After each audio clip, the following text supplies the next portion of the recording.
even later today. That's just a new policy in general. If it makes you feel better, I spent the entire morning working.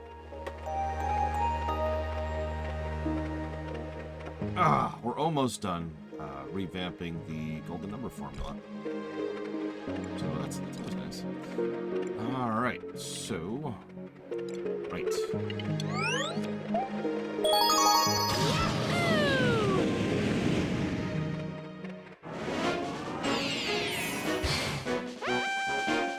Gotta love prankster comments. Let's see, what's okay. So, this one, the last time we did it, we managed it by literally 1 second. Let's see how we do. Good morning, Takoida, Blade Taval, Mr. Red, Blue Snow, Yura, Fife, Type 3, and Blue Fusion Volt. What's going on?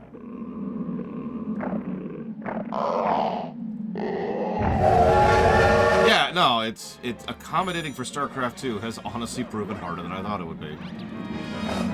Good morning, X-Wildcard. Good morning, Fence Philosopher.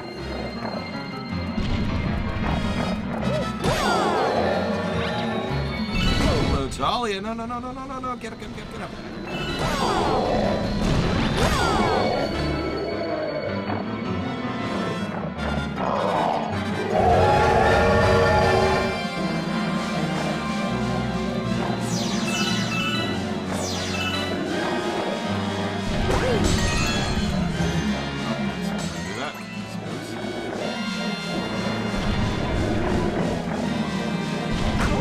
Come on.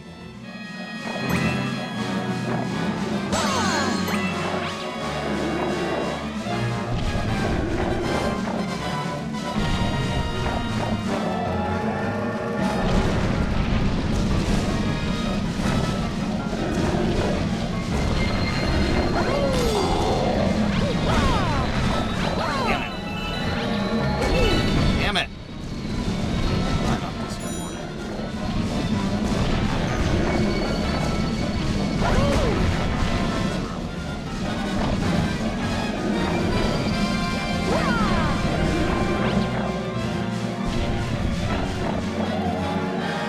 Just accept the death at this point.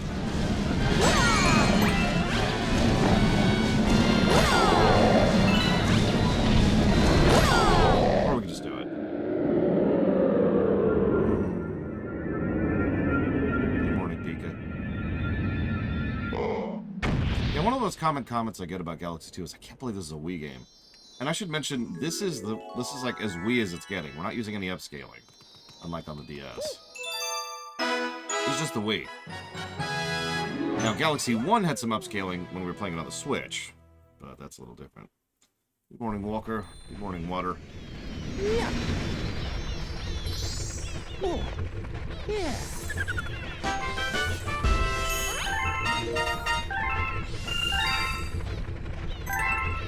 You know what's really funny about the golden number score? So, one of Savacom's and Mai's goals has been to try and remove some of the logarithmic nature of the scale.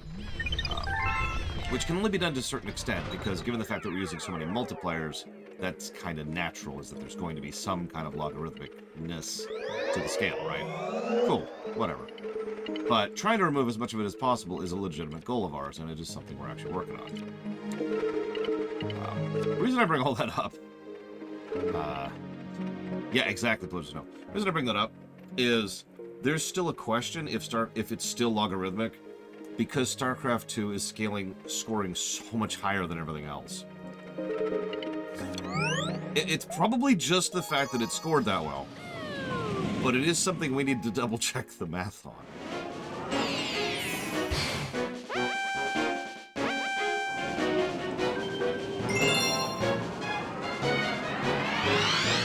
So, you know. That's true, I'm just terribly biased. But for real, we're actually so we need to double check a little bit of the math in the manner I just mattered. And then we need to add one additional column towards the very end of the thing. The very end of all the calculations. And honestly, well, okay, and then we need to do I need to do a manual double check of absolutely every entry in the system manually. The no really check my work step. Once those 3 steps are done, we're actually good to go on the new formulas.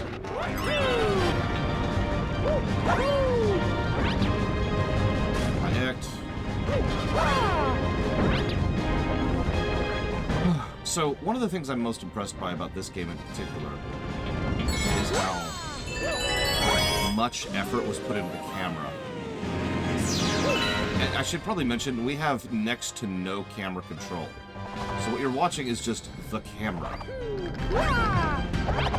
I bring that up because that would actually become the golden standard for several upcoming games, and they would just kind of say, you know what, we're just going to not do camera control, we're just going to have a manually crafted camera for every single section.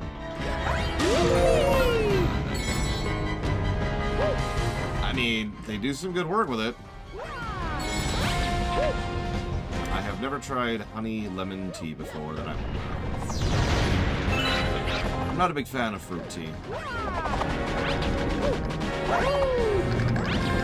slow. Oh, Jesus. Terrible. Scritch. Excuse me, excuse me, excuse me.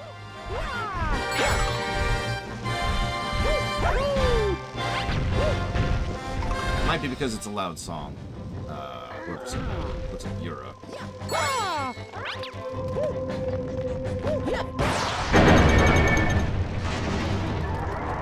Yeah, I like spiced tea. And it can't have caffeine, because caffeine, no. I also haven't had tea since I moved. One of these days I keep thinking about setting up my tea making setup. It's currently in a box somewhere. It has been since I moved. Yeah, I thought I would like sweet tea because I love a lot of fruit-flavored stuff. But reality has proven me that to not be true. Well, first I make the water really hot. And I stab myself to death. Getting that suicide in early.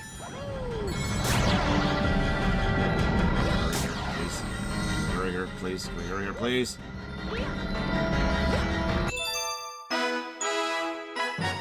Jesus. I do actually have a medical issue with caffeine. It causes me headaches. Very, very repeatable. So I can't do caffeine. So no black teas, no regular soda, no coffee, none of that. It's okay. There's still caffeine-free Coke. And Fanta. What are we up to?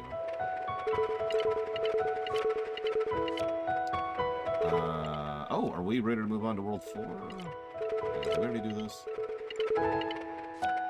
I know what I was doing, but looks like I don't have enough bits to do that yet. I mean, yeah, Talia, that's pretty much right. My body is kind of anti-drug. Yep, World 4. I'm already in World 4. Well, let's do the comet. So, I don't like Fresca, but there's a flavoring, which I don't know how to pronounce. It starts with an A. It's like such and such gum. And that just, I do not like the flavor of that at all. It kind of destroys my mouth. I also don't like aspartame, but that's different. Pretty much any kind of fake sugar stuff tends to... Acacia, that's it. Any kind of fake sugar stuff tends to cause me issues.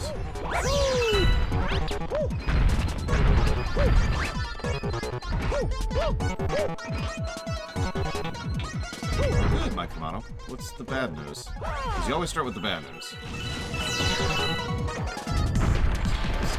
For a second.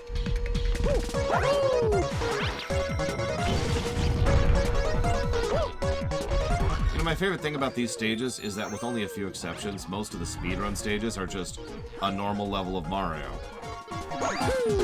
Because, you know, the timer is kind of a common feature of Mario games.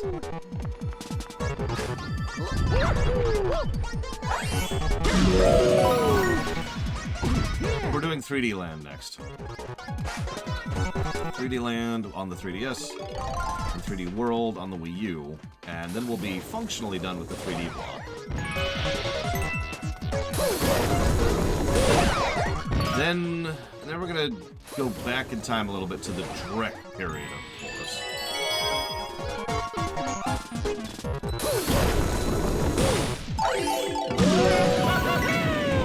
I mean, on the plus side, I don't drink alcohol either, Inquisitor, so I got that going for me, too. Bowser's Fury is 3D World. Same game.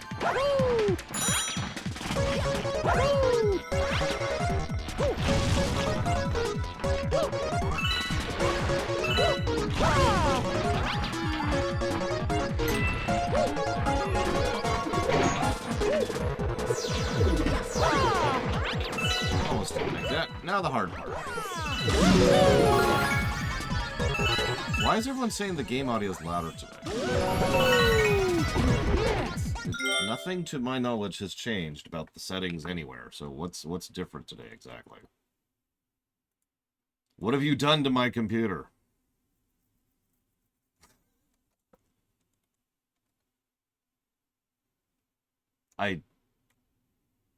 Okay. Sure.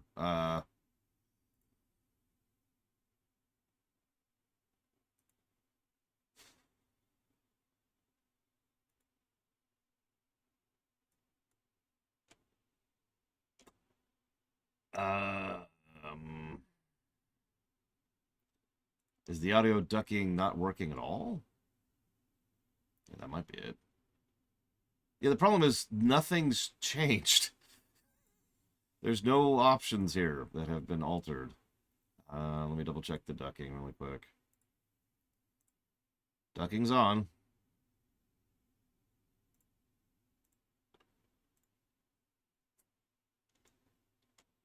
Like, here.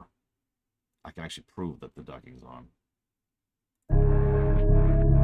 So I'm going to talk for a little bit, and you can tell immediately how the music is getting quieter compared to when I don't talk. The ducking's working. So, yeah, no, I can prove that in seconds.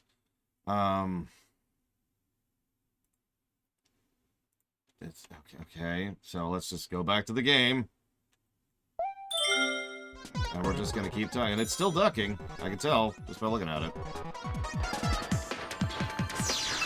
Based on the audio. Oh, Jesus, and we're dead. I was so distracted by this audio issue that I died immediately.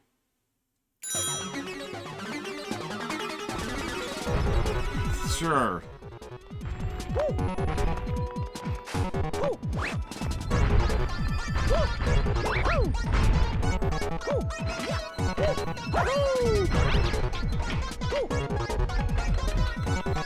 Well, the good news is I can't really lower the volume of the game. That was actually the first thing I checked. On a lot of emulators, I have to manually turn down the volume, usually to about 25%. And here, I don't have the ability to change the volume at all. So I could turn down, like, all audio, not the emulator for some reason.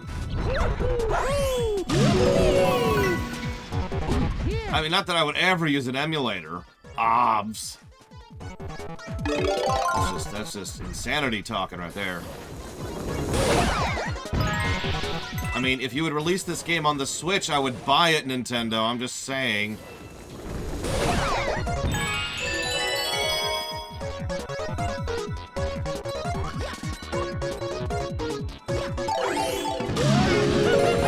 Yeah, it was grayed out, Talia. I saw it too. So I don't know. I'll fiddle with it when I'm not trying to do a legitimately difficult stage. How's that sound? Like, I know you're just secretly trying to get me killed. I know that's actually what you guys wanted. You even succeeded. Peek even asked a question. I don't know what that question is because I can't brain right now. You're just trying to get me killed. I always know it. Make Sonic bigger than Mario. Yeah, that's physically impossible. So that executive is either blowing smoke or a moron. Or both. Now Mr. is trying to get me killed too. Why is everyone trying to get me killed today? Nice and smooth, Laura. Don't rush it. Don't rush it. There's the bridge. Did I go, like, exactly the wrong way for that? I think I did. Now I don't know where the right way is, so we're just gonna gamble. Ugh! We're gonna gamble. This. I think I should keep it. I'm wrong. It's okay, I've got 10 seconds left until I fail the entire mission. It's fine.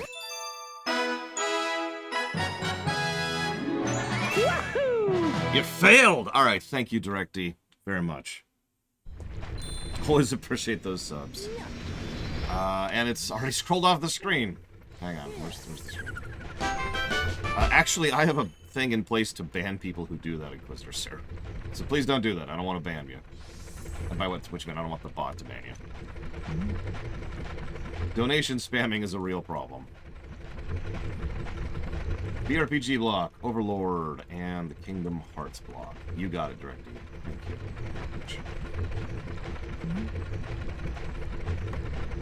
Yeah, larger streamers than me have a much bigger issue with that. In fact, what some will do is they'll make it so that it doesn't actually like it doesn't show, it doesn't pop up unless it's a certain amount to try and prevent that kind of crap. I don't do that because, and I don't have a nice way to say this, most of my viewers are at roughly the same financial level that I am, aka you only have $1 to spare, and I don't want to diminish that $1 that you give. Like that means something, right? Every now and again, Twitch will actually yell at me, "Hey, you're allowing people to donate only $1." I'm like, yeah, I know. Hey, are you sure you want? Nope. I'm sure. Hey, it's been a week. Thanks, Twitch. Thanks for spamming me, Twitch. That's what I wanted in my life, was to be spammed by Twitch. What kind of spin-off game do I most want from Pokemon that isn't the spin-off game I've been talking about making myself for literal years at this point? Points if you know what I'm talking about.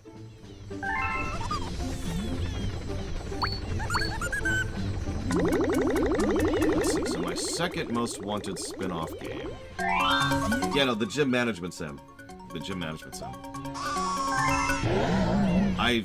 We've actually put thought into that. Every time we stream Pokemon, the topic comes up again, and we think about other things we could do for that game.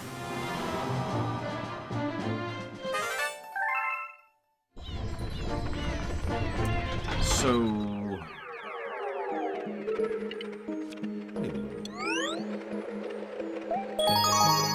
my second most wanted spin-off game from Pokemon.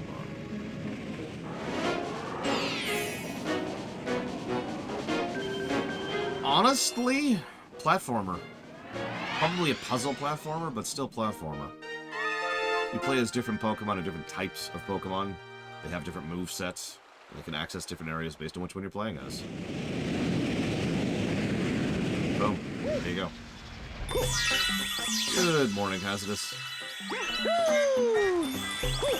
your day is going well. Because I'm a potato. Shovel Knight.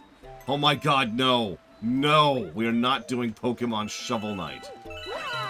I'm sure a Pokemon Souls-like can work, but no.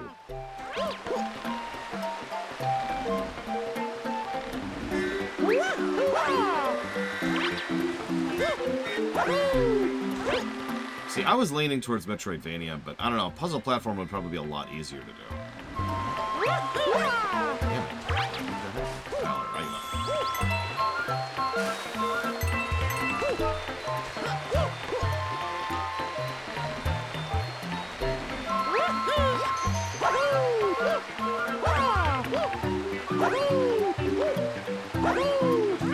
That's a good point. Pokemon does already have bugs.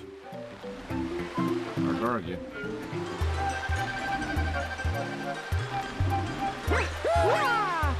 Come on, game.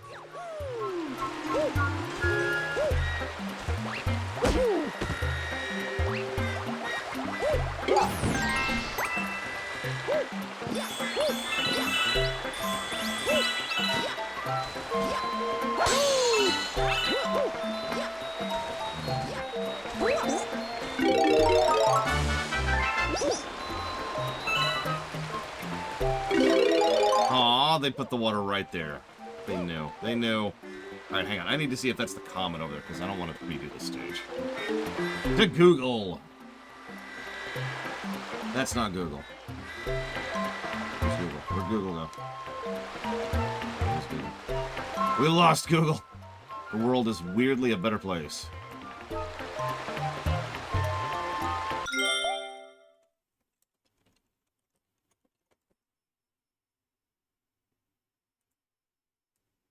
Oh, it's okay. Bing will carry us to the future.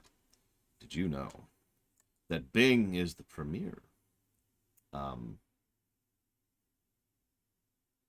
I can't even make up something. It's just so bad. Bing is so crap.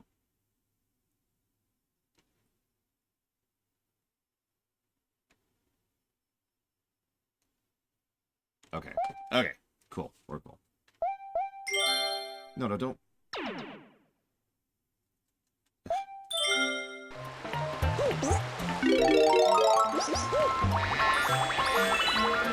a heist game. That sounds fun.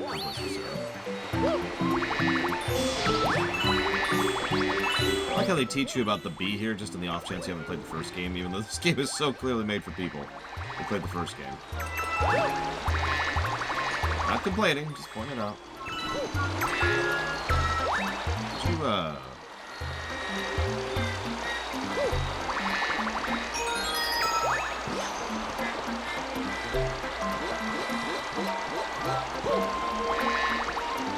Okay, let me think. I haven't actually... I mean, I guess I said platformer, but it feels like such a cheap answer. I guess the obvious choice, right?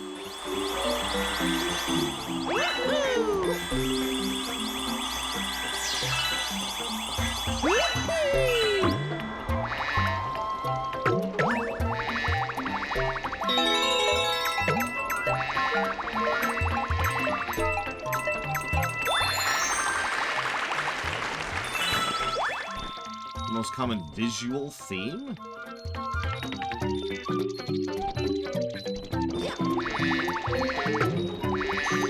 Probably dessert, I would say.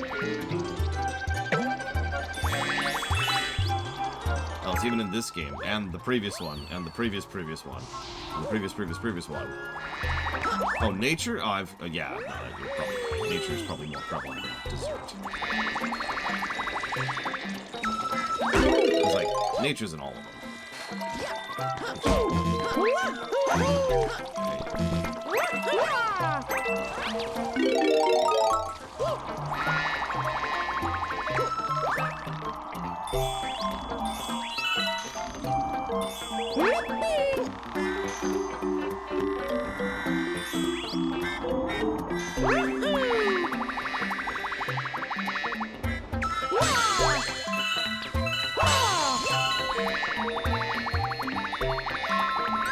I think there's nothing up there.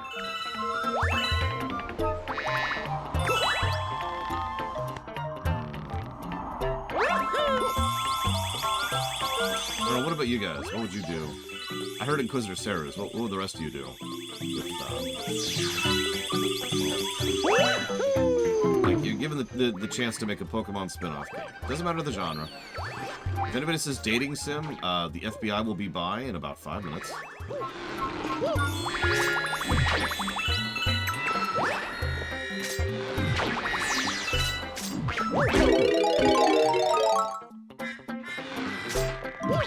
Damn it, Fife. Stealing my idea.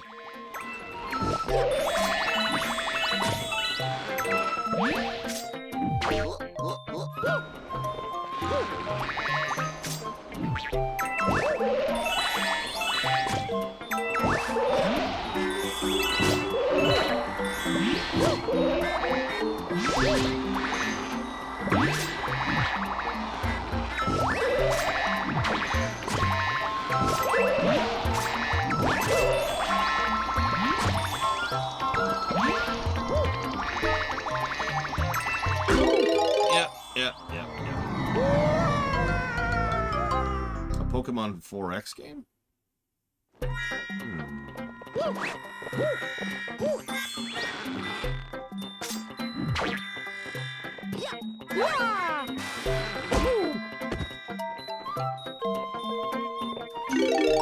A Safari Zone management sim.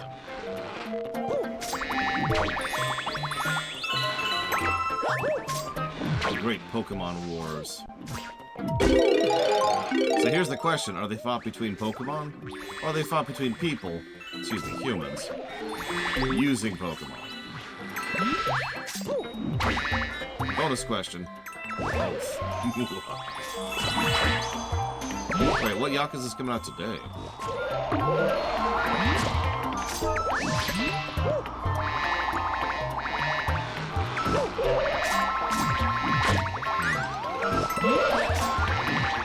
What I would probably do, if I was going to go ahead and do a Pokemon RTS, I would make there only be 2 factions. And both would play pretty fundamentally different from each other. Oh, the remake. Right. Remaster, whatever it is. I would probably make 2 factions. Humans using Pokemon and Pokemon. And I would change around how they play quite a bit. Just off the top of my head, humans using Pokemon always require at least 1 human amongst like a squad, for example. That gives them probably some kind of benefit. I have no idea what. We'd have to workshop it. There's some benefit that they get that makes it better than, like, for example, the enemy side just having 5... I don't know, Charizards. Or you could have a human running 5 Charizards. And the human running the Charizards just has a better setup for whatever reason. And yeah, exactly, it's like a morale mechanic, right? You know, the Pokemon just go wild. Or worse, if you're fighting wild Pokemon, there could be like random effects that can happen as a result of it, or they could recruit them. If you're fighting enemy humans, they could capture your Pokemon if your trainer goes away. Assuming they have the catch, the balls on them. Pokeballs.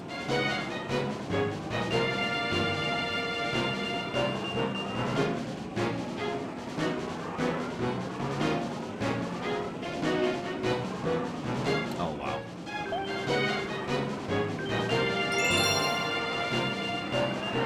Really? As it is?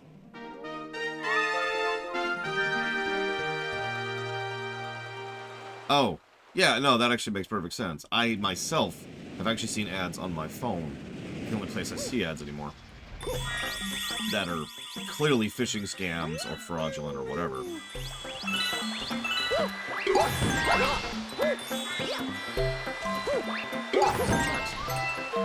So apparently we really do need to make... Yeah, ads on YouTube. We really do need to make this jump. This is what... What? I don't actually know what happened there. Let's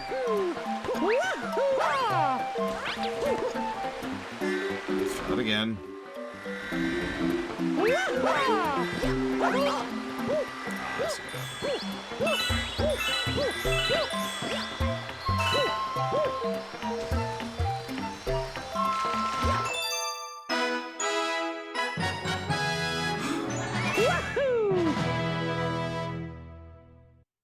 I also feel like the way I would do it, I would actually have the sides controlled differently.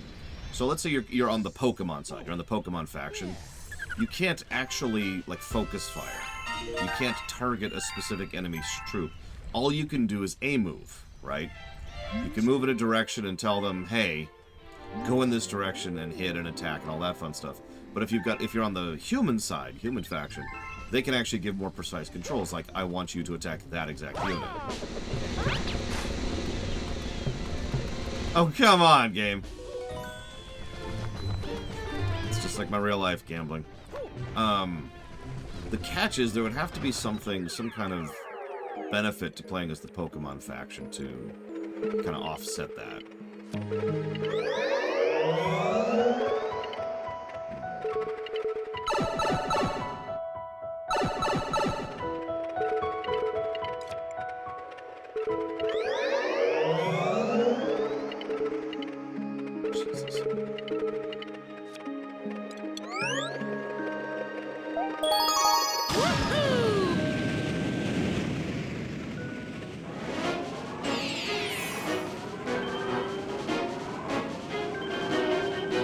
that's an interesting idea.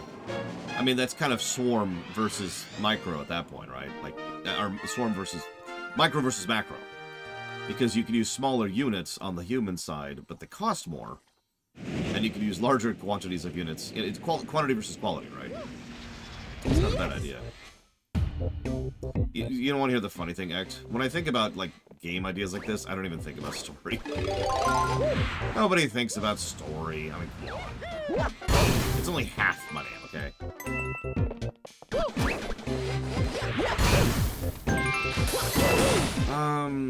God, I don't know. Okay, let me think about that for a minute.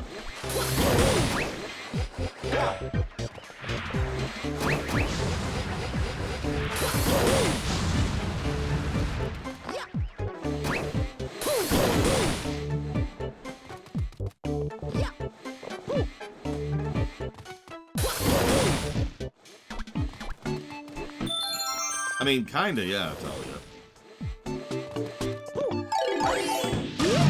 The thing about story is that with very few exceptions, story can be affixed to anything. So I could tell any kind of story I wanted to, with most game types. That's kind of the beauty of that. This is actually funny, because in the very, very, very earliest planning stages of the Trek rewrite, one of the biggest sticking points was someone's like, all right, what kind of story do you want to tell? And I was like, And they're like, what do you mean? I was like, well, I don't know. I haven't put any thought into it.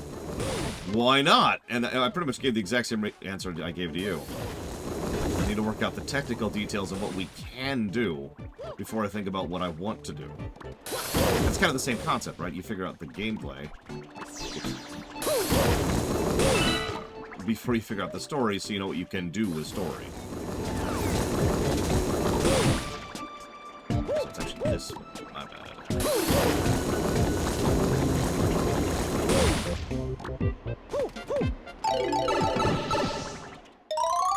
Yeah, no, exactly, Tully. That's why that's why the first thing I had to do was to find the Force.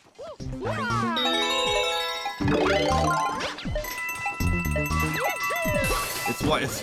I in no way mean this is a negative thing, but it's one of the reasons why those constant questions about what are you going to do with this exact thing in the Trek rewrite always amuse me, because the answer is always, I have no idea. Or, I haven't even thought about it yet. Because we're not there yet.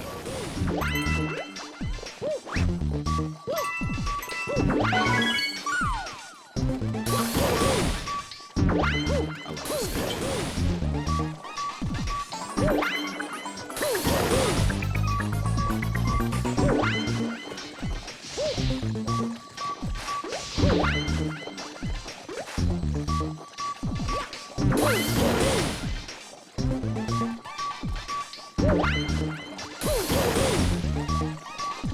Exactly, Blade Troll. I mean, yeah, no, it's... When you know how the whole rewrite process works, you get why I'm like, let's work towards that, you know?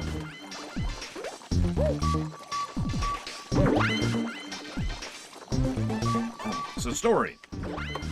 So, to answer that, I'm gonna lean on a piece of advice I've actually given several times to people wanting to get into writing. No, I have not. And that piece of advice is figure out what you want to do for a story first, then work out what you like, the specifics. Use that as a starting point. The example I'm rather fond of giving is, are you into giant mechas attacking each other? And if you're not, then what the hell's wrong with you? But, you know, you get the idea, right? Use that as a launching point, and then use that to try and determine where you want the rest of the story to go. Build the rest of the story around that concept. Be safe here and get some health. It's gonna be a loop, but, you know. Oh, no, I don't like mechas at all, but I do like mechs.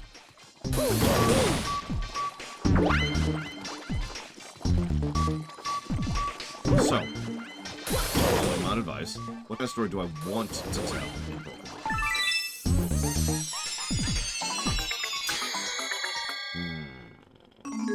A story about mechs. No, let me think about this for a minute.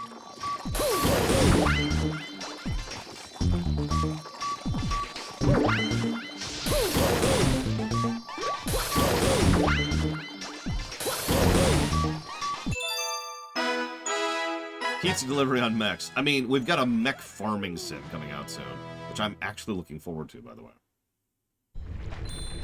Yeah, mechs are like the monks, right? You can affix just about anything to mechs and it'll work.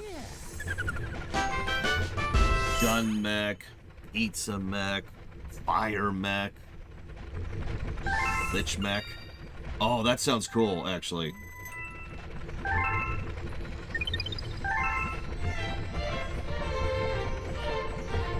Listen, Ross, I'm glad that people like mechas. I'm just not one of those people, that's all. A lot of people like coffee. It's cool, it's fine. When I take over the world, I will destroy all of the farming, or all of the coffee farms. There will be no farming. No coffee. All the coffee will be gone. I already write this one down. Mech building mechs. I mean, what was it? Industrial annihilations going down that route.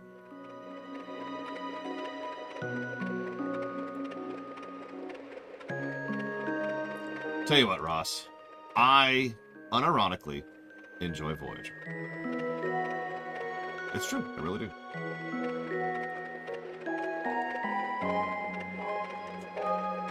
Do I have a specific reason for not liking mecha?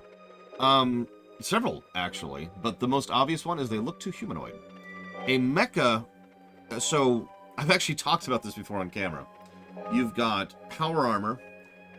So, hang on. There's a gradient here. Okay, so over here you got power armor. And over here you've got tanks. Okay? In the very middle you have mechs. Mechs are in between... mechs kind of drift into tanks. But in between mechs and power armor are mechas. And I'm just not into it. Like, they look too humanoid, and they don't look cool to me. And there's no neat factor there. There's nothing that catches my interest or my attention. By contrast, a mech, which is a... Yeah, exactly. A mech is a tank with legs. So... Kong, Kong, Kong. Right? Like, that's... There's a cool factor. There's a heavy, a weight, an industrialness to it, right? Yeah, I don't like Gundam at all. I'm not a Gundam person. I prefer Battletech, to use a contrast there. Yes, I understand the humor of that sentence, but I stand by it. No judgment, of course. I know lots of people prefer mechas. In fact, I think more people prefer mechas to mechs.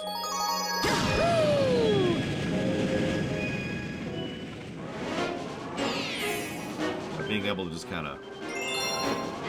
Stop. I mean, to use a very specific example, Star Wars, which has walkers, those are mechs. Those are tanks with legs. So this should look familiar. Yes!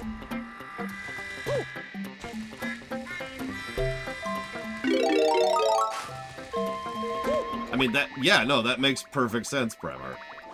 Also, shout out to Stars Without Numbers. It's a great system. I've only done like 3 games in it, but it was fun. Anyways, I'm getting a little bit off topic. So, racing Pokemon game. No, I don't think that would work. Well, there's obviously a lot of directions you could take that in. Part of the problem is that you'd either have to just kind of flatten the playing field a lot, or... in which case you risk people being upset about the fact that, you know, for example, a Crobat is as fast as a Slowbro. Or you don't, in which case you have to figure out how to make the gameplay work with wildly different speed values for the Pokemon. Which you can do, but like, how? Actually, a survival Pokemon game sounds kind of legit, no joke.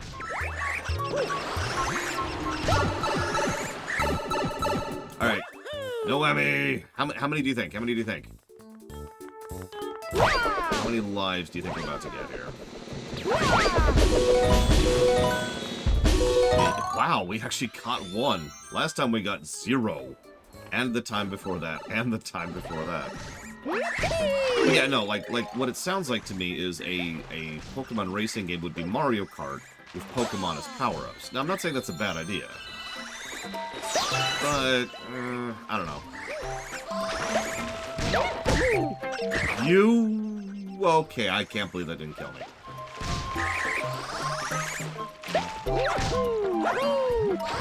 Cool. Alright, so. Hang on, gotta get revenge really quick.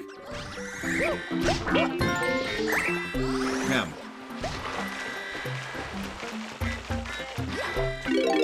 Alright, so now you've challenged me, but hang on, I feel like I'm behind on the questions. Or did we already finish answering that earlier? God, I don't remember. I'm losing track. I'm losing my brains. Whatever. Racing game, sure. I gotta have revenge, you don't understand.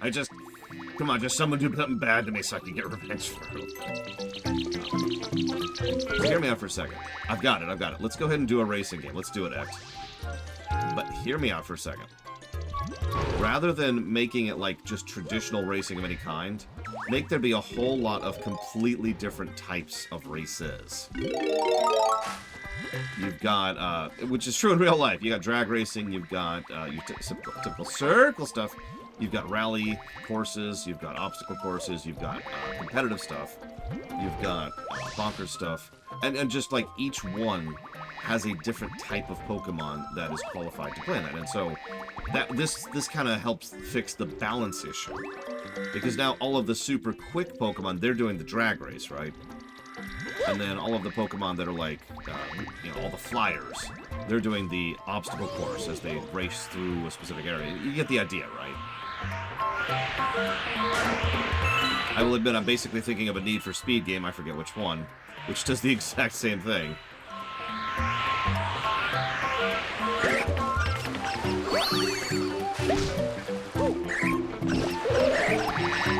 I mean, yeah, Pokemon has a long-standing tradition of limiting which exact Pokemon can participate in which activities, so that kind of tracks historically, right?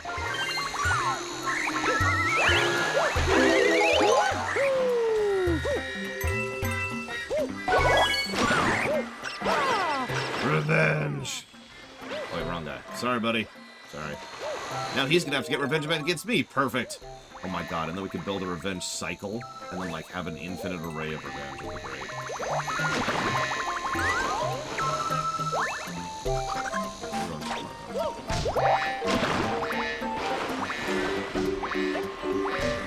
Did anybody successfully buy it, Ross? Tell you what, if you pick the good one, I'll do it, Hazardous. And you're probably like, which one's the good one? I have no idea either, but it's the one I played, and I liked the hell out of it. I played the crap out of it. Congrats, Ross. I expect a full report.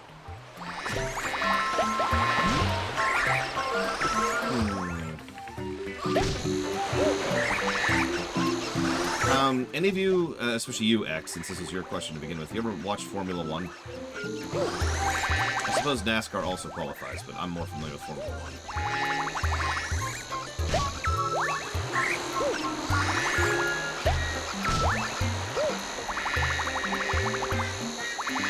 I have no idea what the box art was.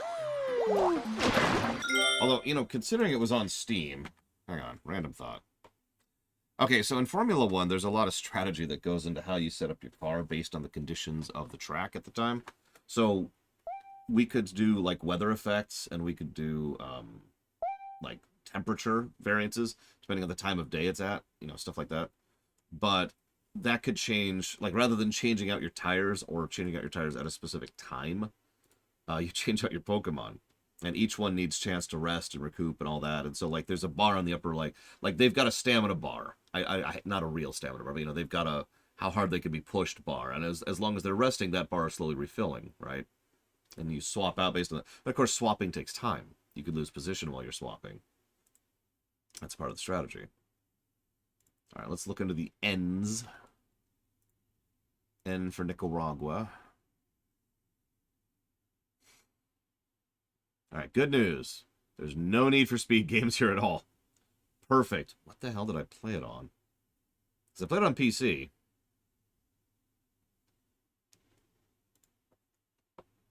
Let's try this. Need for Speed. Let's just do this. Do I own any of these games? Nope. Although I bet it's this one right here.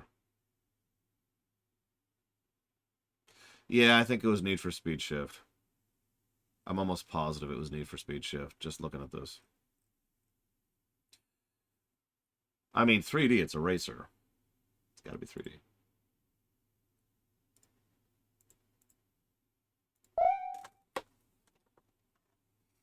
And yeah, change up what food you give them, what medicine you have in the doctor. All this costs money, of course. So you can spend some of your winnings on...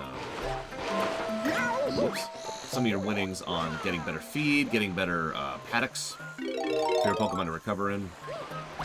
And not even just, like, make it a linear upgrade thing. Make it a choice thing, right?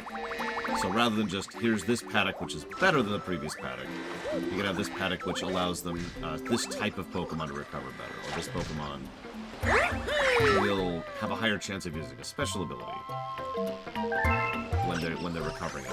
Stuff like that. I like how the only Need for Speed game I've ever liked is the one that gets a meh out of you as this thing. That feels absolutely appropriate to me.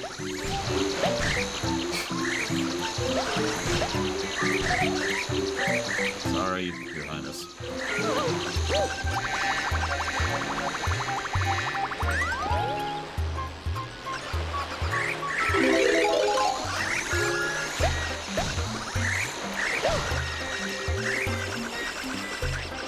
What am I missing?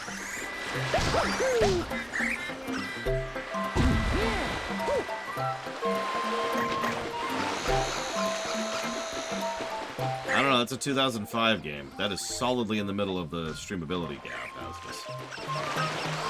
What did it come out on? So, I'm sorry, I've lost track of the conversation. What platform are you talking about?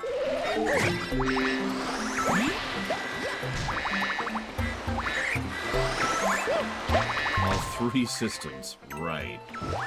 So, if this is a console game, I'm probably going to veto that immediately.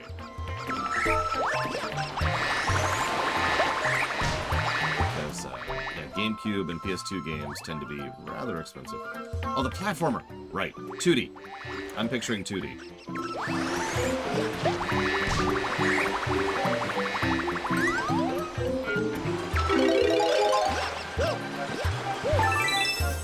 PC is even worse, Hazardous.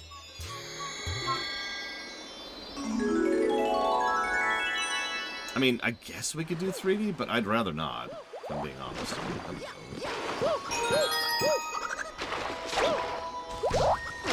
Like, it's not like I don't like 3D platformers, I say as I'm playing a very good one right now.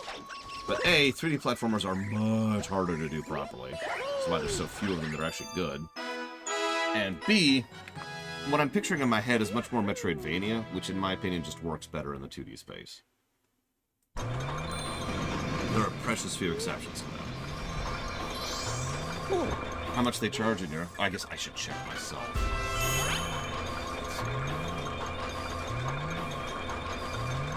If we were going to go 3D, I'd go full puzzle platformer. Something closer to, like, Portal.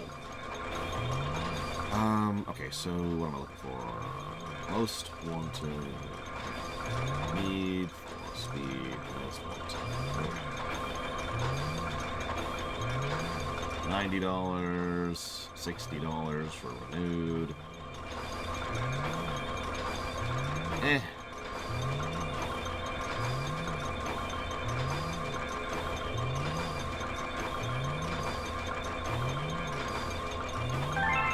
I don't know, because here's the thing. Prime 1 does a lot very, very right, and then it does two colossally huge things wrong. And, not to put too fine a point on it, but name one huge thing Super does wrong. Or Dread.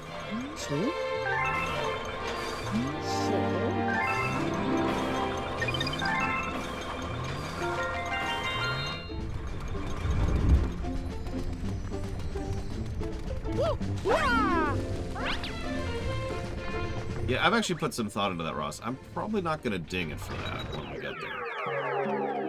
To be totally honest. Like, the one section, you know the one. The one and only section where you are required to wall jump will probably be a negative. By contrast, Prime 1 has this one part of the game which is like an additional 30 minutes of backtracking. And it's empty, dry, padded backtracking. It also has the Chozo relics later on in the game. So,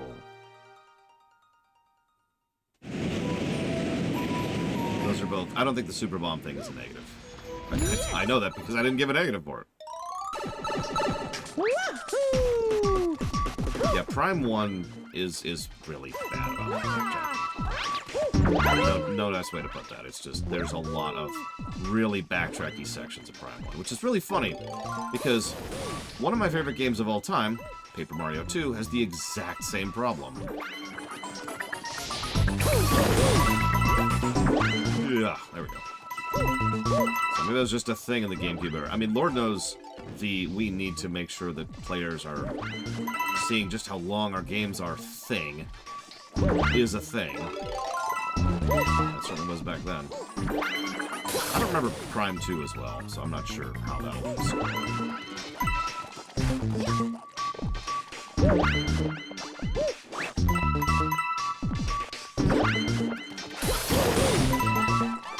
I mean, honestly, Amesy's era. That's exactly what I'm waiting on right now.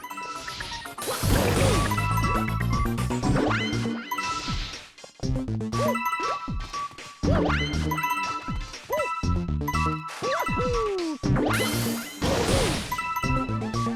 screwed that up. I may have just lost the level with that.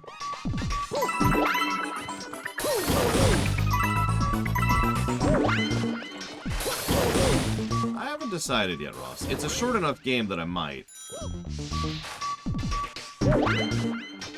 Rosalina as a patron deity? I mean, she's got several of the hallmarks. No! Hallmarks of it.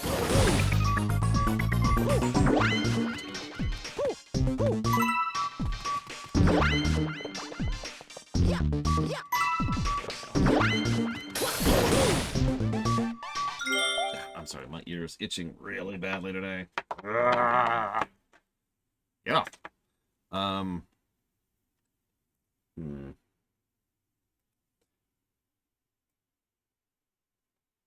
So, you're gonna make fun of me, Mr. Ed, but you know what my true blank check idea is for Rosalina? I don't know if she'd be a faction, or if she'd be like an NPC faction, like a mercenary faction, but either way, make her an entire side. Pretty much by herself in the Mario 4X.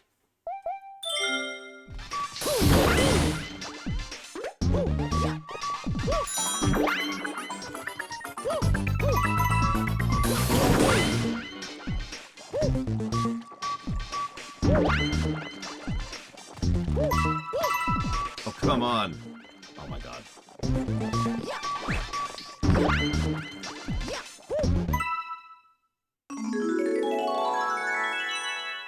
Oh yeah, like a sub-faction. Like, there's several directions we could take that.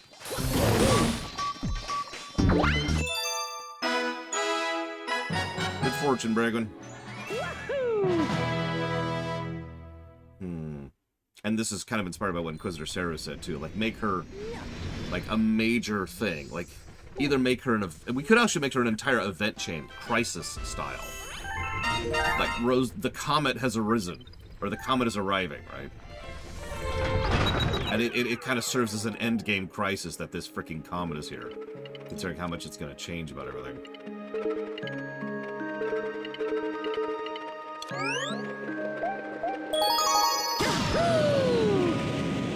I like that. I think that's the direction I would take that. But, of course, you primarily asked on a story axis. I apologize. So, we're making a new Mario RPG. Hey! Give me a minute.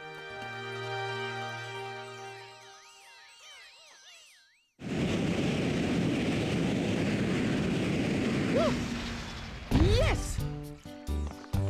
Wahoo! Wahoo!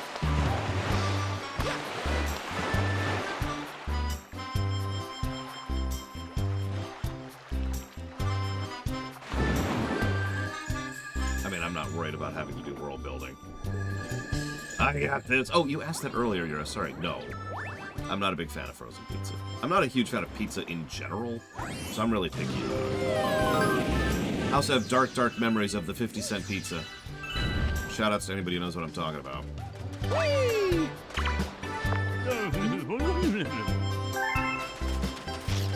Wahoo!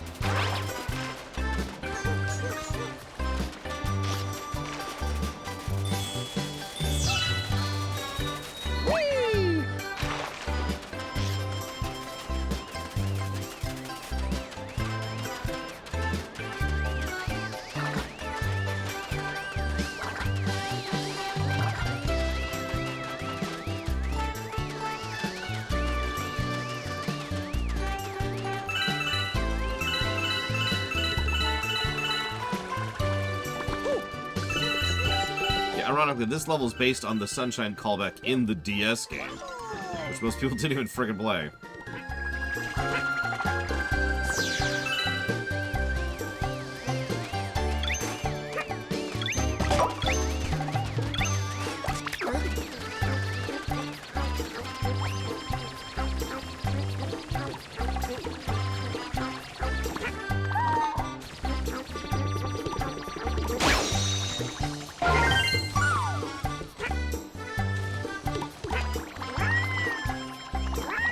I mean, he's trying to chew, Mr. Cero. He's having a bit of a time with it, for obvious reasons.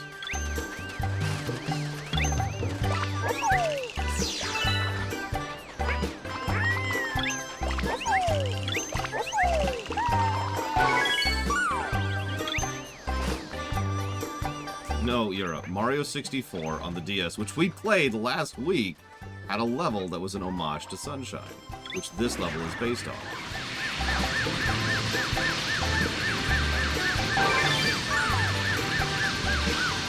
Sunshine, I mean, the DS came out after the GameCube, so completely out of bounds.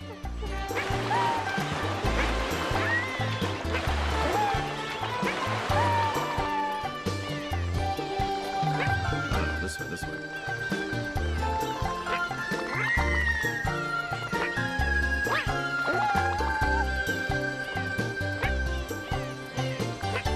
Come on. A little bit more. A little bit more.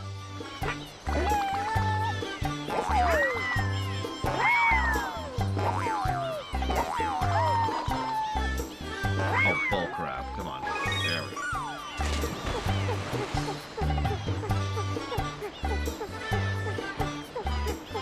Unfortunately, yes, Ect, I have. And no, I don't think it's going to be any good. In fact, I almost guarantee you it's going to suck. I've already put down a written prediction that it's going to suck.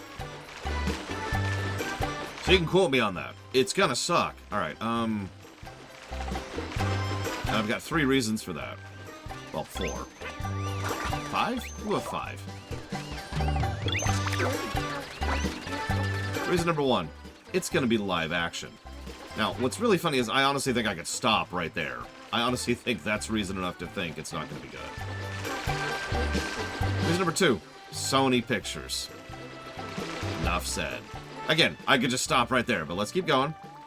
The team producing and directing it, little bit of a mixed record.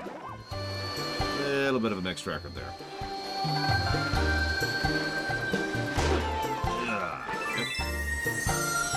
And, then we added 2 other facts, which are kind of the same fact.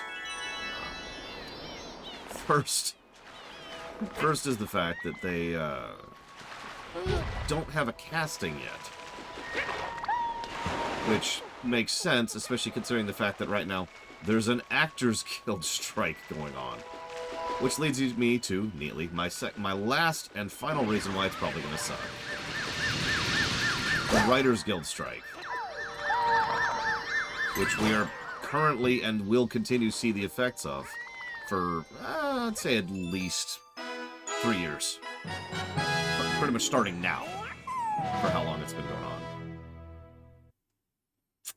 So for all those reasons and more, it's gonna suck. Yeah.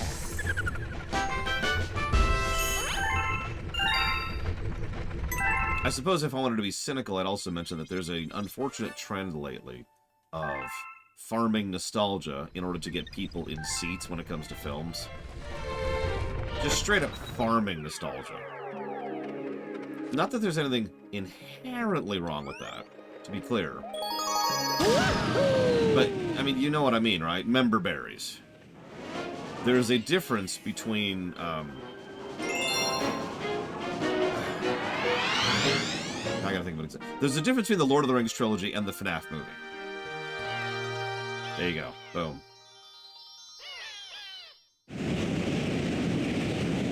And it's been getting worse, Act. For reasons, like, it's not even like a vague, oh man, when I was young, films were better. No, films still sucked when I was a kid. But The problem here is that there are specifics that are getting worse in the movie-making industry, which I've talked about several times on my show.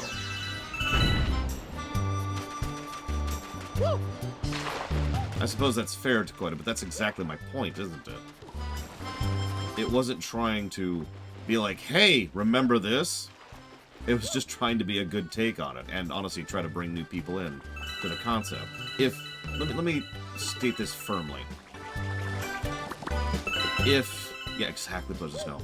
If they made a Mario movie, well, probably a bad example, but if they made a Mario movie for the intent of trying to get more people interested in Mario as a franchise and as a game medium, then the movie that came out as a result of that would honestly probably be a better movie. Instead, it was a mediocre film overall, probably average quality for Illumination, which, I mean, we all know where that was going, and filled to the brim with members berries. Which, again, is when you're just hitting the nostalgia because. Where the point, where the beginning and end of the sentence is, hey, remember such and such? That's member berries. That's that concept.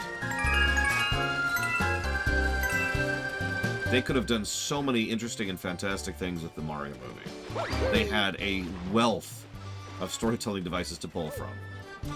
And if you changed around several of the characters, I doubt you would even be able to tell the difference. You wouldn't even have to change dialogue other than their names.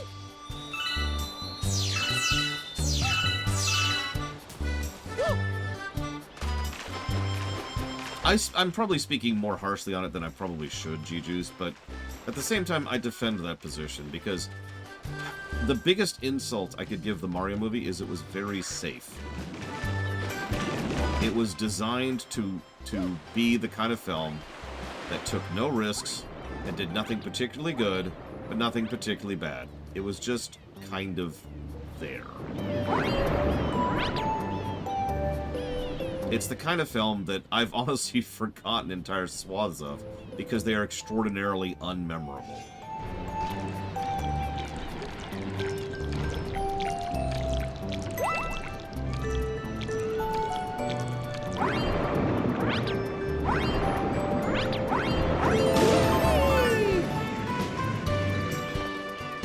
Yeah, exactly. It's not really a bad film. No, it's not. I would, on the overall breadth of all films that exist, I would call it below average. There's a lot worse than the Mario film. But I'll never watch it again. There's no reason to. Yeah, I heard about that act. Hang on. Let me finish my rant before I go off on a new rant. I can only rant so much, guys. You gotta give me like 10 minutes and a sandwich, okay? Alright,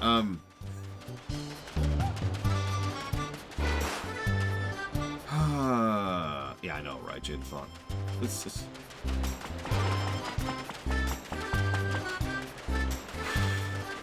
So, I was actually going somewhere with all that. I do like coffee. Yeah, it's an announcement of an announcement. Yeah, how many of you saw that trailer that came out for N7 Day from BioWare? I actually, and I mean this with sincerity, I think that's the most insulting teaser I've ever seen in my entire life. Like, it's impressive how insulting it is. It's 34 seconds long, and it tells absolutely nothing. So there's a third topic. Hang on, let's hit the GTA topic real quick. Because as Dakota joked about, there's really not much to talk about there. We've known they're working on GTA 6 for a while, and we've known that over half of their writing team quit after Red Dead Redemption 2. So, there's my thoughts on GTA 6 in a nutshell. I don't really have high hopes. There you go. Boom. That's GTA 6.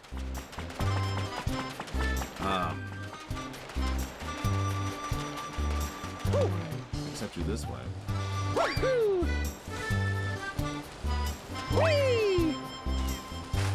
No, that's not gonna work. I mean, to be very, very blunt, and we talked about this yesterday, Rockstar Games have put out some interesting and fun games over the year, but how many of them have truly been excellent? Oh, that's right. One.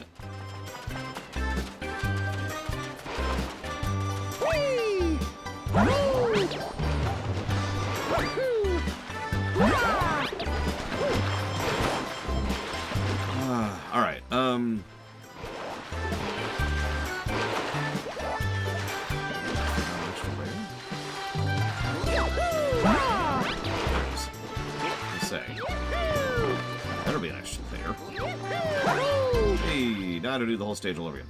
Where's the comet medal?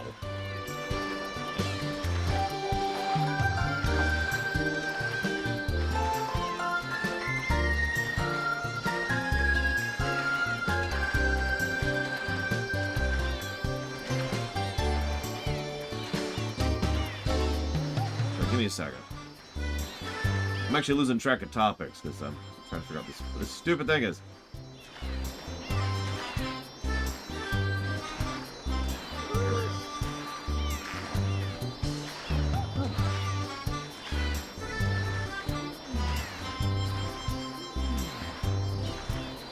Oh, but I was already...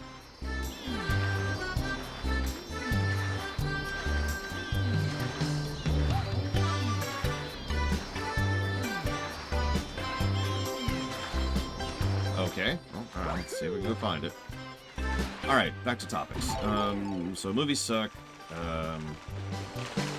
Link movie's gonna suck. The Zelda movie's gonna suck, rather. Have I seen the D&D movie? Sort of, but not really. What do I think? I think it's a competent Forgotten Realms film, but it has one of the same problems most other films have. That's what I was going to say. I knew there was one other topic I wanted to talk about before I moved on from the film topic. Member berries is obviously a problem, but one of the real issues that that movies tend to have nowadays is they're interchangeable. I don't know how many of you have really noticed, or even care for that matter, and no judgment if you do or don't, but an extraordinary number of films are kind of, I don't want to say copy-paste, but the structure of them is pretty much identical. If you just took something, if you just took something and removed it entirely, like a central thing, out of a film, it wouldn't really change the film. Like going back to the Mario movie, like I was just talking about. If you got rid of Mario and Bowser and Peach, the movie would barely be different. Now this is a modern movie problem, and it is something that movies are doing very, very deliberately. Because the more formulaic a movie is, in terms of structure, in terms of approach, in terms of story beats, the cheaper it is to produce. This is not hyperbole or a presumption, this is fact. It's something I've talked about before. It's one of the reasons why there's been such a trend towards really bad story sequencing in films lately, is because they just don't want to spend the time and effort on how to get from point A to point B. Instead, they just want to do point B. And so, you know, the film just kind of meanders or stumbles into the next plot point with no real logic or reasoning to it, right?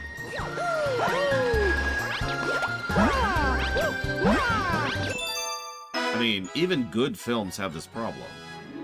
And it's all because doing that makes the production line of making a film cheaper. It's a way to try and squeeze more money out of the same process. Oh, yeah. Because those people are stupid, Traxia. Although I haven't heard that complaint myself.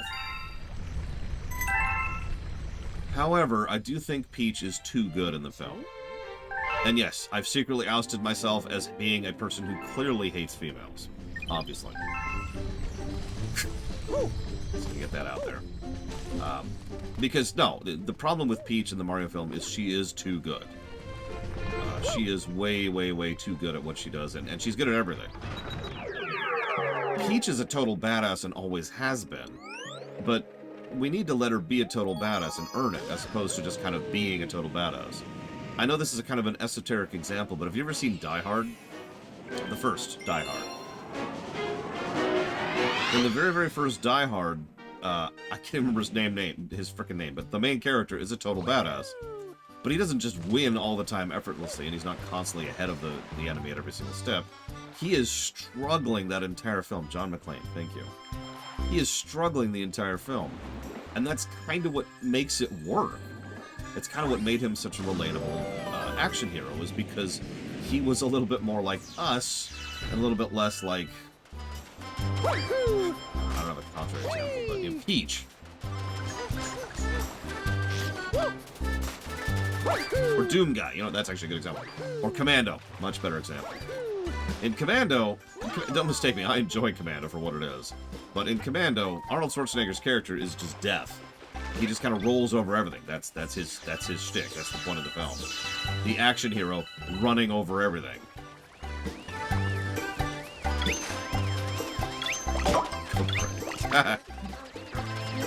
And that's Peach.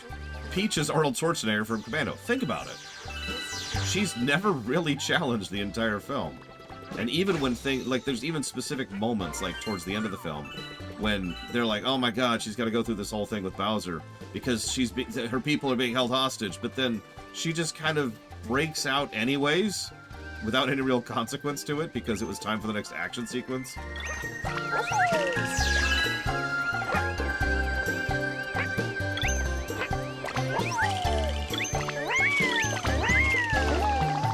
You get my point.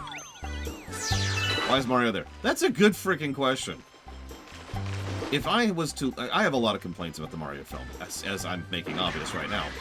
But honestly, my biggest, by a huge margin, is Mario himself. Mario is a complete nothing burger in the film. If he was completely ejected from the film, it would probably be better. Peach, for all her badassery, is still at least a character. With backstory, and with wants and desires, and hopes and dreams. Luigi is actually kind of awesome, and my only complaint about Luigi is that there's not more of him. Toad was okay, although he's just there for some reason. And, actually, let's do this. And, Bowser, I only had 2 complaints about Bowser. Although that, Bowser was pretty much where he needed to be, too. But yeah, no, exactly. You know what frickin' Mario's characterization is? And I want to stress that I'm not joking about this. Mario's characterization is that he doesn't like mushrooms. Oh, and he doesn't quit. That's it. That's the full extent that he is. That's not a character. And it's not like I'm demanding that you do the most amazing characterization for Mario in the universe, although that'd be nice. But when you're, regardless of the Mario thing, like, pretend that this isn't a Mario film for 5 seconds. In any film, if you have a main central character who has tons upon tons of screen time, who has no character, what's the freaking point of them? Now, unfortunately, Inquisitor Seru has already hit the nail on the head perfectly. Because I've seen Illumination films before, and I know exactly what their intent was here. He is a self-insert. He is there to be a non-character so you can implant yourself upon them. Like What's-Her-Face from the freaking Twilight films and books. That is Mario's purpose in the film. And Illumination does that constantly.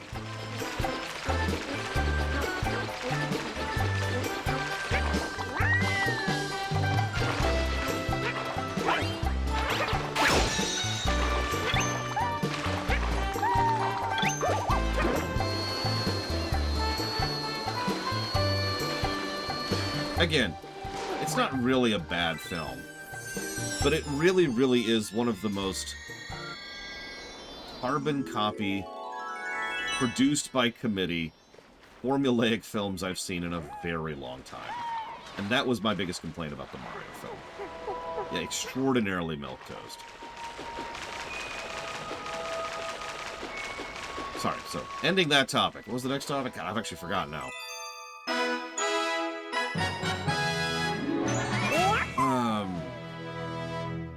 Pumpkins. Nobody likes pumpkins. Next question. Well, I kind of already talked about GTA 6. During GTA 5, go watch the run. It's a really good run. That's the sad part, Triexia.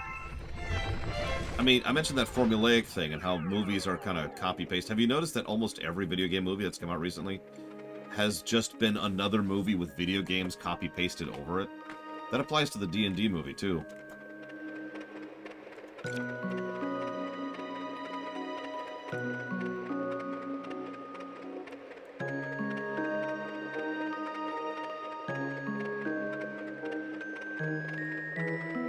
Yeah, no, that's as good as video game movies have been because of a lot of complicated reasons. The Sonic movie is a fairly simple buddy cop movie that they kind of copy-pasted Sonic on top of. I talked about that during my discussion of that film. It was another film with the skin of Sonic on top of it.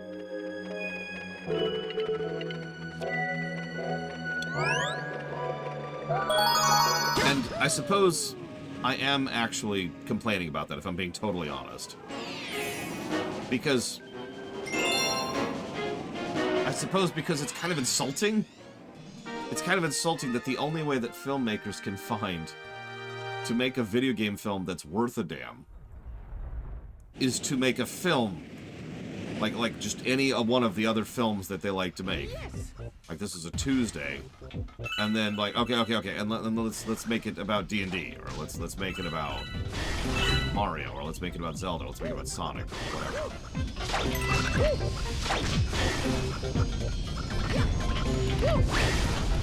I don't know, maybe I am actually wrong on this. Maybe there really is no good way to make a video game movie.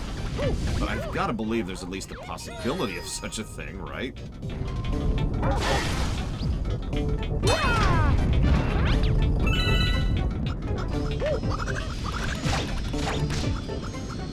Crunch. Crunch.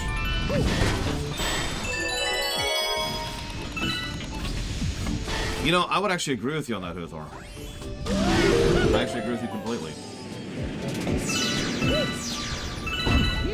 Passion can make Drek, but passion usually makes something interesting, even if it's Drek. Which is funny, because I was just about to bring up the Warcraft movie, which is probably one of the only video game movies made in recent memory. It was made by someone who clearly wanted to make that film. Alright, Triple Bowser? Triple Bowser. Triple Bowser. Okay, that's just a spread at that point. I didn't hate it, Triaxia.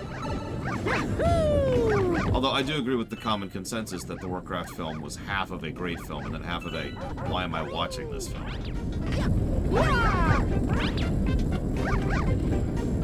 No, the problem, and Pillars of Snow mentioned this earlier, the problem is films are expensive. Really, really, really, really, really expensive. Like, I don't mean to pull this card, but whatever you think you know about how expensive films are, no. They're much more expensive than that. The amount of money that they report on the budget of a film, that's not how much films cost. Put it that way.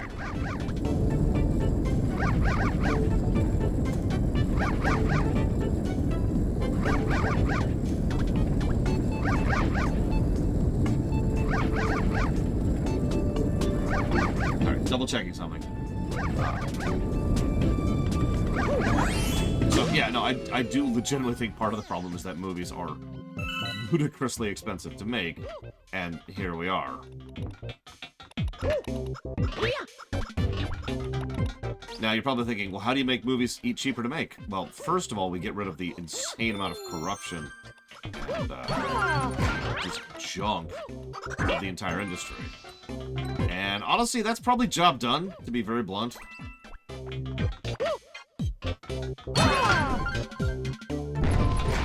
No, poor Chomp.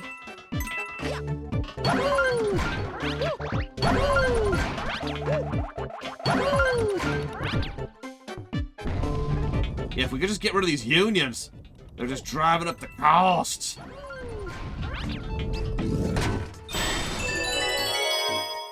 I think I would agree with that for myself. Unless we can pay our people.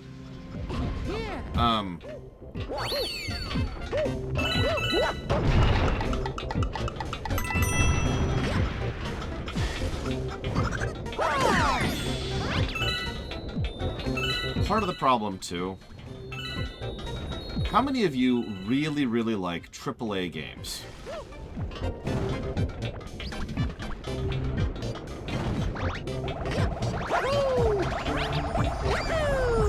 Like, just as a rule, right? Like, AAA games are just, yeah! You just get fired up about going to buy a new AAA. Let's not count Nintendo for this. They are a statistical outlier for a reason. I swear I'm going somewhere with all this.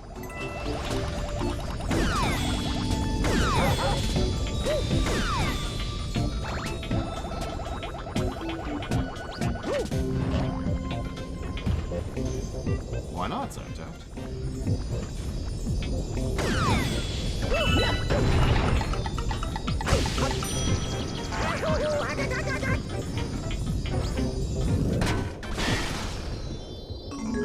Spider-Man would qualify as a AAA, so it God of War 5 for them.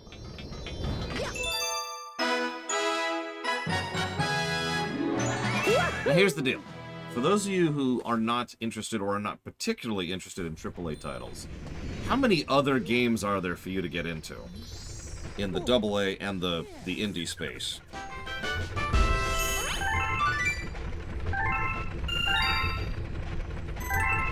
Why wouldn't you like it, Zaptaft? Yeah, thousands upon thousands of games come out all the time. And that's kind of my point. Jesus Christ. That's one of the hard ones. Yeah, don't mistake me. I do acknowledge that there's a discoverability problem. But my point is those games exist. And there's a lot of niche games that can appeal to a whole lot of different desires, right? I guarantee you, every single person in chat, there is at least one game that was pretty much made for you somewhere out there. And there's even a decent chance that several of you have actually found that game that just really, really works for you. Baldur's Gate's actually kind of a weird one, because it's kind of a AA game. But anyways, point being, we have that with video games. We don't have that with films. There are indie filmmakers, but you've never heard of them, and they almost never even come out in a method they're even aware of. And while there are smaller publishing labels on the side, like I could never think of their name, it's the people who made Everything Everywhere All at Once. They're actually good people. I recommend them. Yeah, they're good, but you get my overall point, right? The filmmaking industry is absolutely dominated by the equivalent of AAA. And that's problematic for all the obvious reasons that's problematic.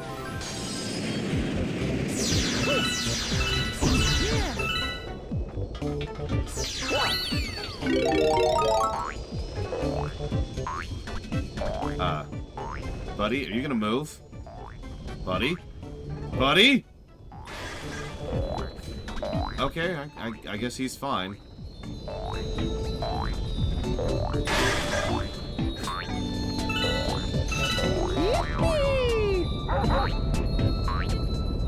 was hoping somebody would answer me. Real quick, could someone look up who put out, I think it's A24?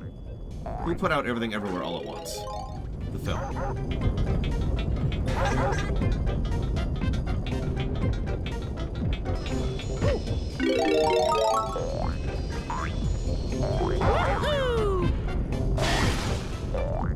It was A24, I was right. Yay. Yeah, no, A24 is legit. I can actually recommend pretty much everything they've put out. Is at the very least something that's going to have some quality to it.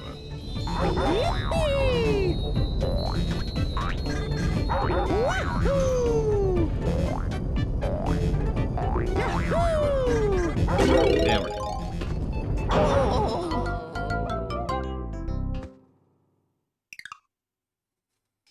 Well, not only that vulgarity, but the film indie industry is kind of lacking. Like, again, unlike video games, indie films exist, but how many of you can even name a single indie film that came out this year? Just one.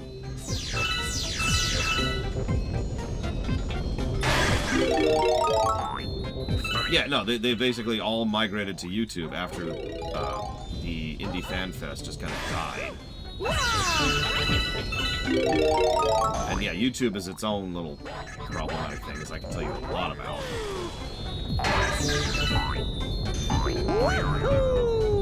This is so hard to control. Holy crap! All right, yeah, Spring Mario, ladies and gentlemen.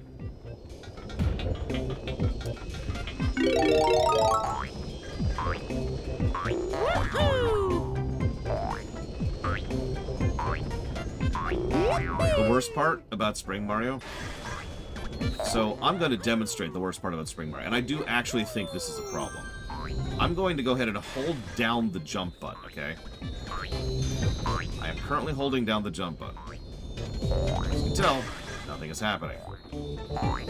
The only way to get the big jump, which is mandatory for the operation of the spring jump, is to hit it when you hit the ground, like that.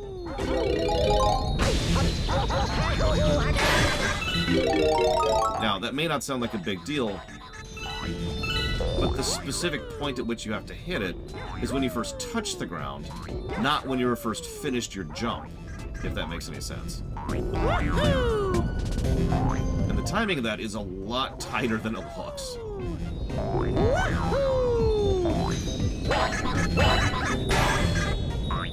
The problem is, while you can Inquisitor Zero, you need...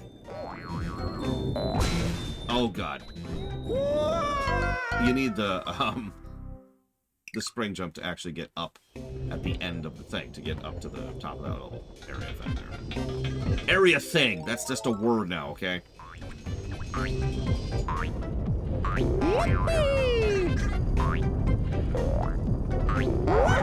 By the way, television is in almost the exact same place. Pretty much all of the indie television is entirely in the YouTube space, and yeah, good luck with that nonsense. I'm just gonna die. I choose death! Suicide!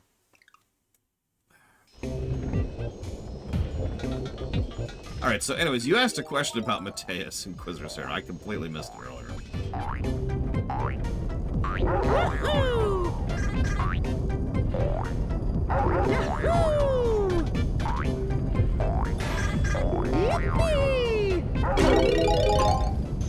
I'm curious if I can make this jump.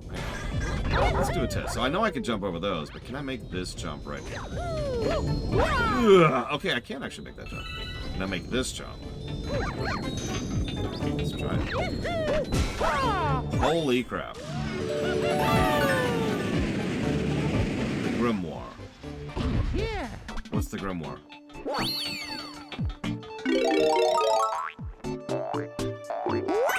And yes, anybody familiar with Hell of a Boss pretty much knows what I'm talking about when it comes to the television space. Oh, FFTA. Oh. Remind me what the Grimoire does? Because I'm definitely familiar with that film, game, in a deep and in-depth kind of a way. And I've definitely played it all the way before more than once.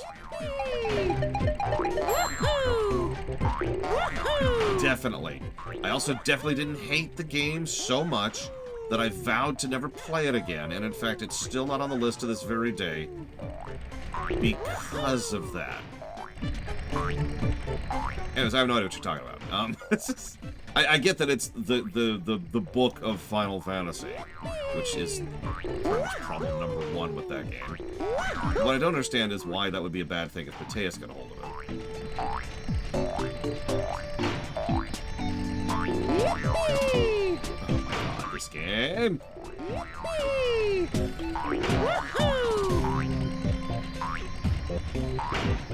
It's just my life.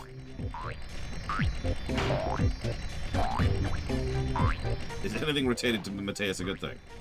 I mean, have you heard Killing You's performance? Because he kind of kills it. No pun intended. That's true. He could design something that feeds off of pain to make it stronger, and then just torture people forever in it. Yeah. Oh. Yeah.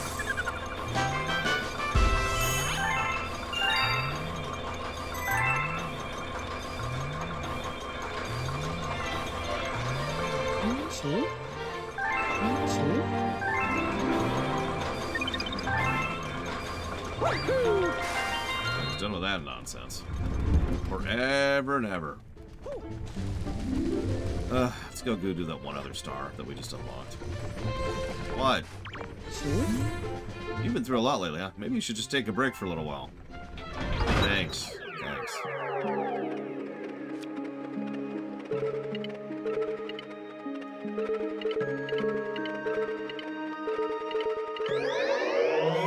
Oh yeah, no, that's a good idea, Bleachful. Make them torture themselves.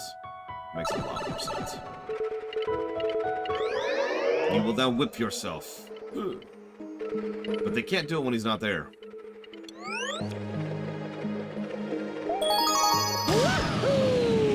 Unless he tells them to. No self-whipping.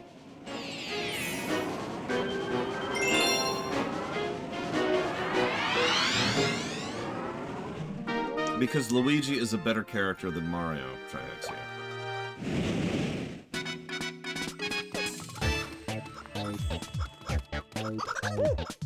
Oh, don't look at me that way, it's true.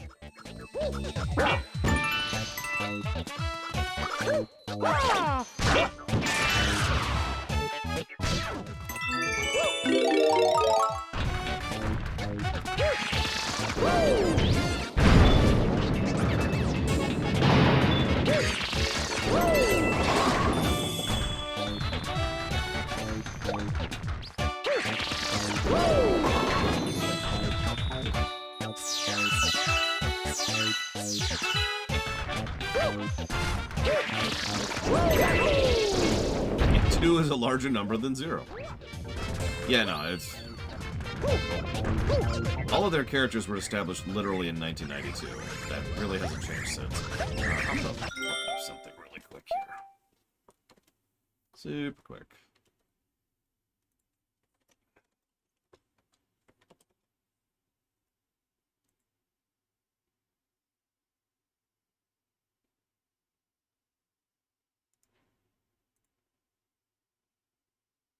I think they do. Yes, absolutely, Zobe. I think they need to do it in first quarter next year. And I think they're going to. Although, if I was in charge of Nintendo, I would announce it pretty much like now, like mid-November, and then release it right before Christmas. If I were to give Mario flaws, let's make him dislike mushrooms.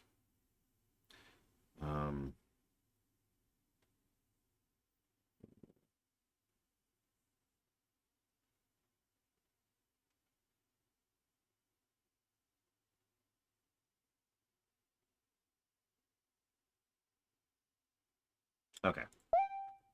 Why are they denying it? I don't understand that statement. Of course they're denying it. We actually had a whole discussion about that just a couple days ago. So, forgive me for repeating myself. No, of course they're denying it. Like, that's standard operating policy for any corporation or any company for a lot of reasons, including legally. Any publicly shared company kind of has certain mandates which are placed upon them. They also want to control the hype situation, and they want to make sure that the release happens when they want it to happen, and I don't know, just go watch yesterday's thing. For all the reasons, the overwhelming majority of companies will go out of their way to lie outright about releases and schedules and whether or not things are coming out when. That's extraordinarily normal, and that's regardless of the type of company, too. Whether they're food-related, or video game-related, or movie-related, or anything. Toy manufacturers do that.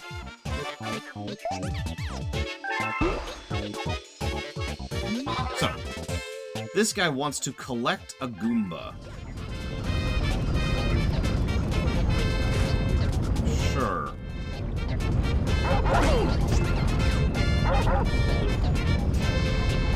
You realize Goombas are people, right? No legal consequences for lying? Actually, it's the opposite of that, actually. Because they would actually be in legal trouble if they didn't lie in some cases. Thanks to mandates upon them by virtue of how boards work, how shareholders work. I need a Goomba. Needs a Goomba.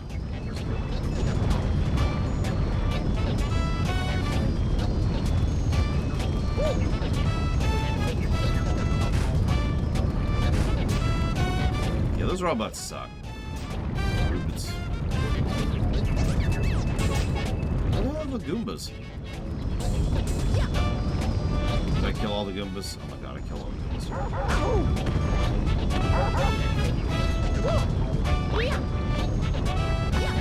Developers not knowing what they're doing, Triaxia.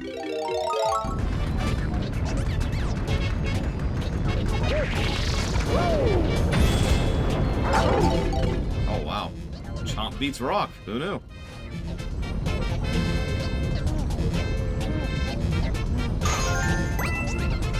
Button there.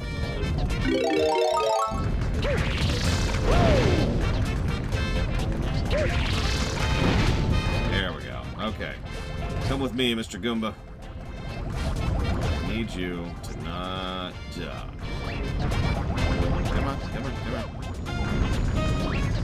Over here. Up here, up here, up here. No, no, no, up here, up here, up here. Goomba, Goomba, Goomba, no!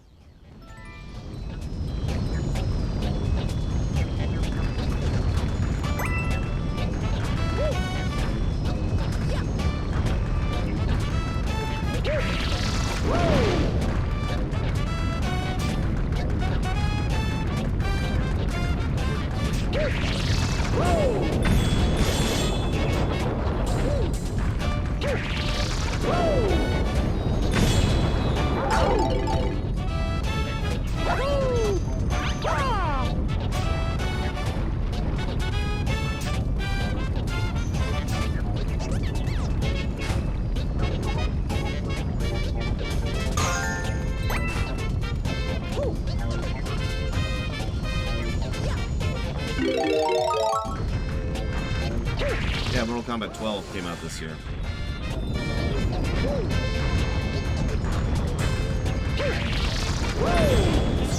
Yeah, that game honestly has no business being on the Switch. I agree with that sentence.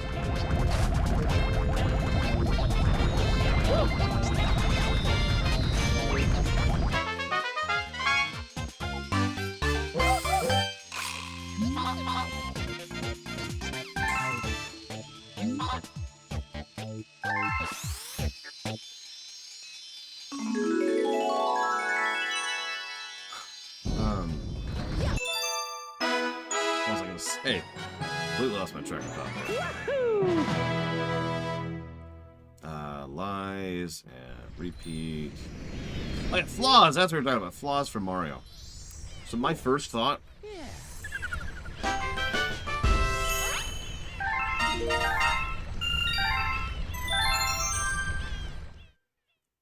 I would essentially have Mario severely suffering from imposter syndrome. I would make it so that Mario just does not believe his own hype at all. And I don't want to say he, like, just straight up has self-esteem issues.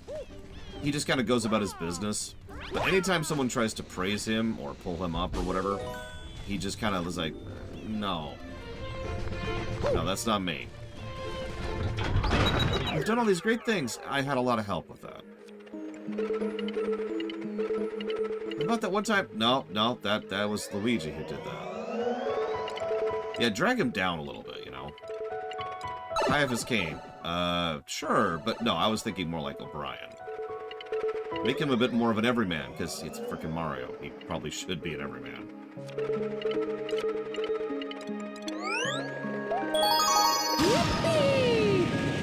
I mean, anybody else would have done it, right?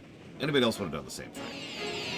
And I would have that actually affect him at times, where he, you know, can't accomplish what he wants to, because he is so disbelieving of his own potential. By the way, several people consider this the hardest star in the entire game. Now that I've said that, let's see how this goes. Yes!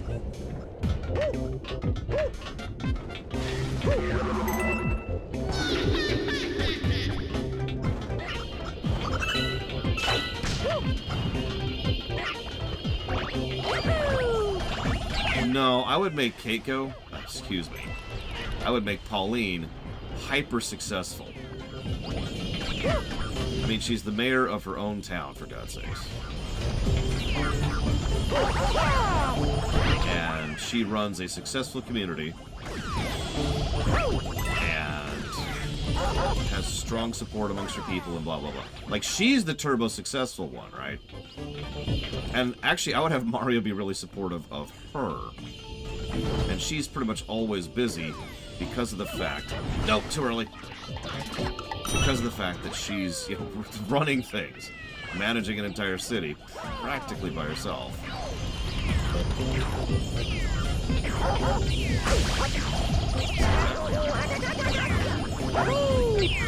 Faster. Go faster.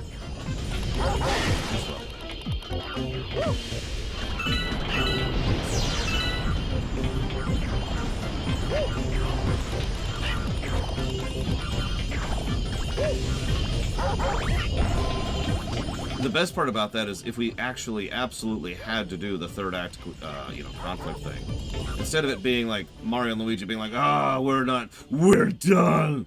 Instead, it could just be Mario legitimately no longer believing that he can do what he has been doing. Just falling apart at the seams. Oh, that was close.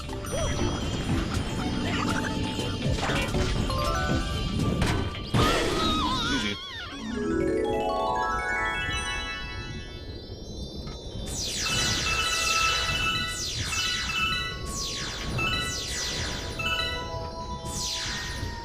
Do me a favor and Google Bits Galaxy 2 Bits farming level or Bits farming stage.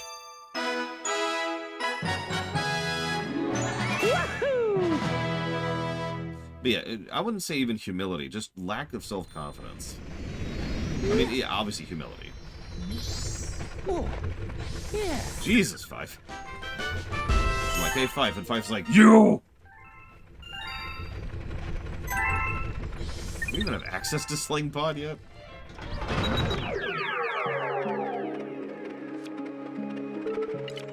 I mean, Pauline will probably eventually help him out of it. She's cool.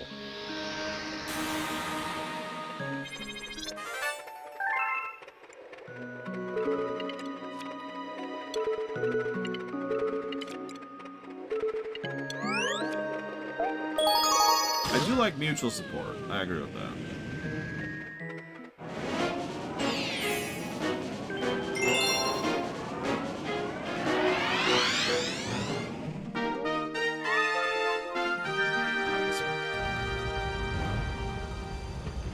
Melty Monster, which we do not have access to.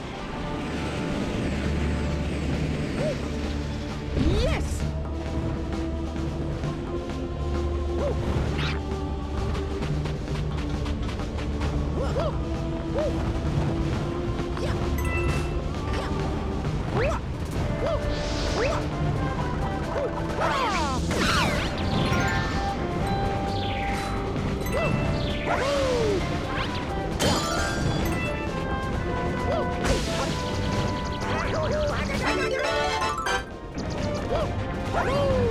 Knew it, Fife. Trying to sabotage me here.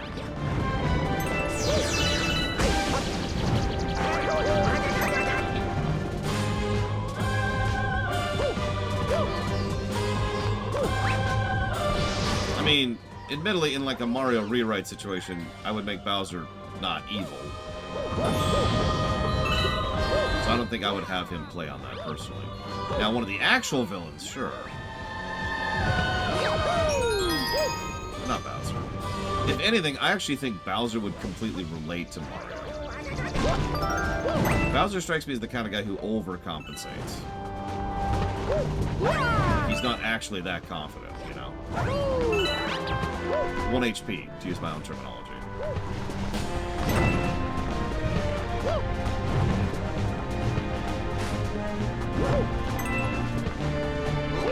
In fact, that would be interesting.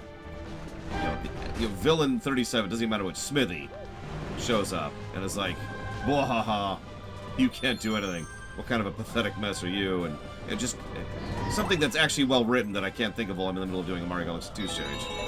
And just plays on Mario's fears to the point where Mario just has a debuff in the upcoming battle. He just cannot, play at full capacity. And it is Bowser who knocks him out of that. No, you're up. Yeah, I can actually picture, like, Bowser egging Mario on as Bowser's beating him in Mario Kart. And Mario's like, "Oh, I got this." And they get to the end of the thing, and Bowser's like, "So, you know why you beat me?" Bowser's like, "Yeah, I whooped your ass." And Bowser's like, "No, do you know why you beat me?" And, like, turn it into a character moment between the two. Not a chance in hell, act. Sour grapes and all, but no.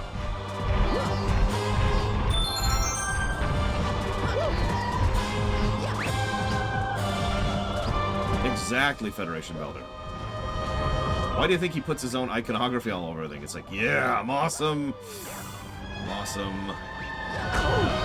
I'm awesome. I'm awesome. I can do this. I'm like, that's his shtick, right? Whoa. Whoa, whoa, whoa, whoa, whoa, whoa, whoa. There we go, there we go.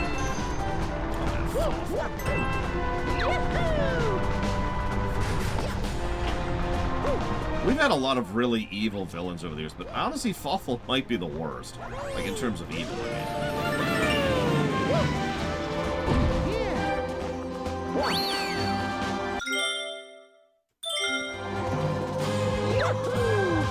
Honestly, yeah, worse than Smithy. I mean, I guess it's getting down to nitty-gritty specifics, because most of the actual Mario RPG villains are pretty messed up. Kamek is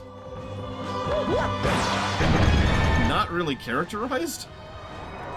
Kamek only really gets characterization in, like, Yoshi's Island. And even there, he's just the put-upon babysitter, really. The Shroobs Trihexia.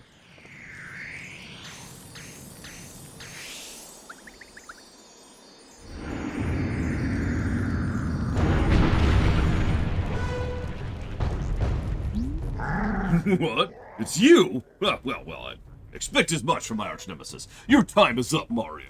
Now it's smooshin' time. And for my huge fist to meet your puny face. Did I mention I'm large? Because that's my only characterization in this entire game.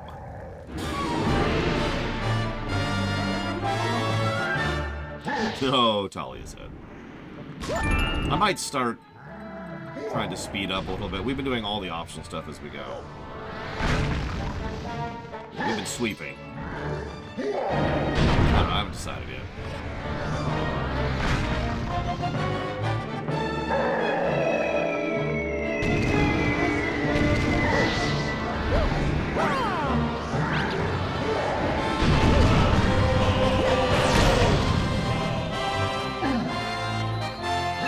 Yoshi, huh? What would I do with Yoshi?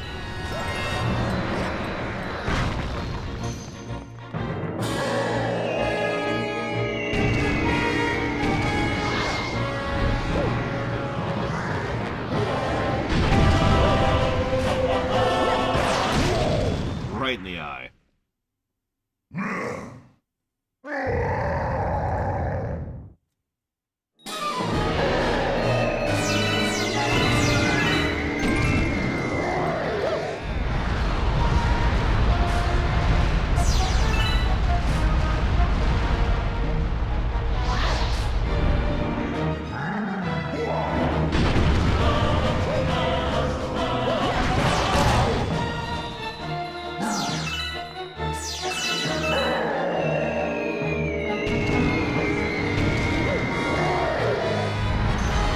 Two comets fall instead of 3, so you have less opportunities to screw up.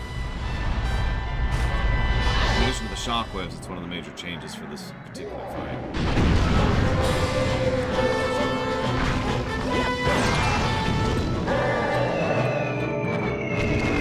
This is the second Bowser fight. There are 3.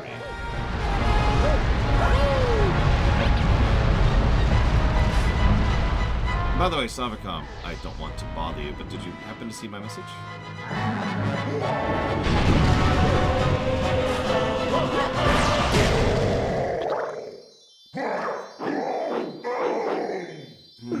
What would I do with the Yoshis?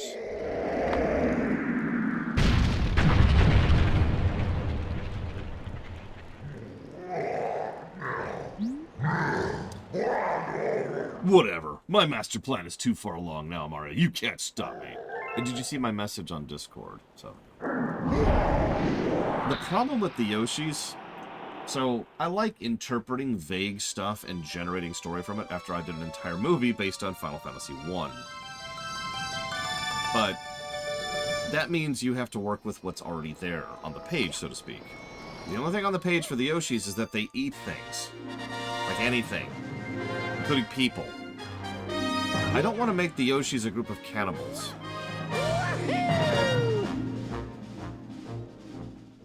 So... Like, I don't like that.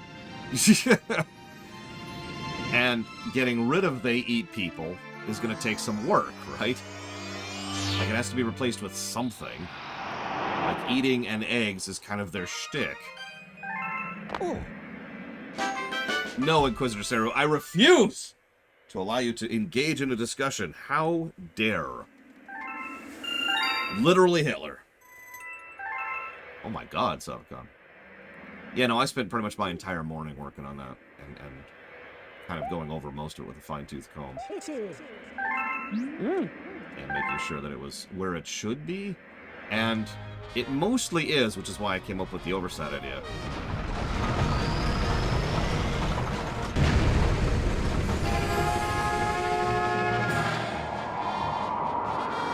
No, I know. We'll be playing that game, Traxie.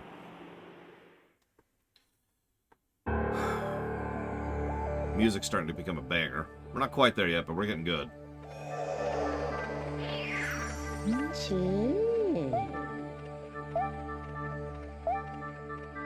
Yep, that's great. You're in a higher level area. Yeah, no crap. Just double checking something. Yep, okay, cool. We're not at my favorite song yet.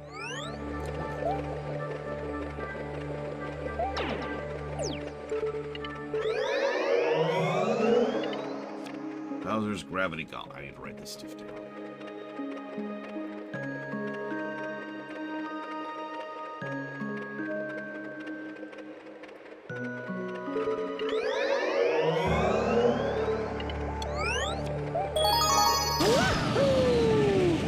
I don't mind them being able to eat fruit, although that does kind of remove the eggs from the equation, which is also kind of a fairly large shtick of the Yoshis.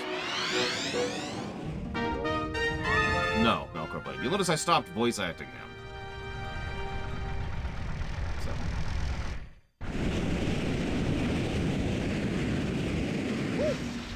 Yes.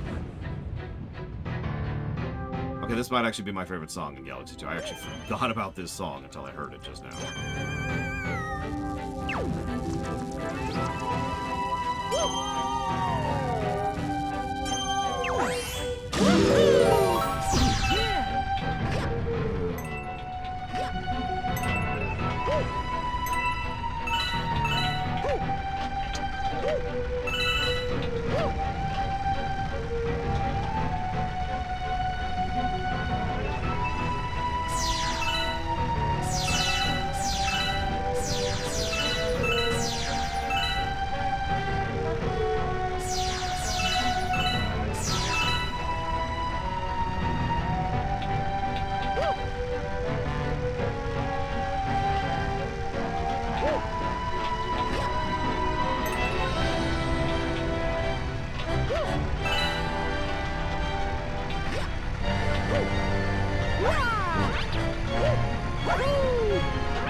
Worth it.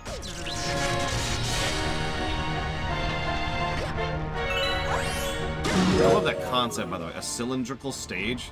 It's a great concept for a stage.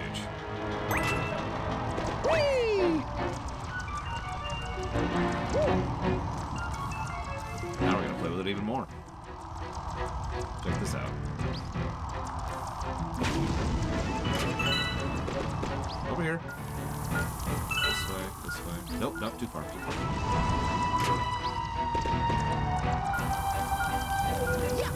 Yeah, but Sonic Lost World actually sucks, you know. I'm kind of more interested in good games in my life.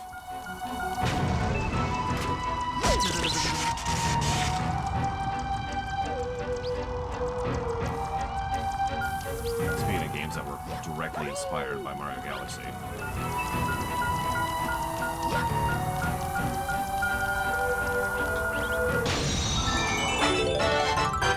Look, I want good stages, okay? That's all I'm saying. I don't care what shape they are. I'm not shapist.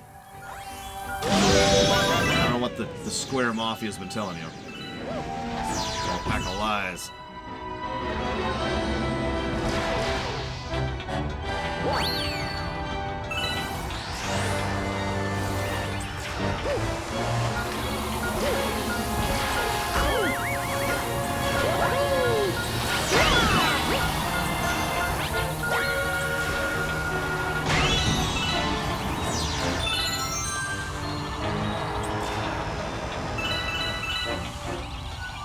at least they openly were inspired by Mario Galaxy as opposed to...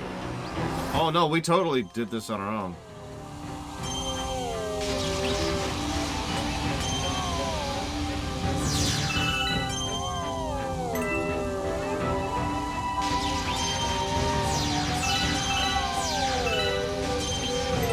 I would make Peach diplomatic.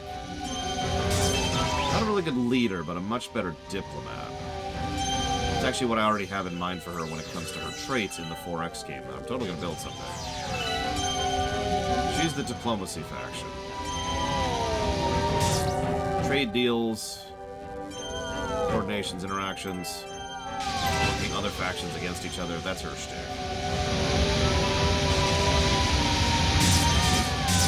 Oh god!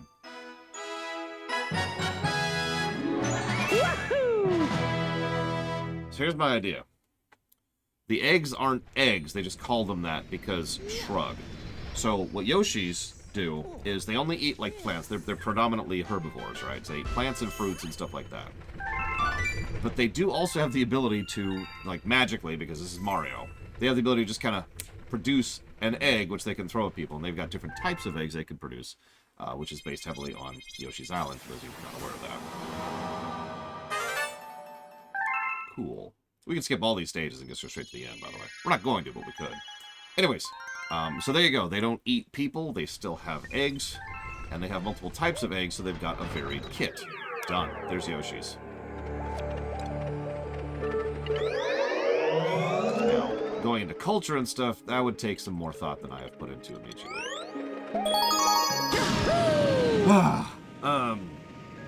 As for Daisy, I will admit I haven't thought about Daisy all that much, because Daisy doesn't have much. Daisy's big shtick is that she's Tomboy Peach. And that's it. This one, we're gonna fail at this one. I'm just gonna let you know that right now. This is gonna be death and failure. Yes! Yep. We have 30 seconds, let's go!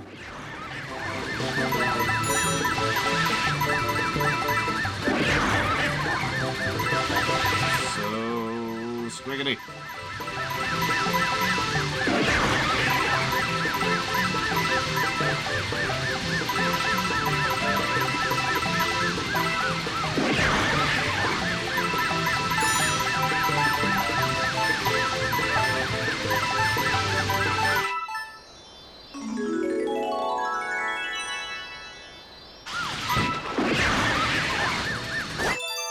Or I could first try it.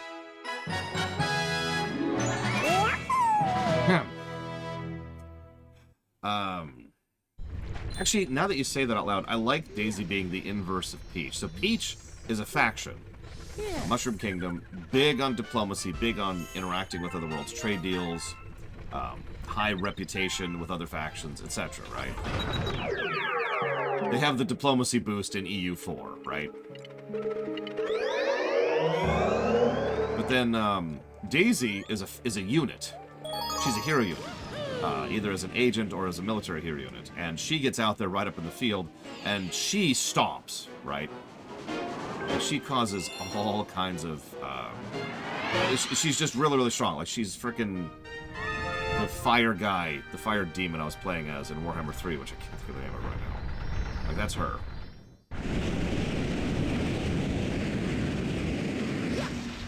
And either make her full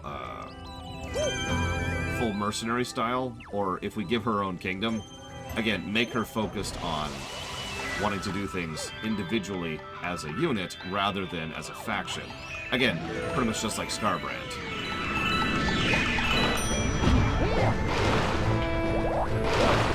Honestly, yeah, that, like, unjokingly. Make it so that she can do things like actually beat Bowser in a one-on-one fight. Maybe not all the time, maybe not perfectly, but she could at least give him a match, right?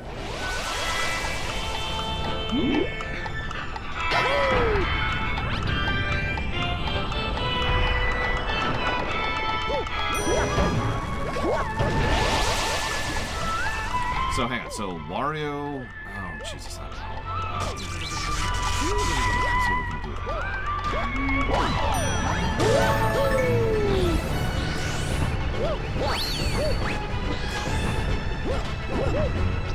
I knew it, Inquisitor Seru.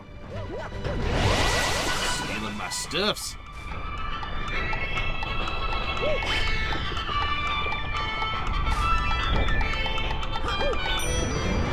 Ugh. Yeah, we're dead. No, hang on. Wario... So, hang on. Waluigi is actually a little bit easier, I think.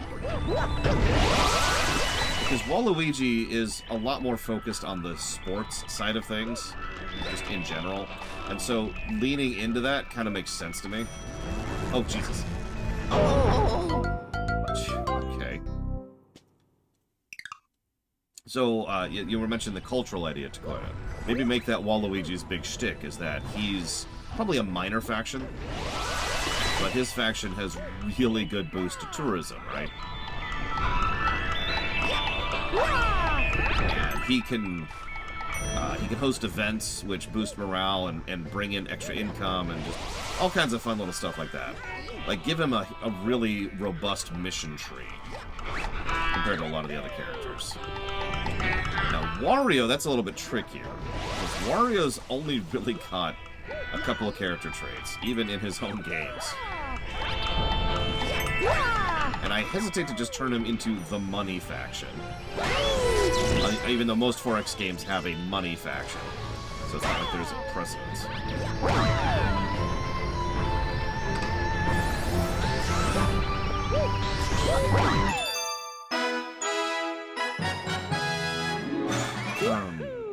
Yes, Civ 4, I want to say, did that too, Takoya.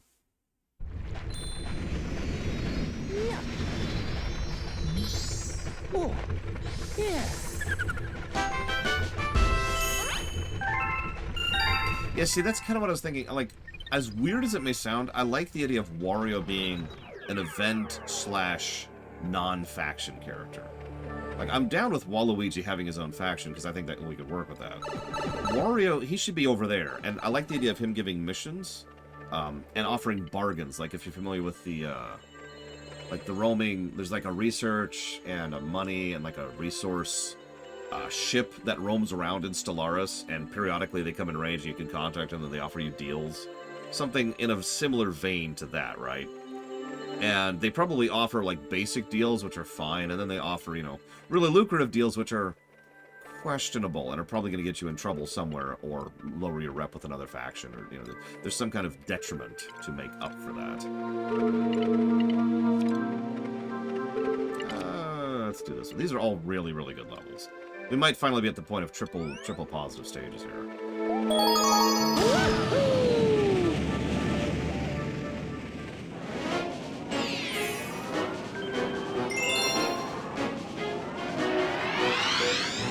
I never came up with a story for the Pokemon RTS, did I?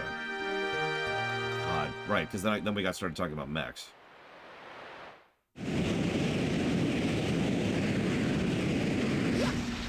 Yes.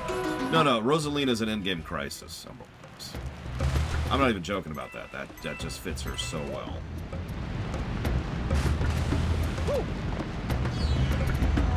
I mean, Syrup has to be there. Oh, Syrup also gives you missions.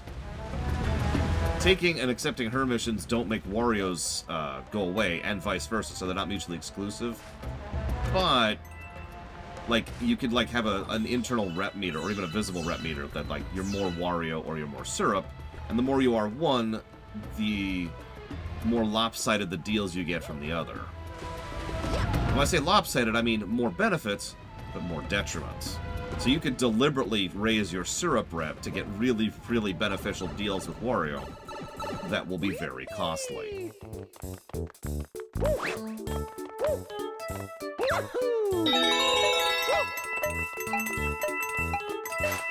we're just getting coins today. Just like in real life, right? Right. I'm way too slow. That's like 3 mistakes I've made. That was weird. Whatever. Wahoo!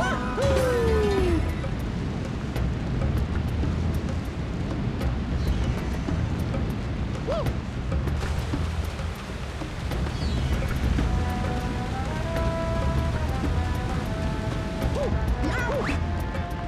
Oh, King Boo is definitely, like, not a faction. The Boos are a faction. King Boo is critically not a part of that faction. Because, as we've talked about before, he is not the king of the Boos. He's a dick. The Boos, they're not cool, but, you know, they're not him. King Boo's a monster. He would even, honestly, I could see King Boo being another Endgame Crisis kind of a situation. At the very least, he should be something like the roaming hordes, again, in Stellaris.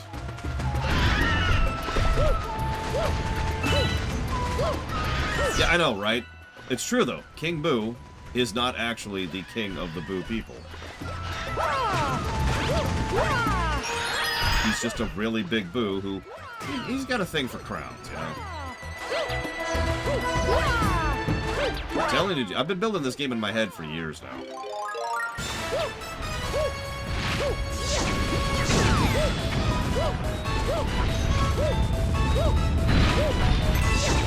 More the big Boo, I would say.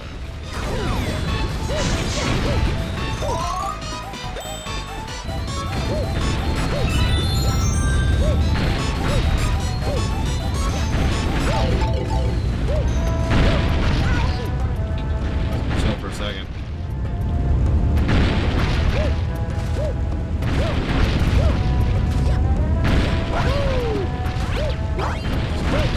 Shoot my target here.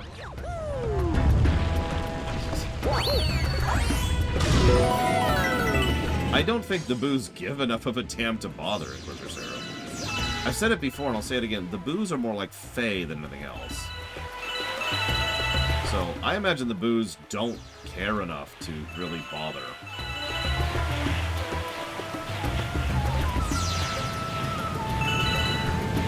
I bet most of them don't even notice. If you're like, hey, what do you think about King Boo? And the response is, who?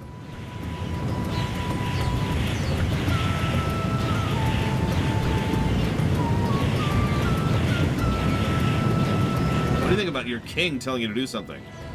We have a king. And we're dead. The Kongs? Oh, jeez. So here's a question. Do we have the Kongs in it at all? Because Kong has kind of drifted off into its own franchise. So... not necessarily a part of this.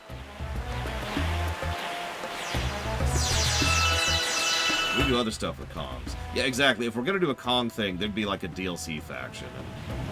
And I'd probably walk away from even designing that at the forefront.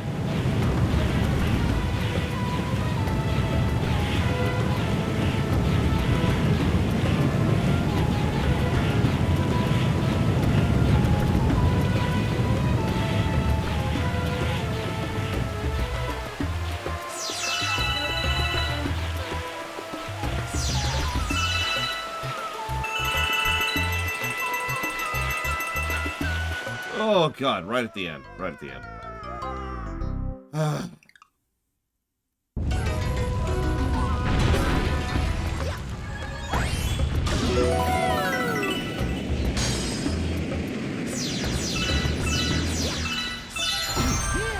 No, I think Pauline would be a species-agnostic faction.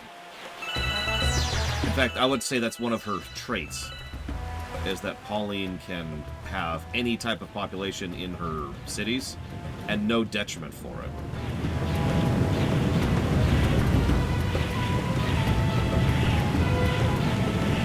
Whereas virtually every other faction would have, like, a kind of penalty for that sort of thing. Kind of similar to how they treat lithivores over in Master of Orion, if you're familiar with that. Whoa, okay, wasn't paying attention. That's my fault. That's my fault.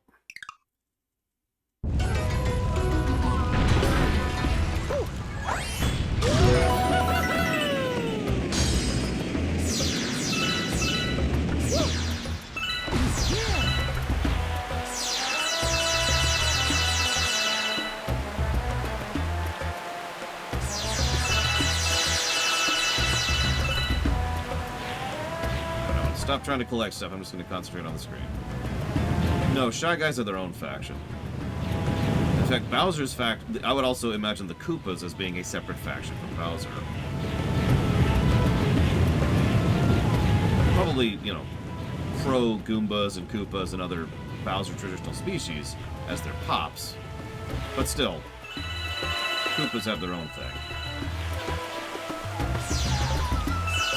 Oh, welcome to my world, Chi-Chu's. I've been wanting this game for years. I think I keep working on it. Okay, now that we've managed that nonsense.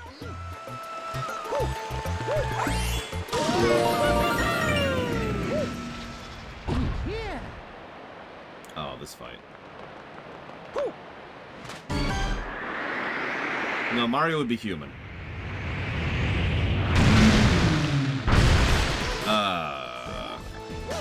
I'm pretty sure we have the rules for donations written down somewhere. I'm pretty sure it's actually on the FAQ on the website even. But for the life of me, I'm not actually sure if that's an up-to-date statement or not.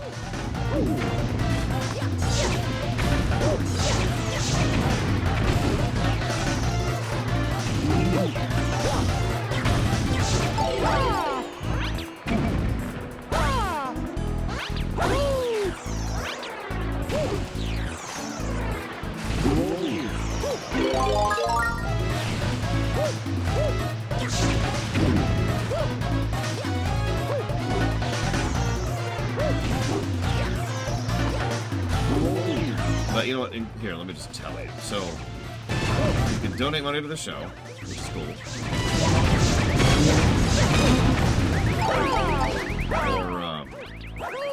And there's several vehicles by which to do so. Anytime you donate money to the show, you can put that towards up to 3 things of your choosing for future funding. Unless you want to add something new to the show, new to the list. In which case, you can only add the one thing.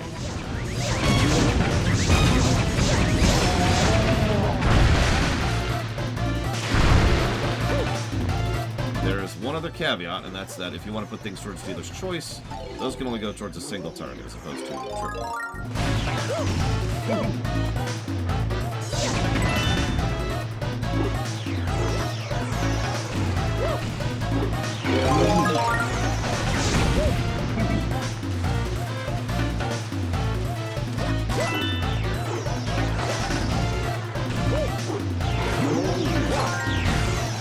God dang it.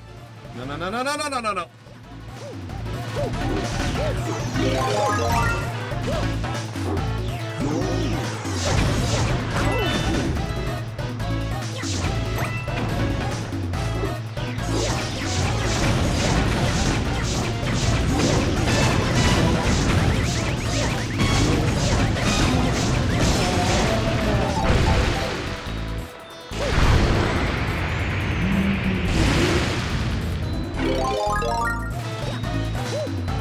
If you do make a donation towards a game and then dealer's choice and dealer's choice, what actually happens is that game gets the funding and nothing else does.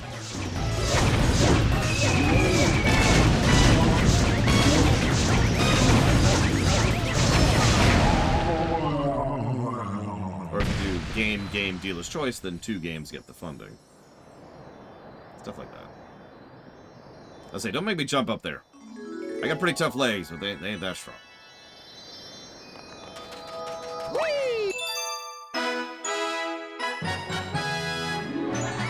I mean, you don't have to, Inquisitor Zero. Plenty of people don't. I do like that boss fight, believe it or not. Yeah. Oh. Yeah. If the fireballs didn't break the projectiles he throws, I would hate that boss fight. Because that would just be a pain.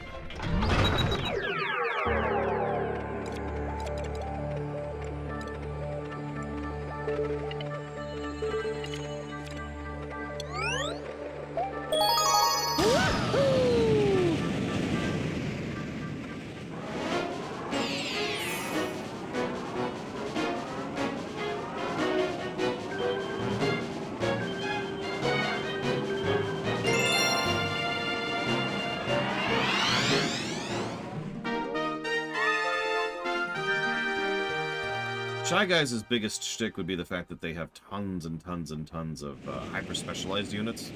Like, just all over the place. And I don't just mean military units, I mean, like, for working the farms, the fields, and the mines. Because there's such and such guy, right? There's sombrero guy, there's miner guy, there's farmer guy, there's happy guy, there's dancer guy, stilt guy. That would be their big shtick, is that they have tons of units that can only do one thing, but they do that one thing very wide. Yeah, exactly. There's a shy guy for that. It's probably what I would actually call their character trait. Faction trait. This would be another reason why certain factions like Bowser or Pauline would benefit from being able to get shy guys on their team, because, you know, because they're hyper-specialized and they're very useful. Nope, come on.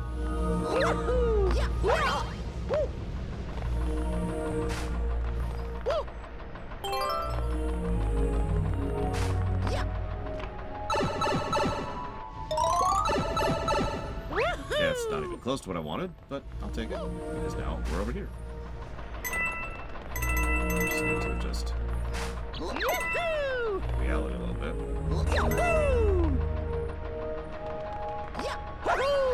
Oh, also, and I don't want to discourage you, Inquisitor Sir, but if you're going to do a direct donation like Bits, I would highly recommend just doing it through PayPal if you can. Bits take a fairly large percentage. PayPal does not. Actually, it's funny you say that. I was thinking of making the paint incident a crisis in and of itself. And one of like triggers for it would be if too many shy guys, like of the straw variety, get in one spot, or worse, it actually makes too many shy guys of the straw variety show up. And at first they're like, "Yay, sweet! I get a touch of free guys," and then bit by bit they became less and less controllable. The units have decided to rebel.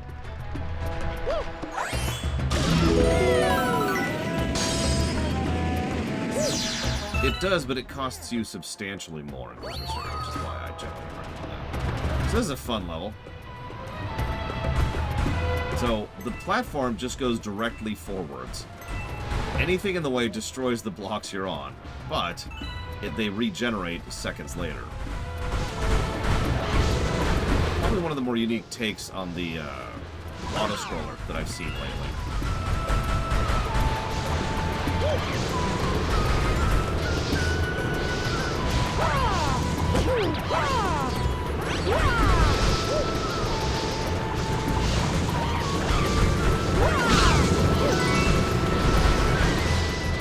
You know, this level's legit. I mean, we're at the point where the levels are just going to start knocking it out of the park in general. So, it's not like they've been bad up until now, you know?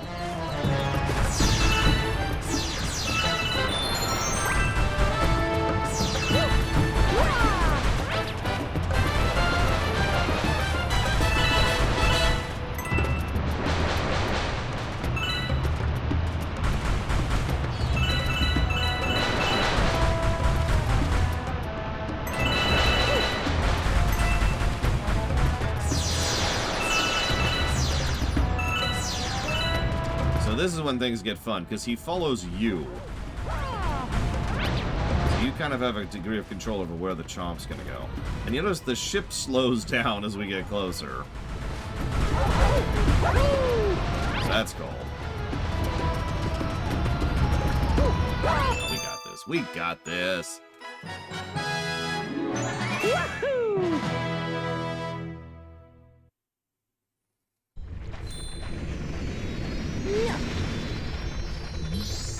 Oh, yeah. Yeah, they already have a working relationship, right? Melterblade just be like, hey, so I had an idea.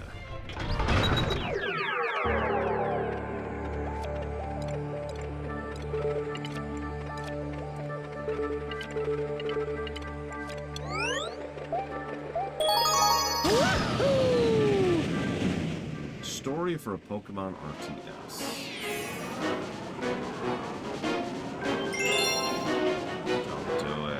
Don't do it, Saru. I love this stage. really running with the gravity mechanic now. Like, they've had a couple of stages with the gravity mechanic before now, but now they're just like, yeah, screw it. You like localized gravity fields, right? Because we got that.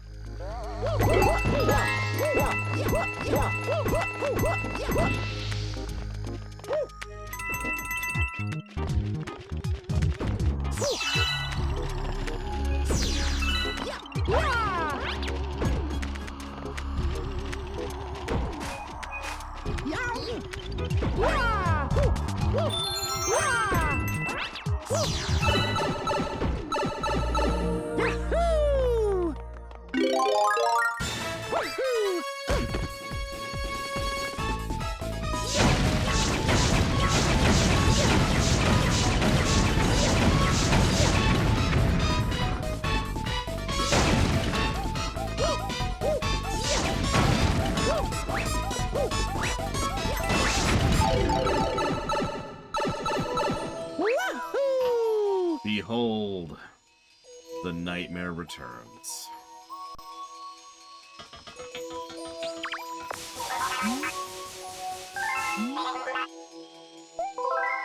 Why is there a time limit on this?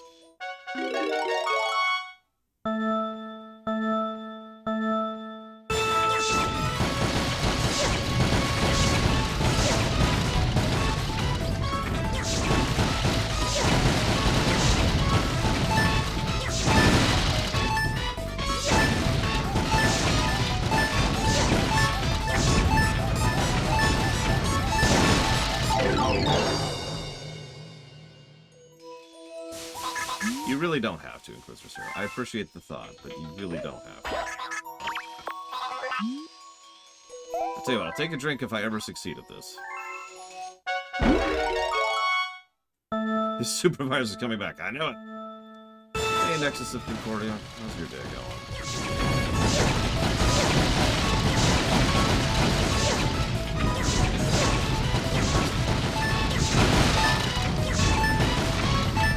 It's actually an optimal route for this, and I, of course, don't remember it.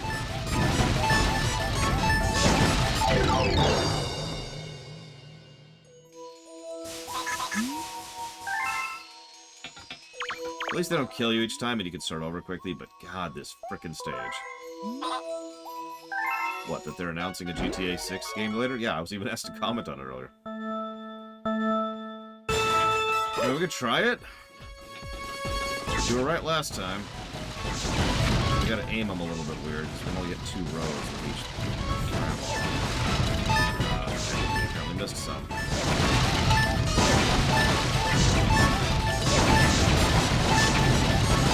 Well, that might have worked if we'd actually hit him. Alright, hang on, let's try this again.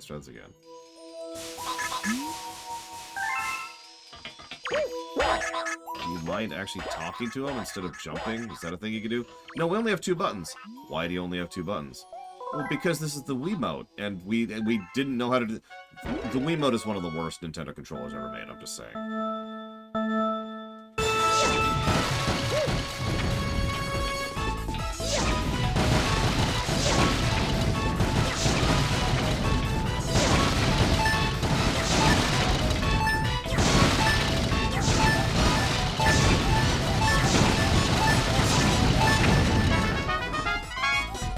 Nice job, Sarah.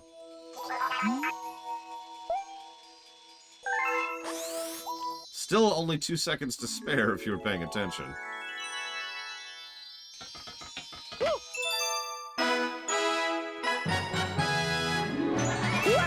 Correct! Even the NES Brick, which is not exactly a good controller, is just uncomfortable and not really well designed. But the frickin' Wiimote has caused me physical pain. More than once, actually. In fact, I can name 3 games that's happened in. 4, excuse me. Mario Galaxy 1, Mario Galaxy 2, Donkey Kong Country Returns, and of course the big one, Skyward Sword. Screw all of that noise. Please shut up, Lola. You collected a fire flower. Yeah, that's nice. I know that. Thank you for adding so much to this game. Jesus.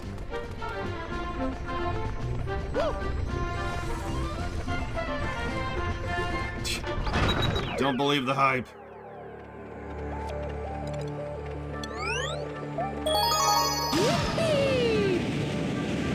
Anyways, alright. RTS. I don't have something to attach to. What kind of story, just story, do you want out of a Pokemon game?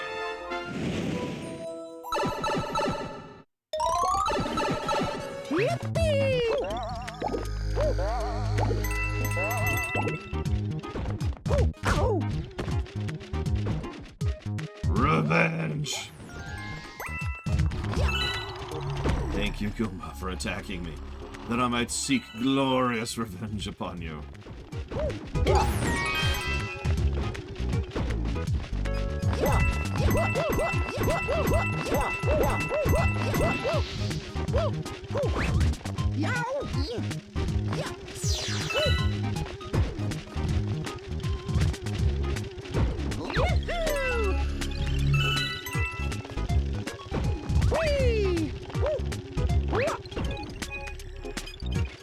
A lesser-known game I would like a remake of?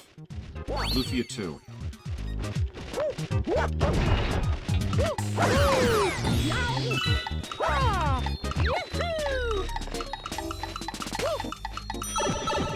Ross, somewhere, is just like frothing at the mouth and doesn't know why.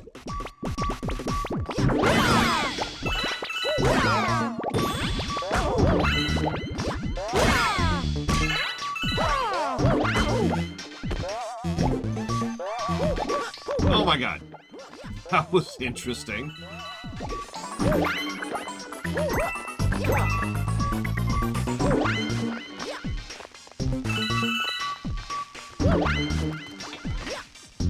You know what? Actually, no. I've got an even more esoteric game. I've never played Lunar, Inquisitor Sarah. We were just talking about how we should get a proper remake of Lufia 2.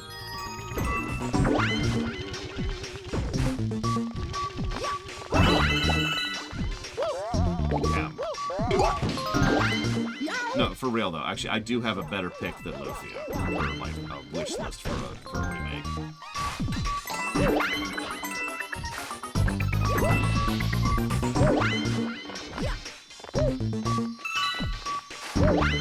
And as soon as I remember the full name of the game, I'll tell you it. I can't think of the full name of the game. It's a SNES game.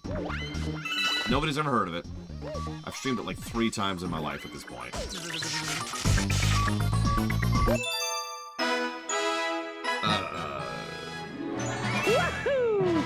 Oh god, I can't remember if it's Eve or Evo or something like that. No, it's not UN Squadron, although good guess. Oh, yeah. It is... It's called Evo Search for Eden, is the name of the game. A surprisingly fun game.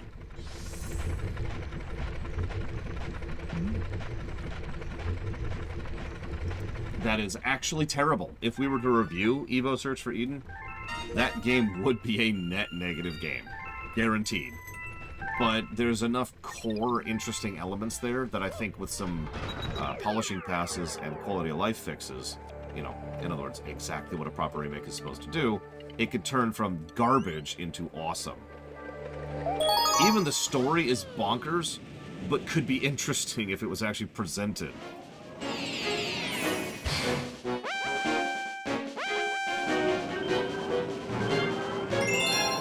Oh, Jesus.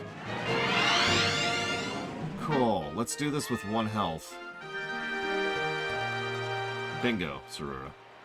Fix the execution, keep the ideas. The evolution concept. So, I actually talked about this earlier. One of the problems... Yes! A game with collision damage and no items. Jesus.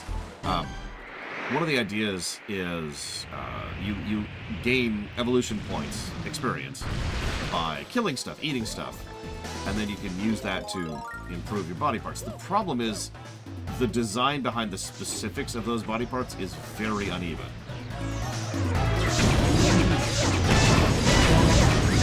So, some eras have just like an objectively correct path. Some areas have a completely linear path of upgrades. Sometimes they have options. Not always. There we go. Exactly, sir. And there's other things I would change, but like the game is extraordinarily grindy. The platforming is honestly terrible. A lot of the level design isn't.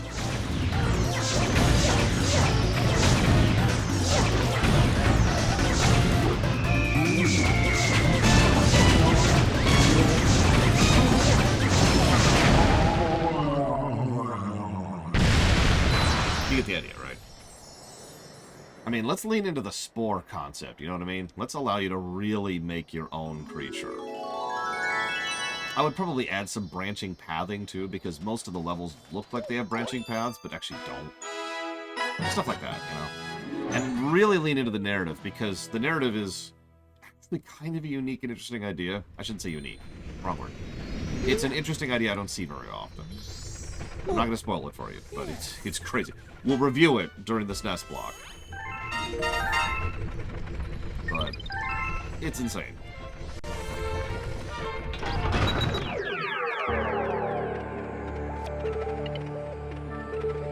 I have both heard and played Epic Mickey, although I have not beaten Epic Mickey.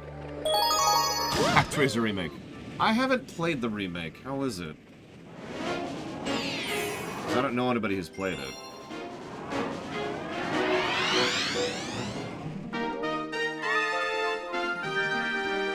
Oh, God. I remember being very, very stuck on this stage. Very, very, very stuck on this stage. Yes! I don't remember why, but I remember that being a thing. It's not here. It was during the Comet level. It was during the Comet of this stage.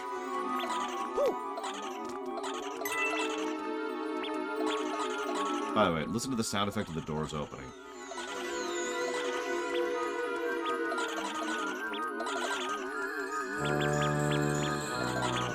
If they ever do. Yeah, no, it's the Mario World sound effect. Copy-paste.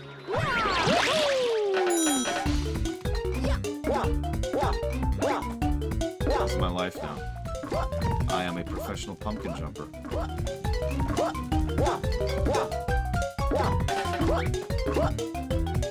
Yes, I have Nexus of Concordia. And can I just say that in a very vindictive and spiteful way, I am glad that they have been failing at that.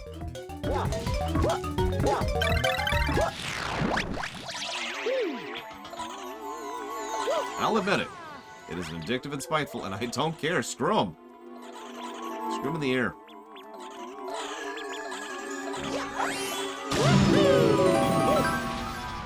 Yeah!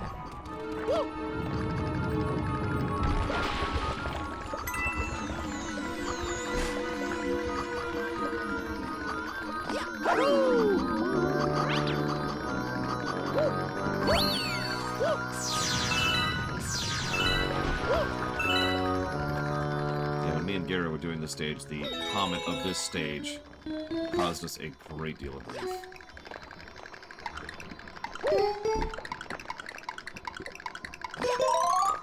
I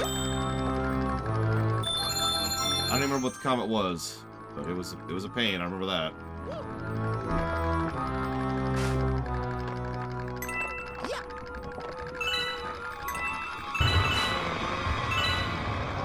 Yeah, I love what they do with the stage morphing in the background there.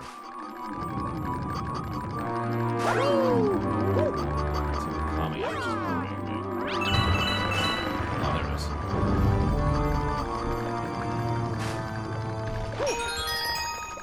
Ooh. Close. Yeah! So you remember this moon that's been in the background this whole time? Yeah, it's this moon.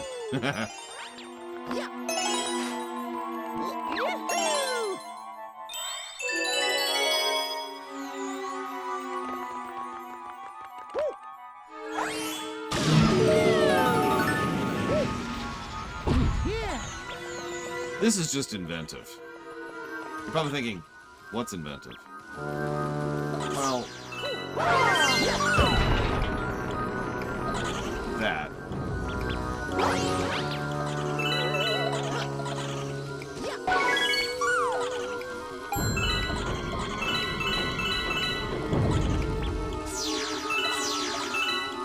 I mean, I've said it before, I'll say it again. That's pretty much the name of the game when it comes to late Galaxy 2 stages.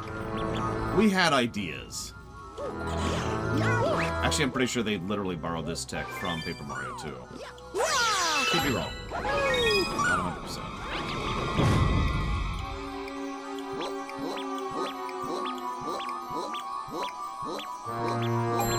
That's right, Mario can make Boos blush on command. Which I guess isn't actually news, but it's funny to think about. Yeah, have you noticed there's actually skulls in the fog in the background, by the way? That was true in Galaxy 1 as well.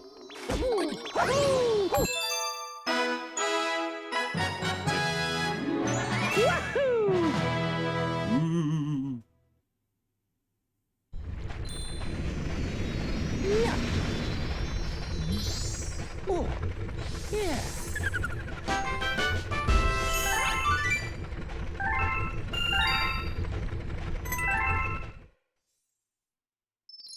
Oh, jeez. That's a hard one.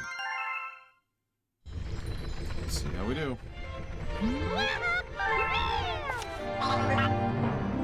And that's a hard one, too. I'm trying to unlock the mean stuff at this point. You can just ask me, Inquisitor Sarah. I've got a pretty good memory. Although, I do appreciate you actually using the website for the purpose it exists for. I don't want to discourage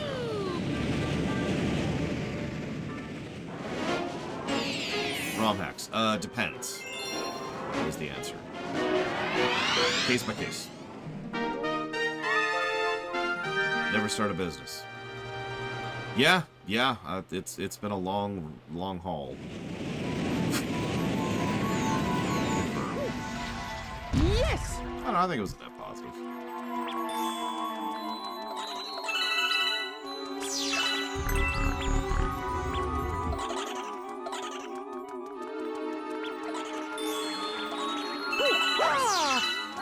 You got this, Frisco. Maybe. Or am I supposed to be like a typical YouTuber? You suck! Give me money!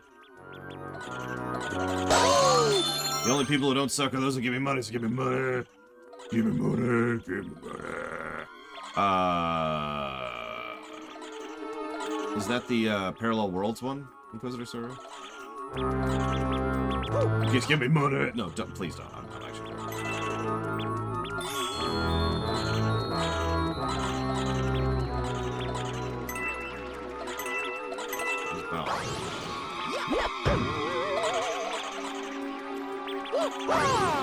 Gerudo XL. Never heard of Gerudo XL.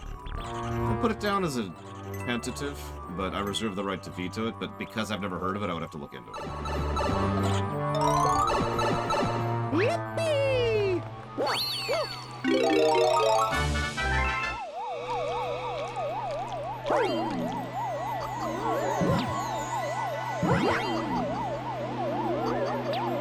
my god, Pika, you're fired! You're ejected from the club.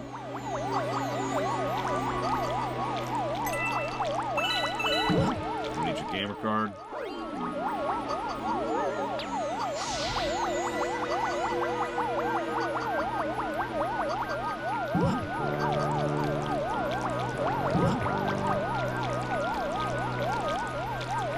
And yes, post.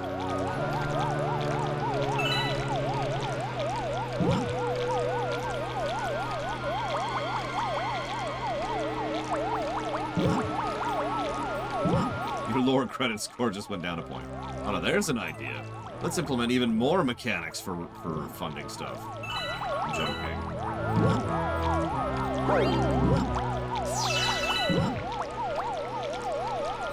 Yeah, I don't like that crawling sound effect, so I'm just gonna talk for a minute to kind of diminish it so that we can hear it a little bit less, because it's not a sound effect that I want to be hearing in my headphones, if that's okay with you guys.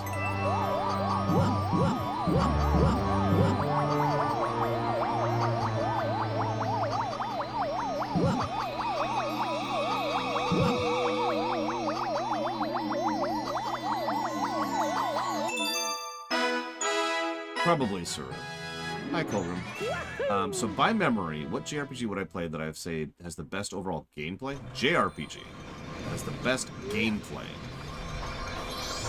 Oh, yes.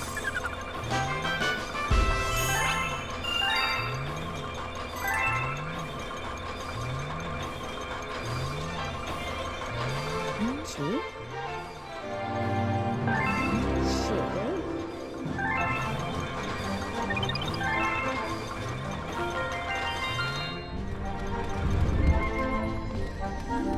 I'm going to discount FF14 for obvious reasons.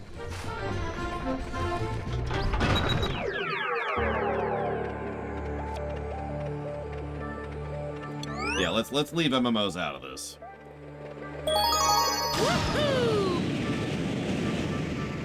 Hey, Bregwin, how'd it go? Bregwin. It was a nightmare! Dawn Trail is the upcoming expansion, yes.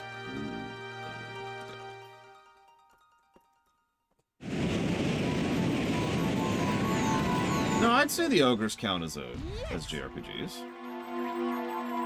One more day, Bregwin. You got this. You got this. You gonna get some sushi or something? Or, you know, your preference as a celebratory? If not, can I give you money so that you do that?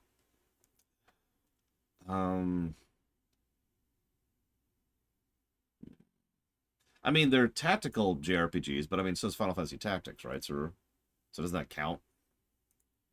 I mean, we can be two genres at once. We're malleable here. We got this. We got this. So I'm checking something really quick. Perfect, Bregwin. Thumbs up. All right. Where? Oh, I pulled it out. That's why. Okay. Brain.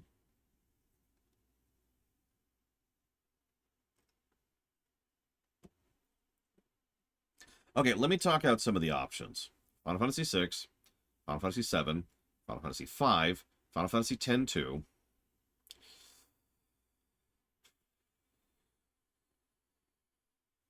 Dragon Quest XI.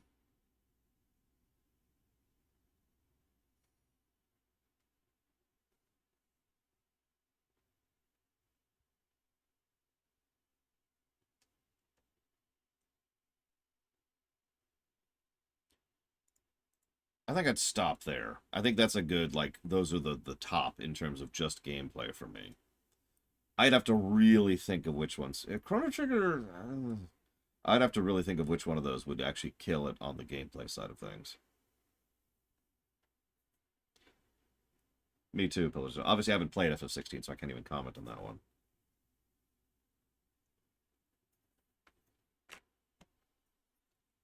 That's what I thought. Okay, sorry. We're cool. We're cool. Just looking up where this star is to make sure I don't screw it up. It's exactly where I thought it was. Go figure. Looks like I know how to play games. Occasionally. Once in a blue moon.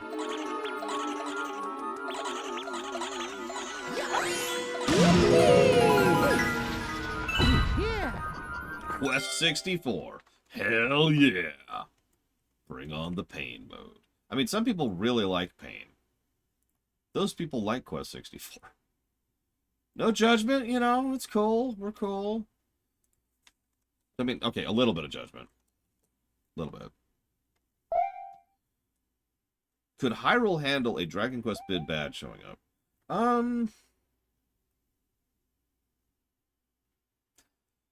It probably depends on the big bad. Dragon Quest kind of varies a lot, right? Like, I mean, the Dragon Lord isn't really what you'd call high tier, right? Oh, I wasn't thinking about the Fire Emblems. Three Houses. Fire Emblem Three Houses would be another one that would be a candidate for the top gameplay.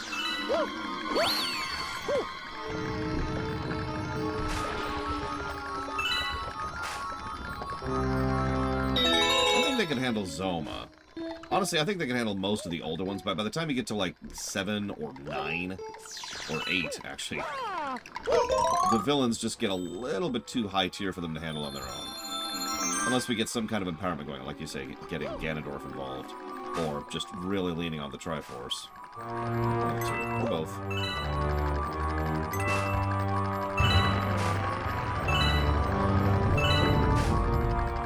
I was at...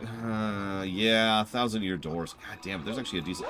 It's funny, we talk about how, nobody wants gameplay in RPGs. There's actually a decent selection of really good, gameplay RPG games. Not exactly a shabby... No! Okay. Can I die here? Is that an option? Yes. Perfect.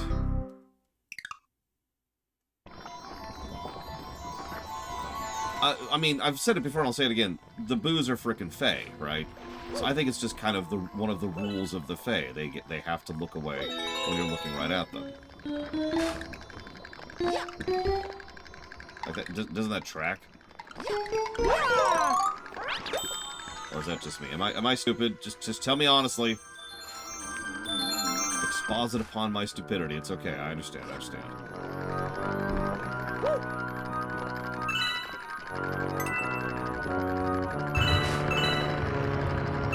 Well, yeah, because this is the Mario-verse, and therefore everything is slightly less horrific in the Mario-verse. So that tracks too, honestly. I love how they do this with the swamp. I don't love this swamp. In case I haven't showed it off, this swamp is insta-death if you fall into it.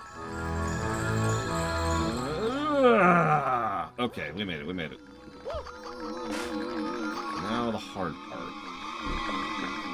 Look how fast this thing is going. I'm actually... And we're dead.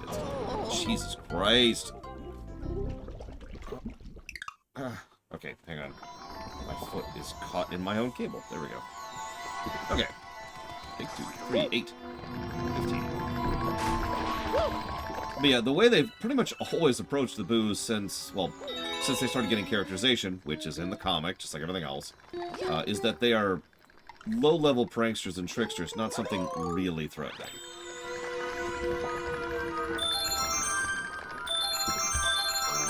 Well, you don't like the idea of a world filled with weapons?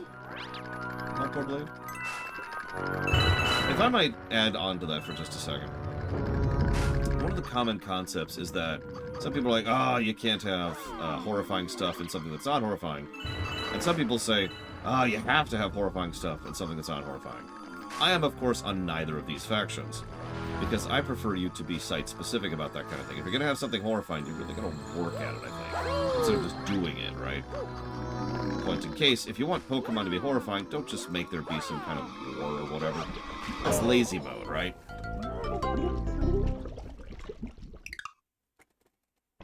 Don't make it so that they're, animals being abused for the sake of cockfights. That's lazy. There's nothing there. There's nothing horrifying about that. Smithy? Smithy is actually a great example of how you take a setting that is lighthearted and silly and happy and fun, and you add something horrifying to it. Because the contrast works there. You have specifically designed something that is alien, that doesn't work. And indeed, Smithy is literally from another world. But everything about Smithy and the approach of Smithy's minions and the only Smithy stage we see, which is the factory, their particular dimension, indicates that it is completely otherworldly to the Mario setting, and that's the point. I mean, Lord knows we did that once, Savacom, me and Gary, when we were getting this exact star. But no, I'm just failing miserably.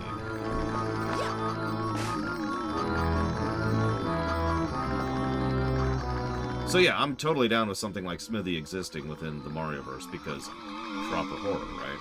Proper contrast. Yeah.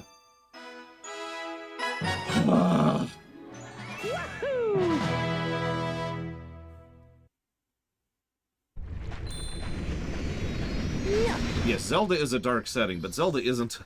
Zelda is just plain dark. Zelda hasn't been dark since Zelda 3. That's old school at this point. Probably not Inquisitor Sarah. One of the most horrifying things for me, personally, about the Smithy gang is specifically the fact that the implication exists that all of Smithy's minions don't really have sentience or sapience. I talked about this during the run. That they are quite literally slaves to his will. That they are just tools. And Ironically, I think SMRPG did a better job with that concept than StarCraft 2, but that's neither here nor there. Oh, yeah, no, exactly, Blade Cheval. You have to be specific. You have to do the horror correctly. I would never make Bowser horrifying. I would make him goofy, interesting, engaging, thoughtful. I mean, I don't know if you were here for this earlier, but I highlighted a scene I could picture in my head where Bowser takes Mario out go-karting to cheer Mario up because Mario's in a funk with regards to how little self-esteem Mario has. And Bowser is the one who talks Mario through that and helps him to get over that. That's the Bowser I envision. And that's the Bowser I frankly want. Most of you probably haven't played it, but there's a game called Color Splash. We did play it on stream. And Bowser was ostensibly the villain of the game, but he wasn't really. In fact, what was actually happening was there was this evil entity that was, you know, possessing him, for lack of a way to put it. And my favorite part about that, God, I love this thing so much. My favorite part about that was right towards the end, right after you free him from its control, he demonstrates that he hasn't been aware this whole time. And he has no consciousness of what has happened while he was being mind controlled. And he looks at you and is like, "Oh, Mario, what's going on? Is it time for go-karting?" Like it was just a Tuesday, you know? And that's Bowser.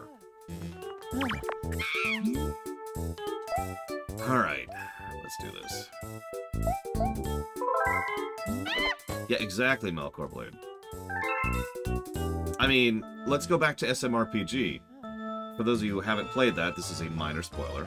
Actually, a huge spoiler. You ready for this? This is the biggest spoiler in the history of spoilers. Here it comes. Here it comes. Bowser is a playable character in SMRPG. And he's not at first. He is, in fact, the final, I believe? No, second to last. Sorry, second to last party member that you get in that game. And he's awesome. He's pretty much got a permanent slot in my party because he's really cool.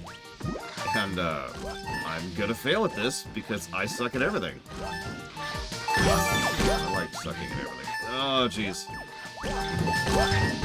Oh, so close. There's a scene where Bowser is literally crying because he's lost his castle, he's lost his Koopa Troop, and the Smithy Gang is taking over. And then he turns and sees Mario. He's like, "Oh crap, it's Mario." Okay, I can't let him see me. Okay, just gotta act cool. Okay. Sup? No, that's stupid. Why would you say that, Bowser? God, why would you do that? Okay. Yes, I'm here. I am Bowser. What's going on, Mario? Well, I'm just gonna go on now. And he just kind of leaves. And then you're like, okay. And you go to open the door, and you can't open the door. Bowser's back. He's like, "Oh, ha, ha! You need help opening the door, don't you? It's written all over your face. Don't worry. I got your back." And then he helps you open the door. And that's Bowser, right? That is Bowser. He's awesome of a character. And it's why it pisses me off so much when I see games like Sticker Star. Anyways, hi, the Wolfman Hulk.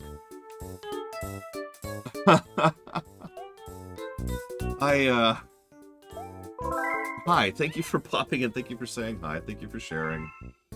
We here at the Lore Walkers are totally cool with people who just want to, lurk. That's the word. I can't think of the damn word. But you're always welcome to poke in and say hi and say coo. And I don't know about you, but Mario is I mean, I love me some Mario, obviously. I've been in just a great mood the last few days. But I've been playing Mario games since I was 3, I think, roughly. I'm not sure of the exact timing on that, but it's been a minute. I'll be sharing some stories about that again in some cases. When it comes to the 2D Marios as we get to the older stuff. Come on! Oh my god! Tell me that counts. Yeah, and then Bowser rescues a Chain Chomp. And she agrees to become his weapon. And it's an awesome weapon, too. Bowser's legit.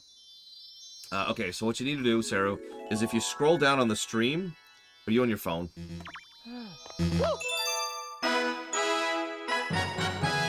Because they're stupid. No, you're on your laptop. Okay, so scroll down a little bit on the stream. There's a donate button down there. There's a donate button on the website. Both of those beeline direct to it. And it should show up here when you use that.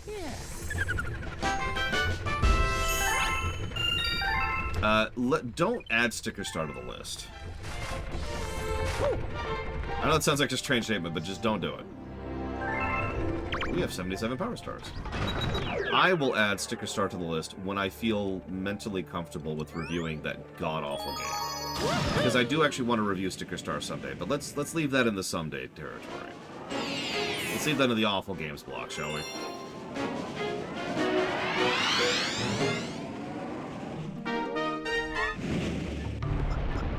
God, that's such a terrible game.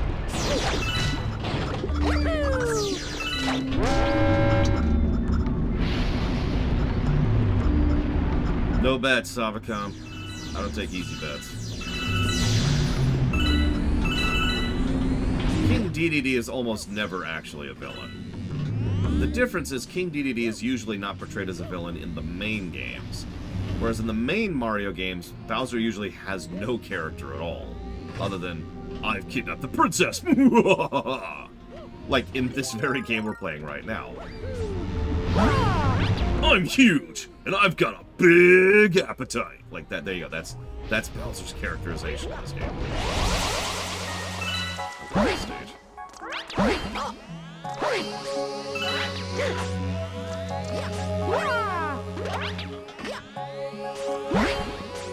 A game where Peach kidnaps Bowser. What genre do you make it? Because we could do just straight up platformers, nothing wrong with that. But we could play with that.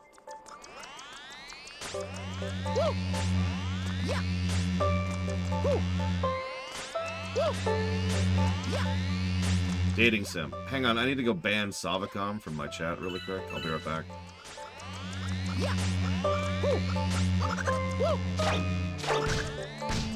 SMRPGR is on the list, I think, sir, but don't quote me on that.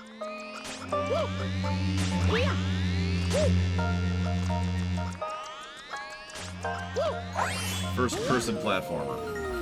I mean, I like Metroid Prime. Although they used a lot... We'll talk about this when we do the Metroid block. Metroid Prime did a lot of little tips and tricks to try and make that actually work. It would have been very easy for Metroid Prime to suck. This is not how I envision my day going. But you know what? We'll take it. We'll take it. We'll run with it. This is just our lives. This is just our lives now.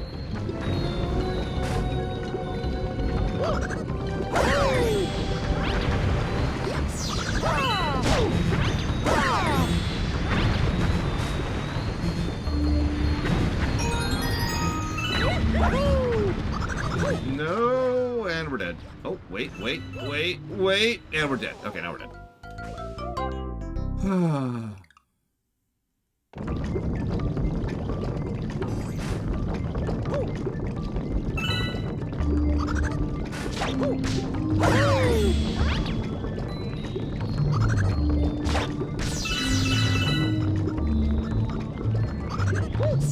We're not making a Mario dating sim. All the games and all the universes that we could have made, we're not making a Mario dating sim. It's not happening.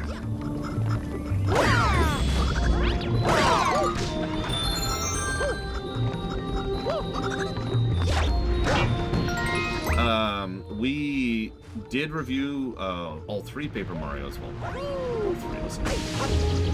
The three original Paper Marios once upon a time, but that was before the Oblivion line. So those are invalid reviews as of this moment.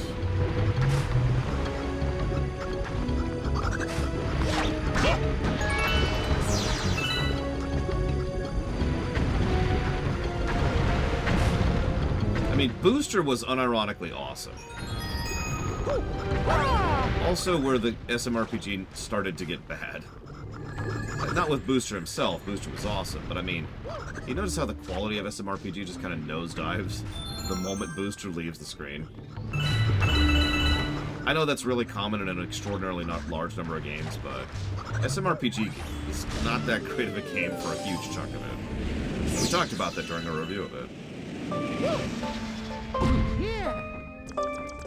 Yeah, the back half was just... which is a shame, because the front half is honestly awesome. funny, interesting, engaging, inventive. It even had honest-to-God world building. Yep, we're gonna go for this. And we're dead! As it should be. Yeah, the Jolly Roger section is when the dungeon design gets noticeably worse. The characters get worse, the boss fights get a little bit more bullcrap. The whole game just kind of goes, eh. There are some exceptions. I do like Yuridovich. But even some of the other things that they do right just kind of stumble a little bit. I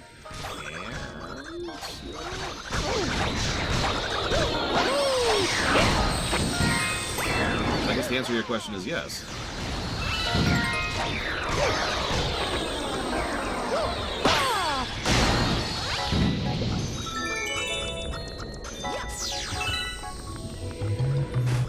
Now the reverse of what we just saw. I love this stage so much. I'm gonna go get this 1-up. Oh god, that was a terrible idea. I didn't even get the 1-up. I regret everything. It's okay, we have 1 health left. I mean, most of them were Pika, but yes, is the answer to your question. Yes, I would like health, please. Give me health.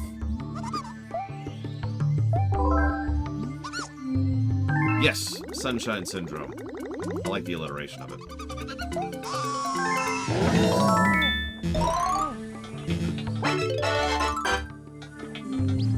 You're more than welcome to the Wolfman help, but you also don't have to. There's no pressure here. There's no mandate. Do it or die! Oh, sorry.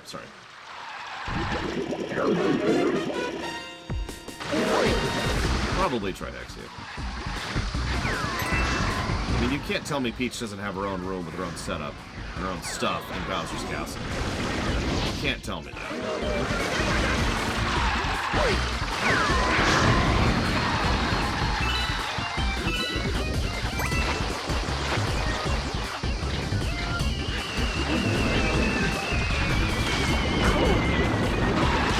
Good negative attack.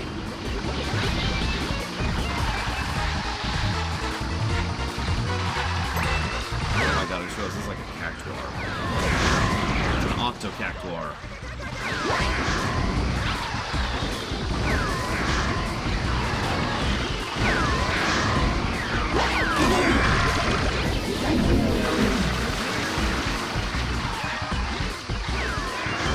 I mean, pretty much all the RPGs make him a character. I am using a controller, yes.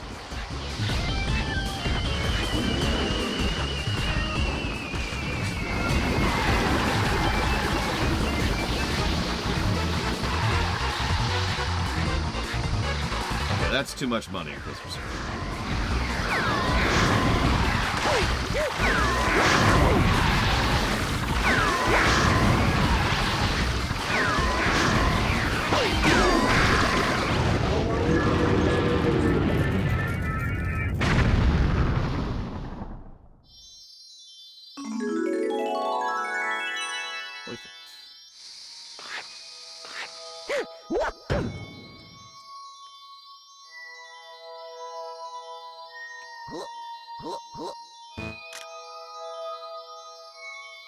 Oh my god, what are those things?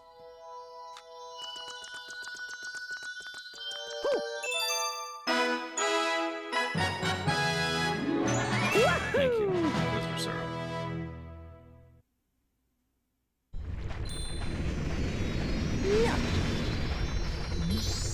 Oh, yeah. I do always appreciate that. Thank you. Thank you, thank you.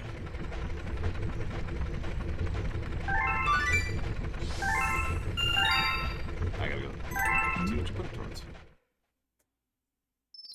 I mean, we could just call that Mystic Quest Syndrome, Blade Jamal, but there's an interesting question. Can we think of a game other than Mystic Quest that does that? Good intro, good outro, bad middle. Oh. No, we actually do have a term for that. There's a pre-existing term for that. I forgot about that.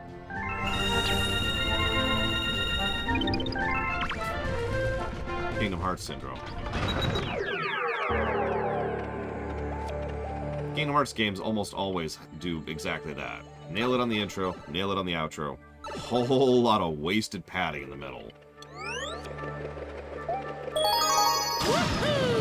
That goes all the way back to Kingdom Hearts 1.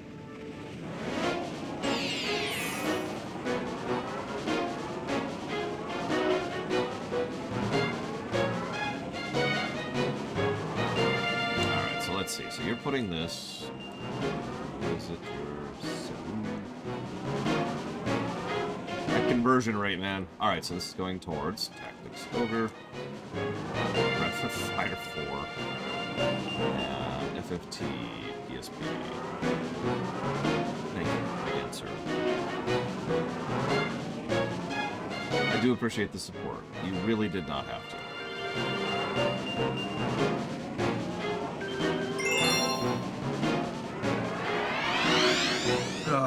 I've heard that Breath of Fire 4 is the best Breath of Fire game. I have not played it, so I actually can't speak to that.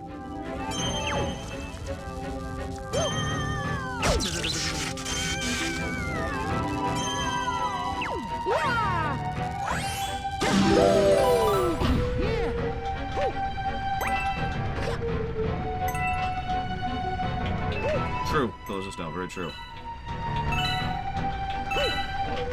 Up and down, for that matter.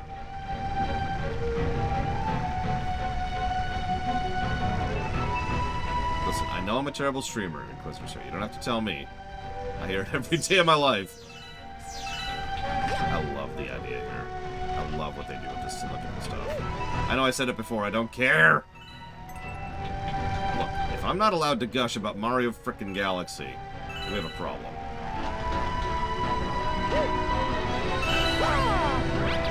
Like, that's just life now. The worst Daedric Prince to serve?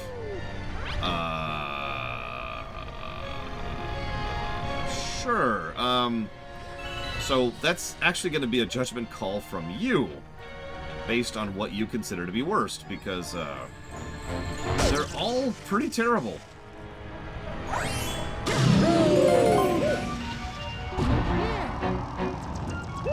Like, they're all awful.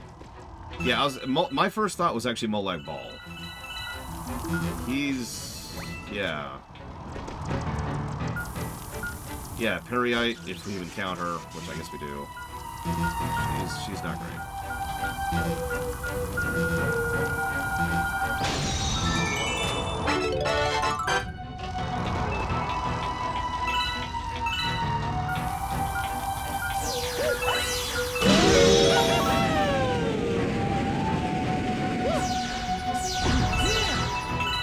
I mean, even speaking as a guy, I would rather not interact with Molag Bal, if that's okay with you.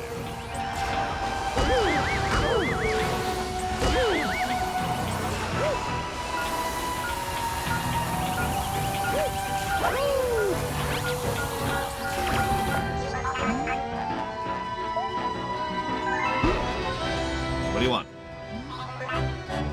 A red guy? Oh my god, okay.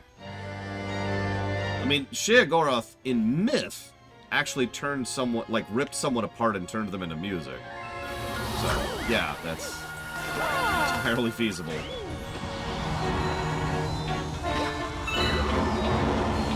Yeah, I like Jiggalag, but not, no.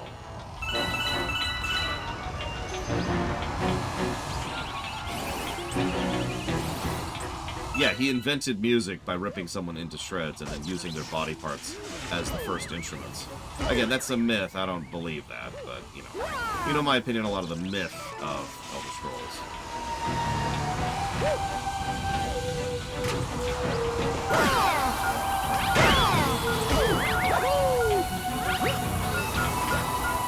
Yeah, exactly. Click.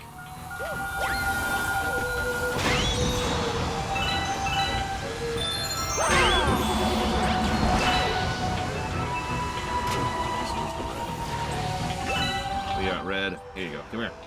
Not you. You. Red. Come here. Come here. Come here, red. Follow me if you want to live. Oh, Jesus. Don't kill me in the process, please.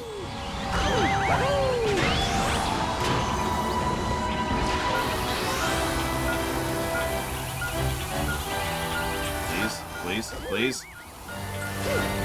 Why are you doing this? Why are you doing this? Okay, it didn't kill him. It didn't kill him.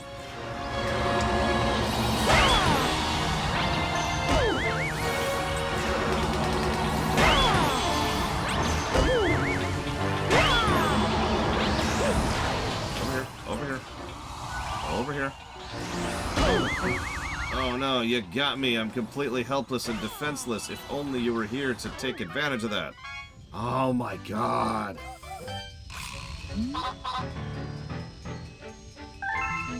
I can't believe we one-shot that.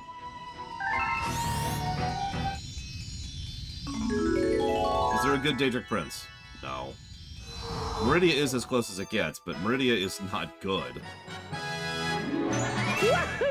Meridia is good in the same way that fire is good. Yeah. Oh, yeah. Meridia would really like being in Warhammer 40k. Purge! Oh my gosh. Okay.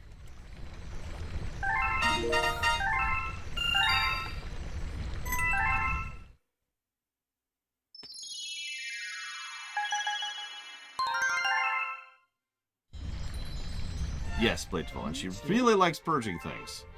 No, really. She's really unhappy with undead. Hey, Dream Whisperer. Hello, Romikir. She's, well invested in removing those from the board.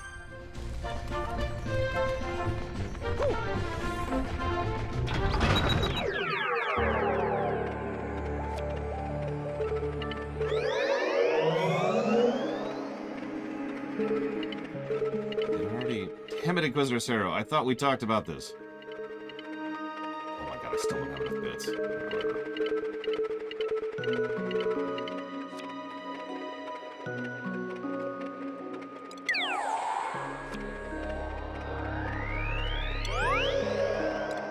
Do vampires count? That's actually a good question. Especially considering that they can't even make up their mind about where vampires came from in that frickin' setting.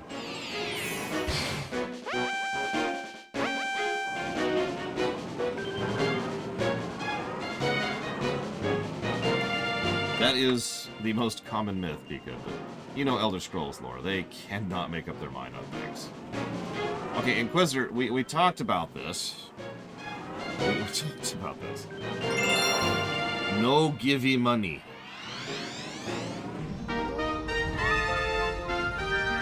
Inquisitor just really wants me to die on this level. That's what this is. If I'm not mistaken, me getting this exact star was actually in the highlight reel the last time we played this game. Because I made it with like 4 seconds to spare or something like that. Speaking of which, I'm going to concentrate for a second.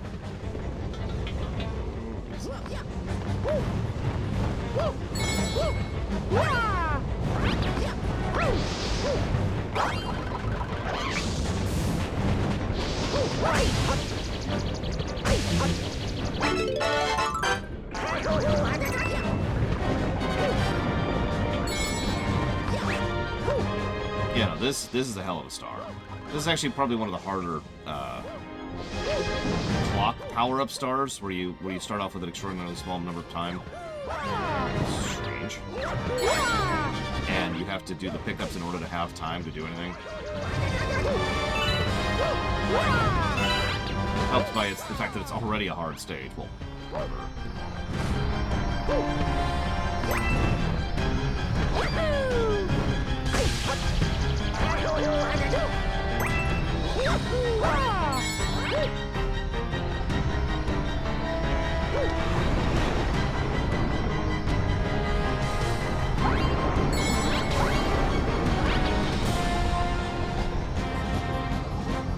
music helps. This is true for many games.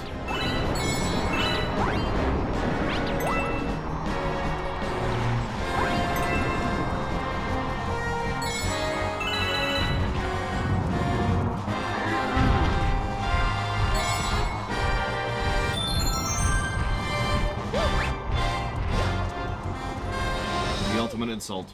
Being an enemy in a Mario game that Mario doesn't even bother to kill.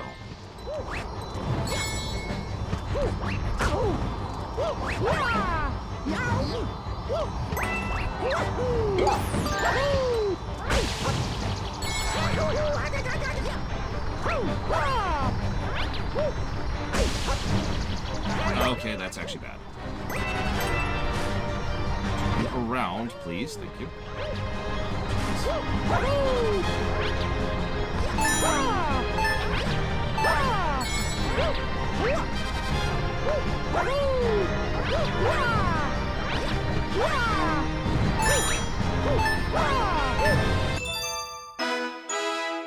Kind of like that.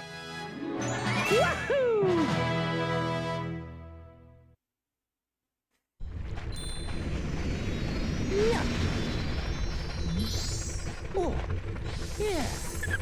One shot.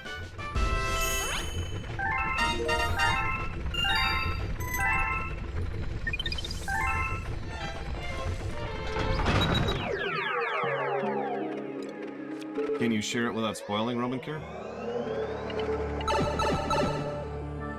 Your theory about Ghost Trick? Alright, so I'm gonna put the controller down because I got 4 donations to look at. Jesus Christ, people. What are you doing to me?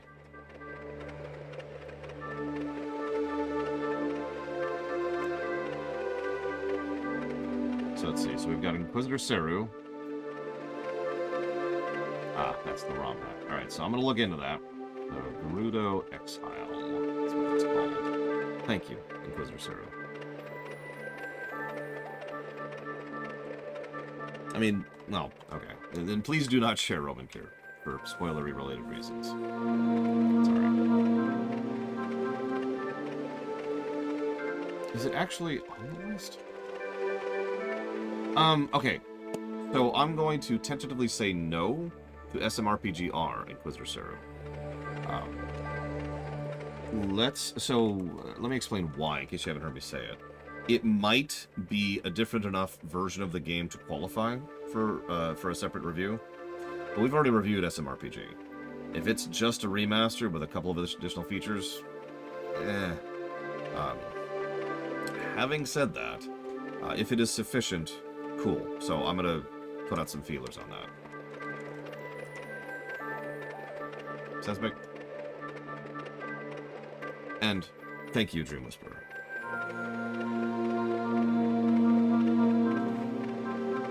I will put that towards dealer's choice.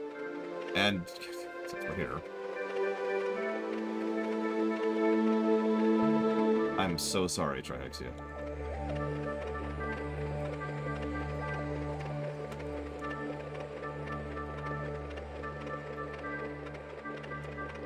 That's going towards, from Geludo, Resident Evil block, Zelda block, and Dragon Quest VIII. I mean, I'm also buying it for a friend of mine whose opinion I care about, and so, yeah. I mean, you say that, Melkor, there is a sufficient amount of evidence that it might be more than a simple remaster. More than a good remaster, even. We'll see. We will see.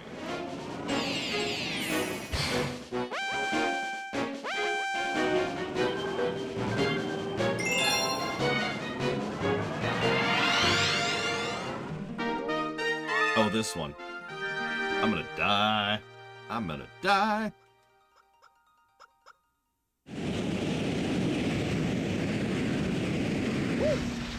Yes!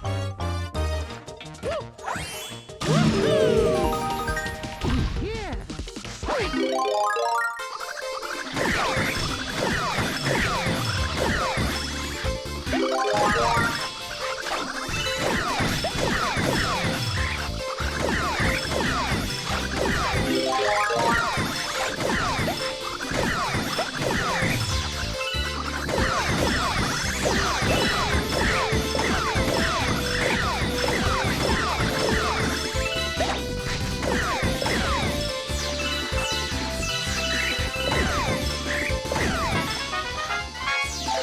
Or I'm gonna one-shot it, one of the two.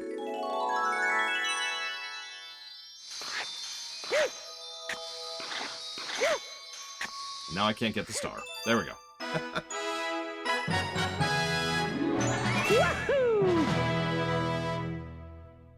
But yeah, there's a new Ghostbusters trailer, apparently. Yeah! Oh yeah, I should take a drink. Oh, yeah.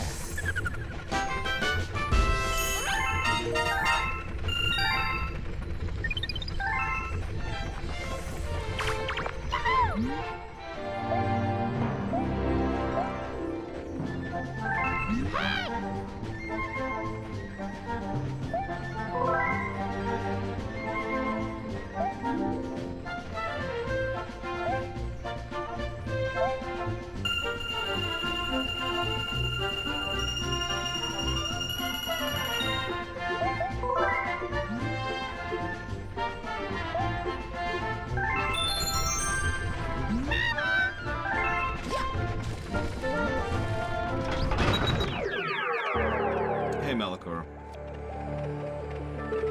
Okay.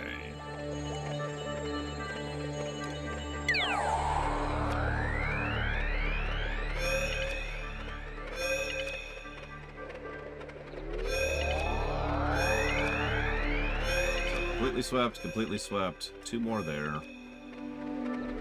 We can't afford that one yet. Let's do these 2. Get these out of the way. Oh, geez, this one. So, you're good at rhythm, right?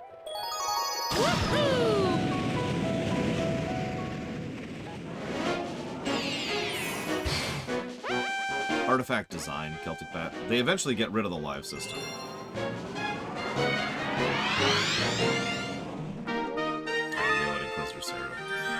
Secretly, you're just a huge religious zealot. That's what it is.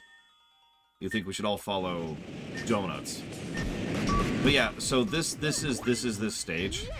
Can you see the problem with this stage immediately?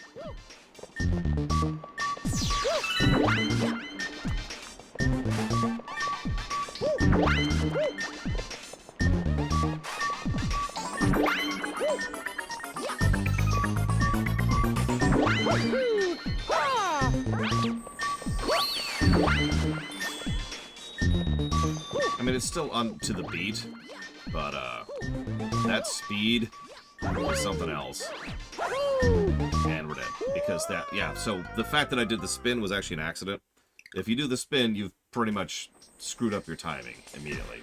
You do not have the extra time between beats to afford the air time of the spin unless you're very tight about it.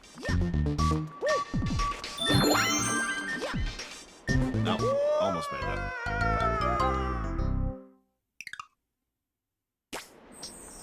Wait, you're a Knight of Lotus? That makes so much sense. Listen, all I'm saying is princesses and liches are the best combo. Changed my mind.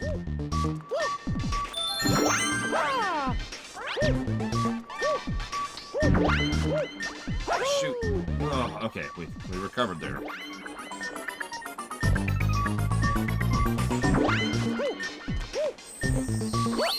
Now the hard part.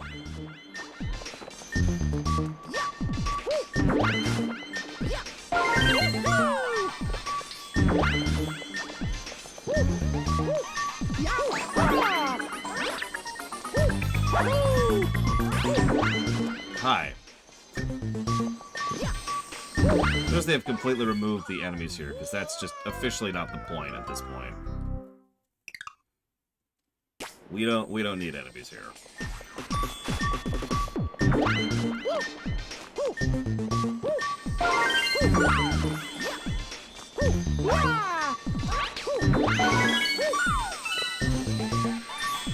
Yeah, the enemies would be like, alright, we got this. Ah, what's happening?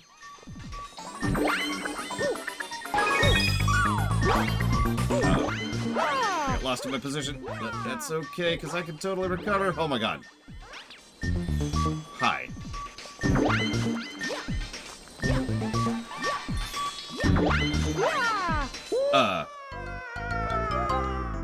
And then I died. Oh god, Booze would be a terrifying enemy on this stage.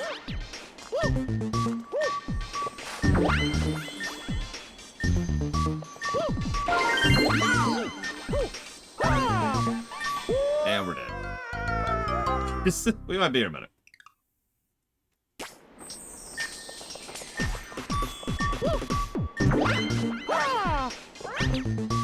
Yeah, every single block just has booze. Just everywhere.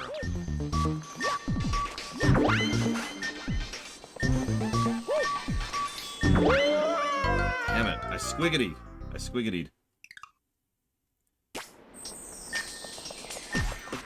What's really funny is this stage could actually suck. And I know what you're thinking, doesn't it?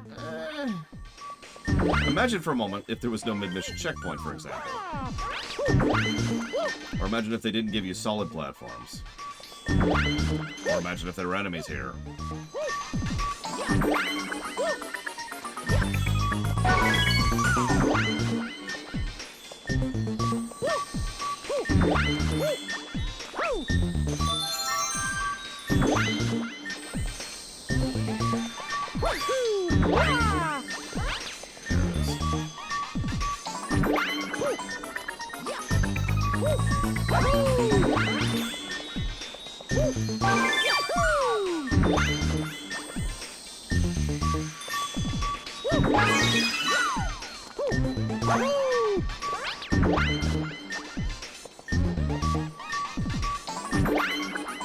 They're actually picketing now, Spartan? I hadn't heard about that. Oh. Okay, we're okay.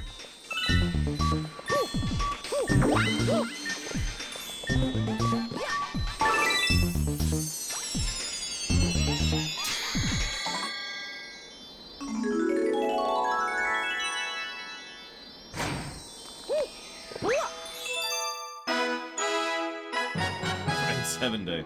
But we got a 34-second trailer that showed absolutely nothing. How many of you remember the teaser for Age of Ultron? I know that's a strange direction to go with that, but just bear with me for a second. What?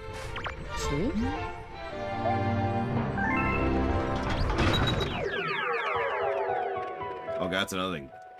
The blocks don't stop after you get the star. Jesus. No, what do you... Stop. Oh my god, this freaking game. Fine, here, go here. Not the Pinocchio one, the one before that, the teaser. It starts off with a shot of Iron Man's armor. And then it plays several very specific lines from Avengers 1. And the armor is getting, like, cracked and twisted and torn. Until, by the end of it, it's the shape of Ultron's helmet. And then you hear screaming quietly in the background, and then it stops. And that's it. That's all it is. That's a teaser. That's exactly what a teaser should be. It's one of the better ones I've seen in recent memory. I knew that one, Spartan. But I bring that up because it indicates all it needs to. It is an actual teaser. It gives you actual information on where it's going, what it's going with. We could tell that it's, coming from Stark. That Tony is going to be the one who actually ends up building Ultron. And stuff like that, right? Like, there's actual information conveyed sufficient to qualify as a frickin' teaser. Exactly, Sarah. That's another good example.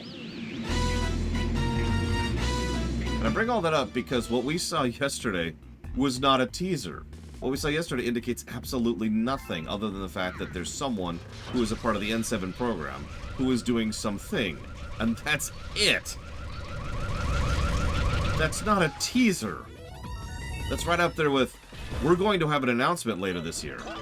And that's the announcement, is that we're going to have an announcement later this year. I just realized I have to do this with one health. I might not do this one. Legitimately. Because of the control issues, I might just not do this one. Having to do a Daredevil Yoshi level with this control scheme. That's not happening.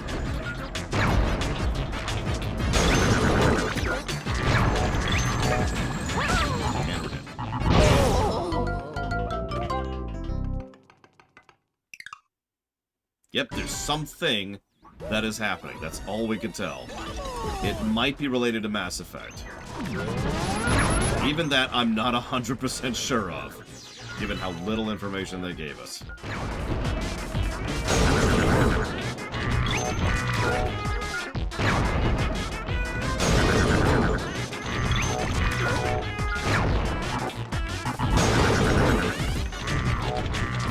could be a phone game. It could be a dress-up game. It could be a dating sim, for all we know.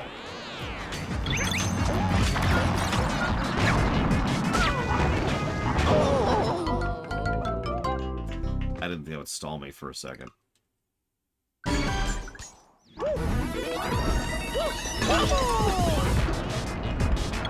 Were you there for the finale of the Inquisition run recently, Spartan? Or have you seen it on the VODs?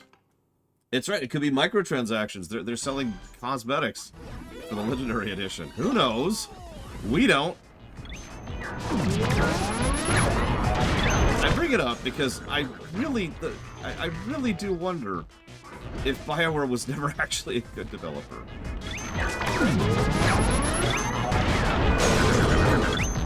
Like, that's not like one of those thumbnail clickbait kind of a things.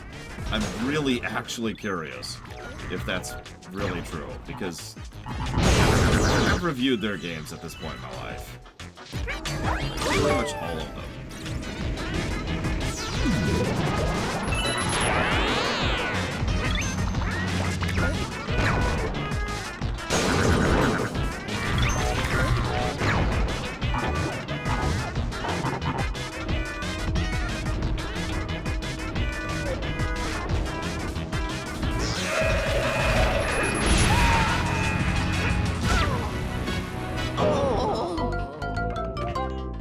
I was actually pretty far on that one. Why BioWare was... Yeah, it's... If I wanted to be clickbaity about it, I'd be like, why the game company you love... I wouldn't even name it. I'll just say the game company you love was never actually good. Top 5 reasons why they suck. And I do like a picture of like some... like Revan. But like I do one of those really dumb graphic morphs that takes 5 seconds on Photoshop. That makes it look like it's frowning. So it's like a frowny face. Why did that happen?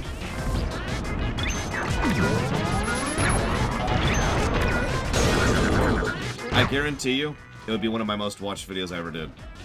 I guarantee you I'd have the highest view count I've ever gotten if I actually did that. 100%. No, Mr. Red.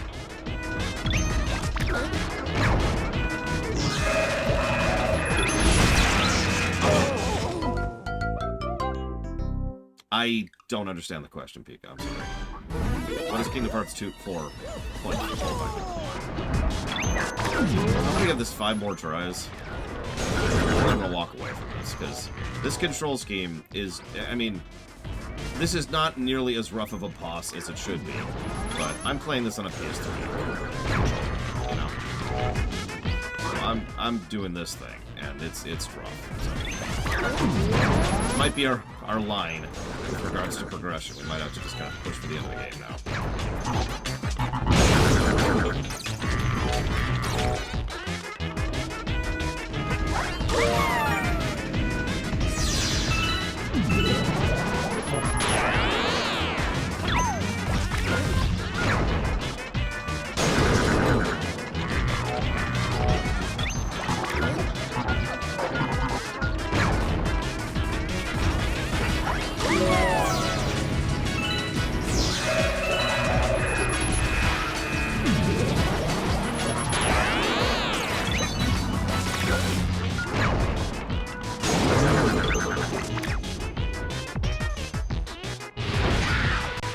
What about you, Mr. Red? Oh, I got rid of the one in my mouth. There's a sense I didn't feel like fucking saying today.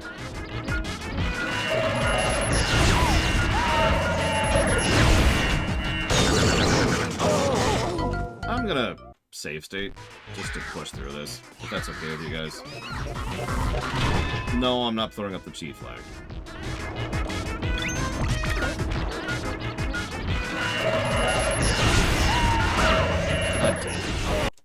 That one is actually fully my fault. I earned that death.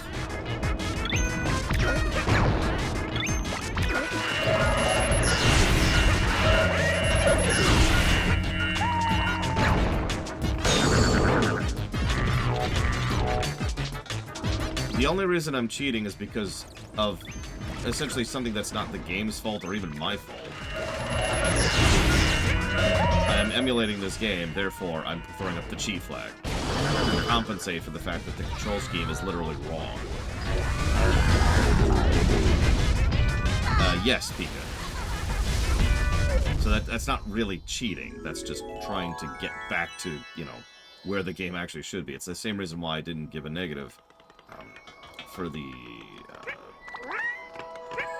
rolling the ball golf level earlier. Just because I had to completely invert the controls of the game in order to make that work doesn't count, right?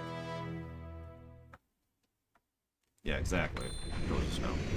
Yeah. Oh, yeah.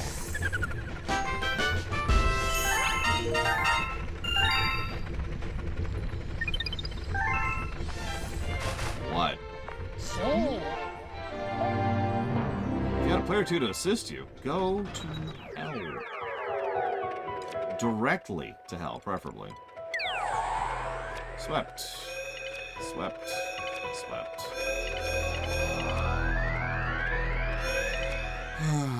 We need bits for those two.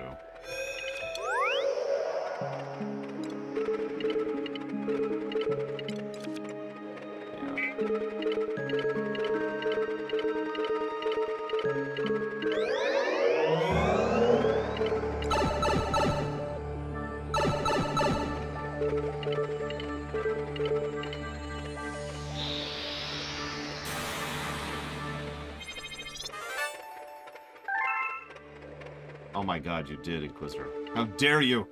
I'll never forgive you for this. Ready for one of the only bits of visual storytelling in the entire game? Ask me again after I'm done reviewing it, Mr. Red. I'll tell you. In an exact manner, in fact.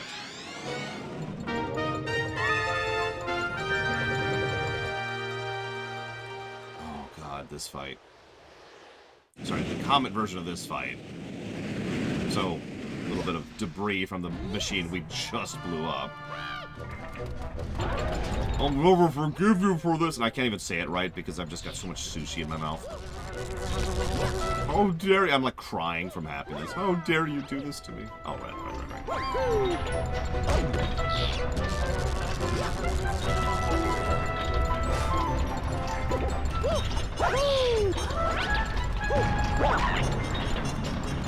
Come with me, Mr. Billet Bill. We got a journey. Okay, so we just failed at that journey, Mr. Bill. Alright, you are dead. I mean, it's not like I'm on a diet. Leftovers from lunch.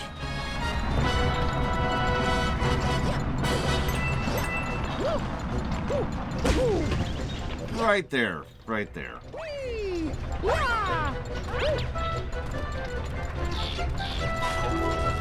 Could you do me a favor, little electric guy? Yeah, what's up? Ah!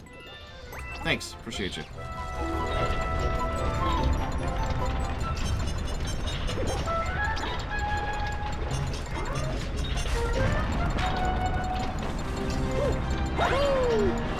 Now we're in a hurry. Lost too much momentum. And there. But it still worked. Probably shouldn't have, but I'm not going to complain. Oh, jeez. Okay.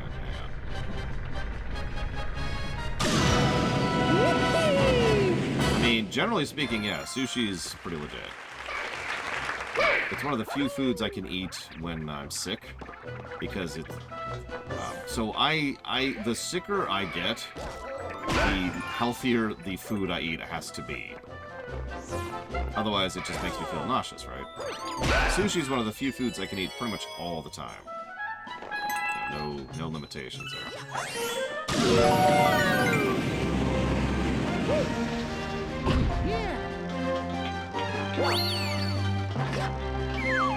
Depends, Nexus of Concordia. Like most types of food, it varies.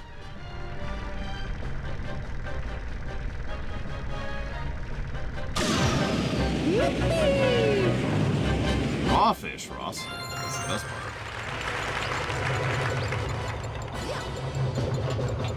So how many of you would freak out if you had to do this in real life? Raise my hand on that one because holy crap. It's okay, it's just a giant black hole with like that going on around it.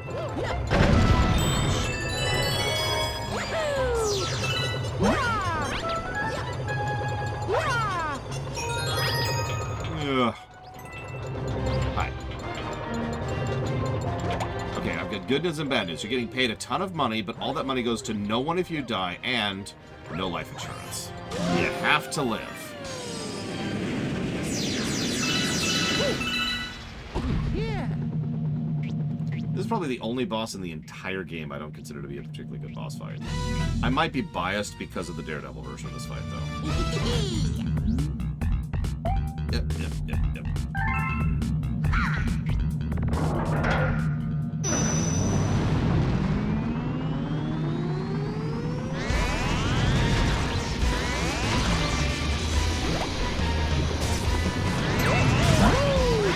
Probably Peach, Trihexia.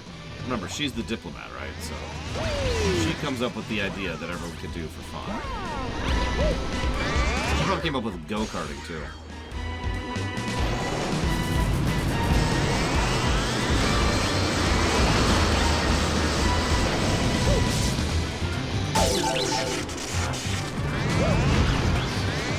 Daisy? Nah. Daisy came up with Smash. Daisy invented Smash. I'm dead serious. Think about it.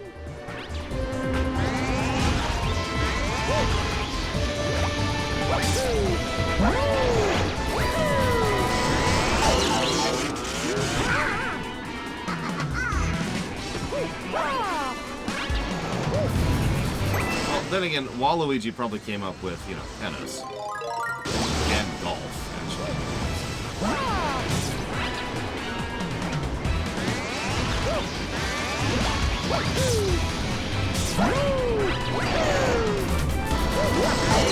Damn it, just like a second too slow there. Good morning, Sean. Oh yeah, Daisy probably also invented soccer. Or football. God dang it. By the way, the Comet version of this is to do this with 1 health. Either way, it sucks. Oh my god, I want that game in my life right now, Mr. Red. It's now your job to make that a real thing in real life.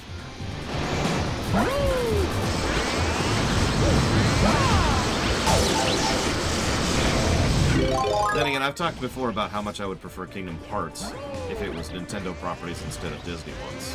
Hell do I know.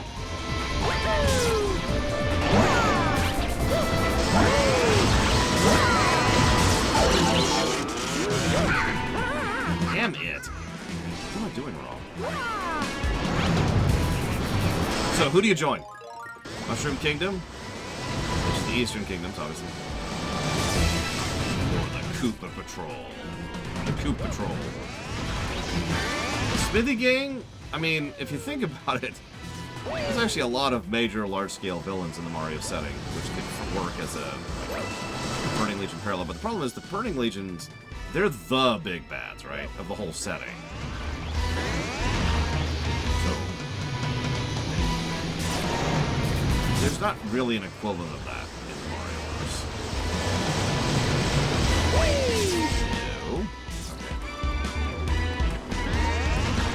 No? Okay, fine. Kingdom Hearts with a Nintendo and also Goofy. How's that sound, Sean?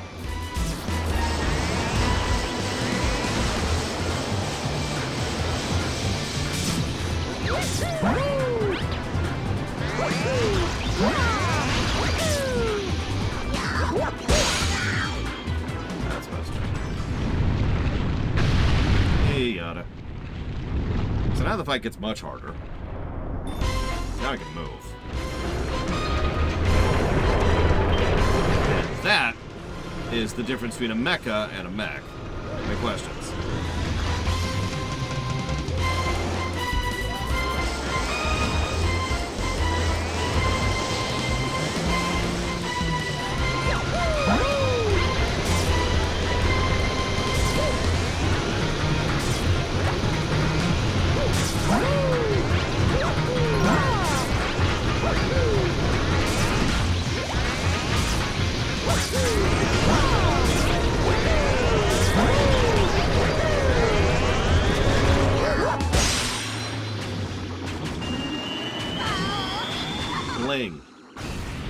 Bowser Jr.'s got to have some kind of drip going on, Pillars.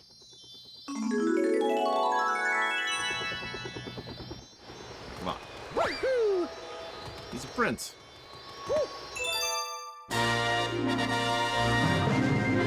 Really, Saru? I mean, that sounds awesome to me, so hell do I know.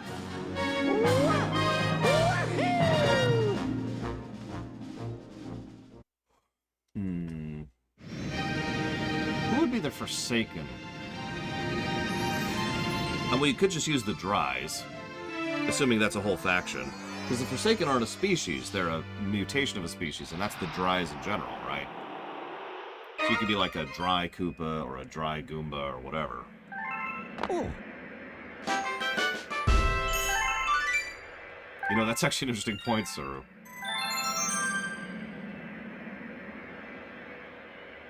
cheese, Now, to see if Braegwyn's here.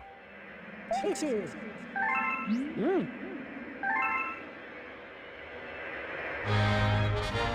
orcs?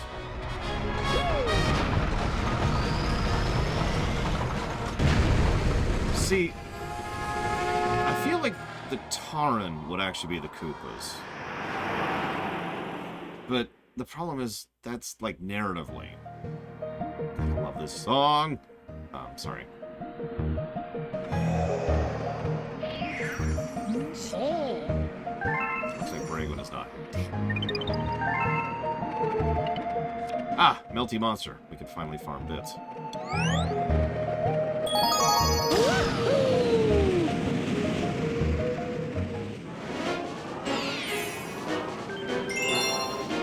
Oh, well, damn it, Braegwyn. All right, sorry. Let me finish this stage, and then I'll show off the cool thing I wanted to show you.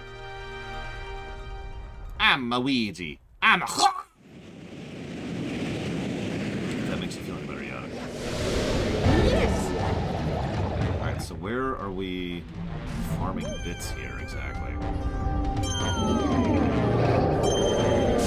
Put it in like the strategy channel, Mr. Sarah.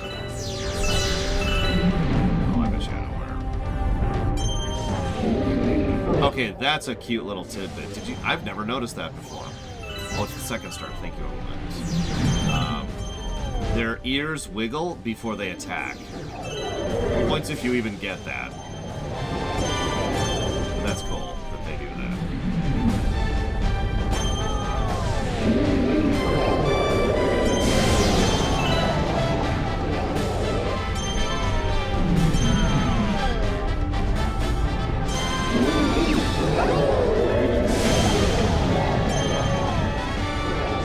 This is hard to do with this control scheme.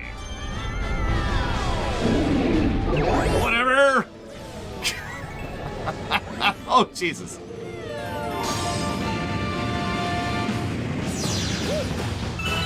Hi.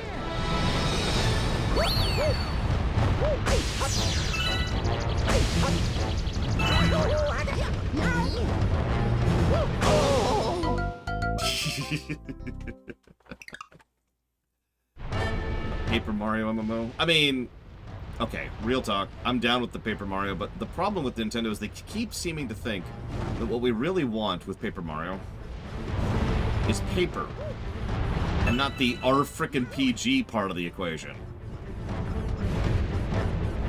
So, yeah, no, let's just make it a Mario MMO.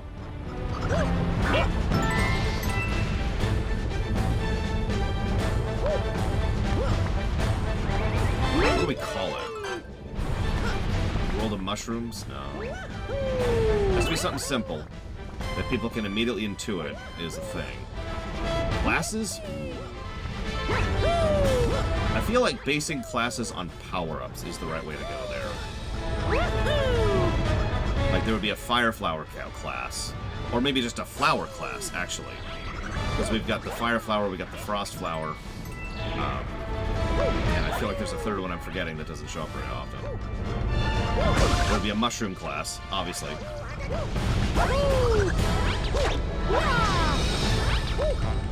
Oh, I hope so too, Sean.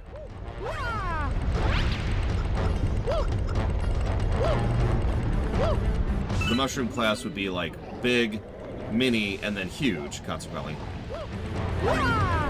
Also, probably the healing spec would be under mushrooms, since, you know, one-ups.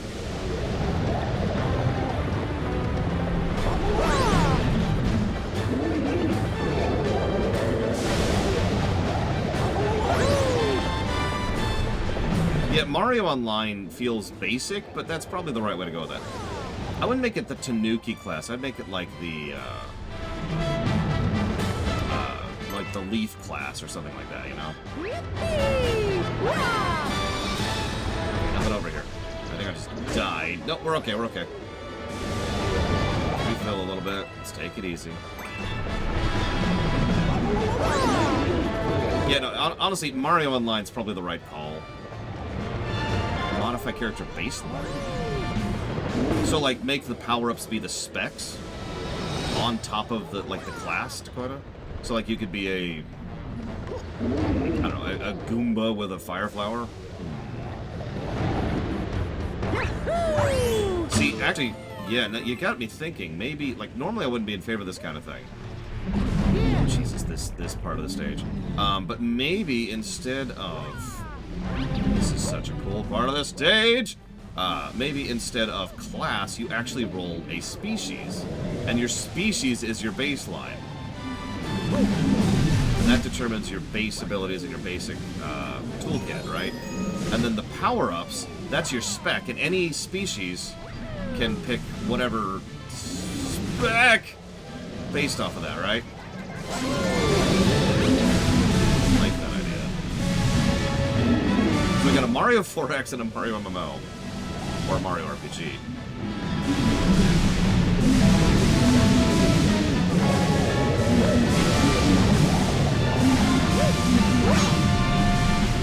Quickly? Or no, that's cool too. Game!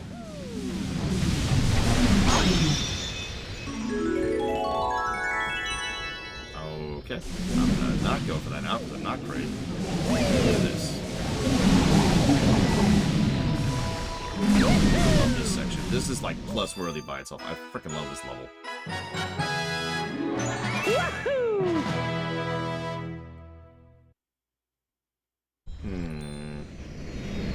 So hyper is obvious. Raise your the specifics would depend on how we function, how we structure the combat and the boss design.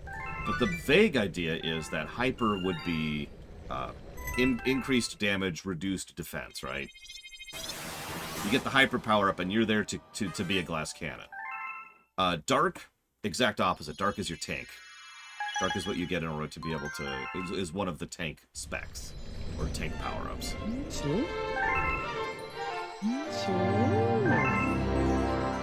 Poison shroom? I feel like poison shroom would be obviously part of the shroom setup, and I think it would be like a specific outcropping of the shroom setup. I don't know, I'd have to think about that. Paper could be a good thing. Coup Patrol, oh, prestige, definitely. Because we could do that with a lot of species, right? Like Goomba could go up to being a Paragoomba, for example. And Koopa could go up to being Paracoopa and then Coup Patrol. Blooper. Blooper up to Nanny Blooper, up to Big Blooper. There's a lot we can do with that. So, oh, right. Brigwin. So... I'm finally going to talk about the only real plus to story this game gets. Okay, you ready for this?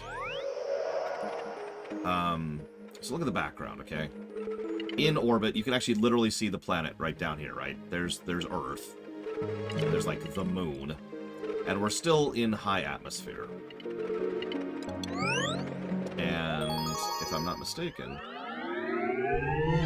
Yeah, see, so you can actually see the high atmosphere, and you can see the orbiter of the planet that we're in high orbit of, and we're still up here amongst the clouds, right? Cool.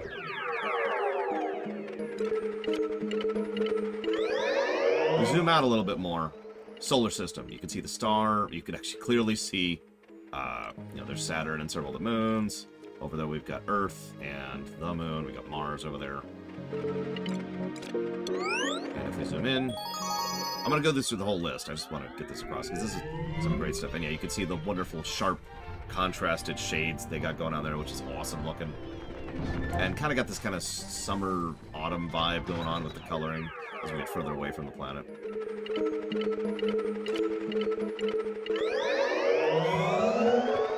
Then we get into what I guess would be the Oort Cloud. I'm not actually sure what this is supposed to represent exactly, because I'm a moron. But now we're out here. You can see just the cluster, whatever our local nebula / cluster is. I don't actually know the proper terminology. But we're not actually at the galaxy level yet. That's important. Galaxy is next.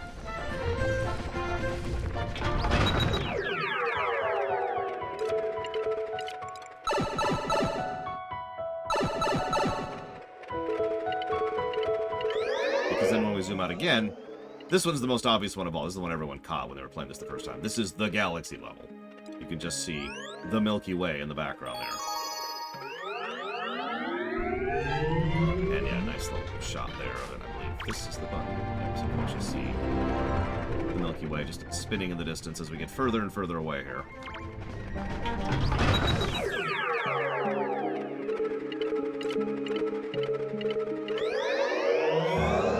Now, this is actually one of my personal favorite ones.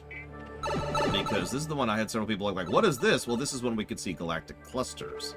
One of my favorite layers of galactic space.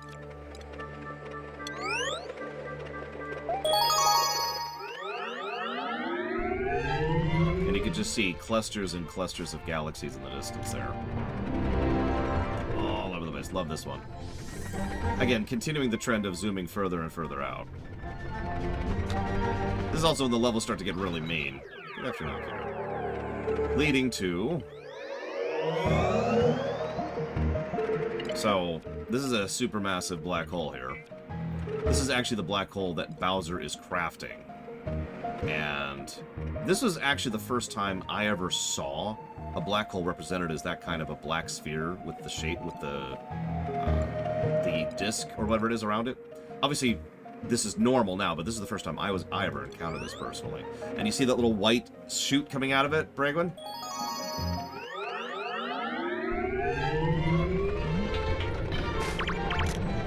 Right there.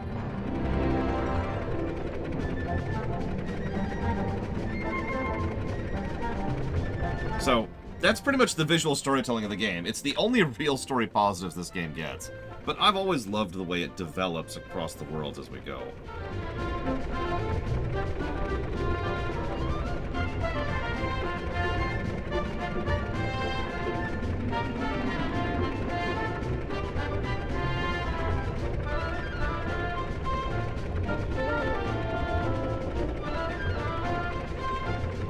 And yeah, I believe this is actually a quasar. I looked this up. I don't remember the specifics now because I'm an idiot. But yeah, so Bowser is trying to make his own, is either using his own quasar or is making his own quasar, depending on how you define that. I don't know, I think that's cool. I think that is positive, really. And the music's cool. Over there.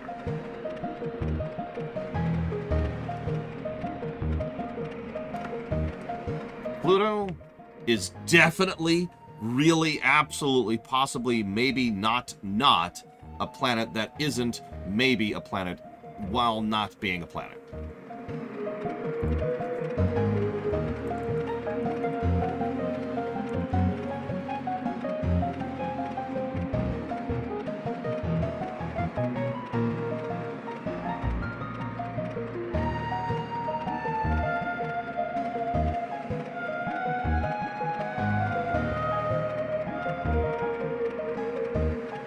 I mean, yeah, defining a planet's like defining a country. Which, you'd think, oh, that's easy. No.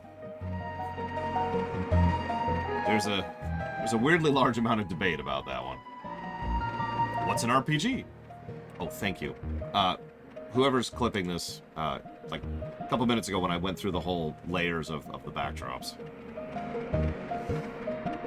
Okay, so we just did Melty whatever, which is this stage. Right, Melty Monster. Yeah, we're getting into the really good stuff now.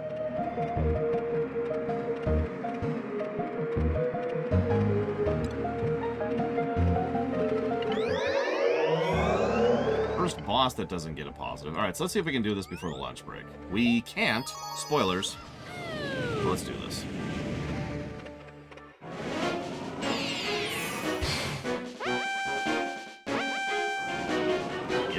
Yep. We have to do the boss fight we just did with 1 health. Can't use save states this time. There's no excuses here, because there's no control issues. So if we save state, it's actually cheating this time. Save state, for no reason. Yes!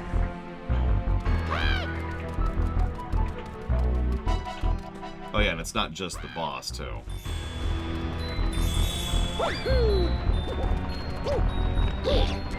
Screw you.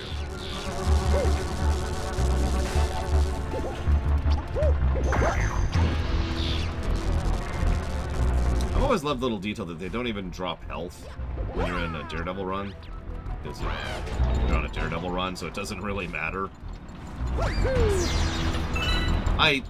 Okay, real talk about the Pluto thing, I don't care. I never have.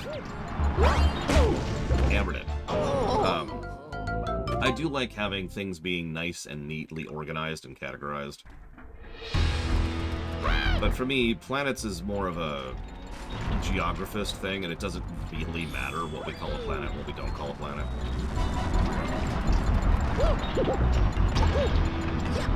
I don't know why I called that a geographist. Cartographist. There, that's actually what I was going for. Cartographist.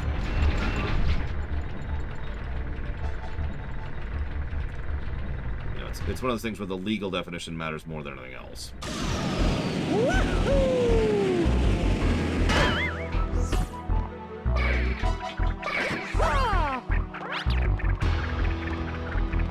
But anyways, yeah, this is probably the actual single hardest... excuse me, no, the second hardest star in the entire game. I don't think I'm going to get this. I'm probably just going to walk away from this one. Might go for it during the lunch break. I don't know. We'll see. Put on some music while I do it. I found that if I put on some music, that I tend to play better. Helps me focus, you know? I'm sure a lot of people are that way, right? You put on your music instead of the game's music if you really want to home in on something. Listen, Dream Whisperer. I don't know how you get from point A to point B, but I like to go as ridiculously as possible. And... like, it's a nice preparatory song, but it doesn't really fit for the intensity of what's happening here.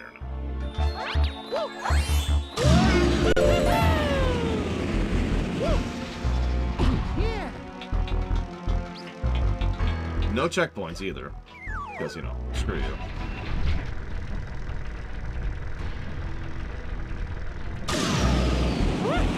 That's just mean. I didn't even know it moved. I didn't even know it moved.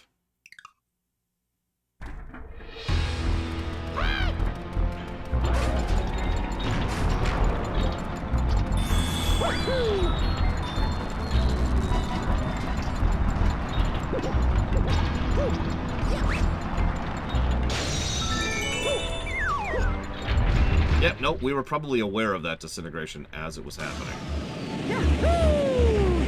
Don't mistake me, I like the comet levels of this game in general, but some of them are complete BS.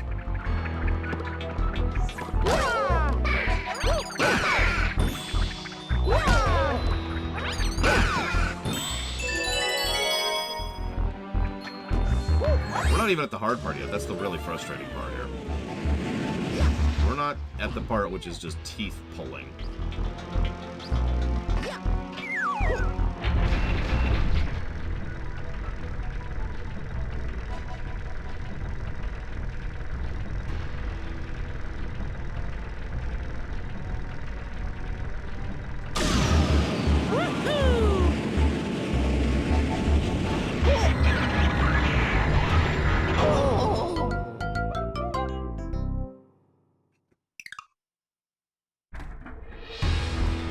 So Mario was disintegrated by dark matter. The end.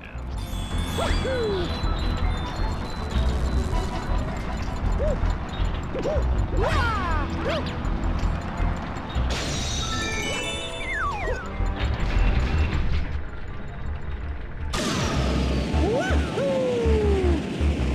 of the problem I'm having, too, you probably can't even tell or care, but you notice how my controller is just kind of drifting?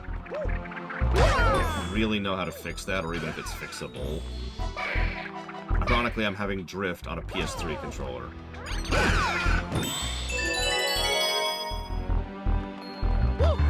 So, aiming is a little trickier than it otherwise would be.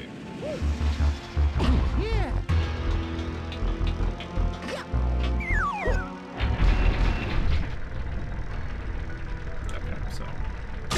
I think I missed. I think I missed. Oh, that was actually really close.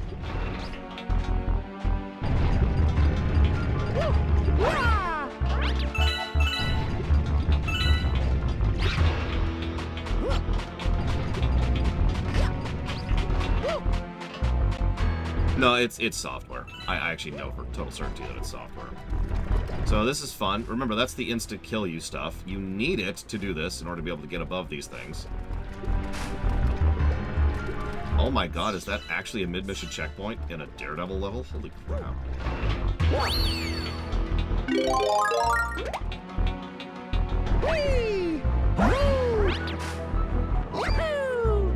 As usual, the one-ups are bait.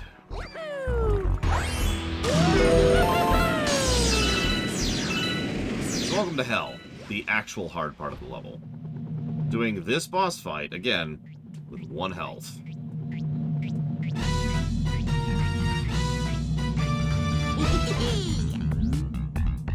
I need to decide what kind of character I would give Bowser Jr. too. In lore, Bowser Jr.'s characterization is that he's a brat. And occasionally he shows signs of being not a complete brat. And that's as far as he's ever been characterized, really. I'm not joking, like, that's it. He had an entire section of the Mario and Luigi remake dedicated towards his characterization. It boils down to, he's a brat, but occasionally he tries to do better. That's it. That's his character. That was true in Mario plus Rabbids, too.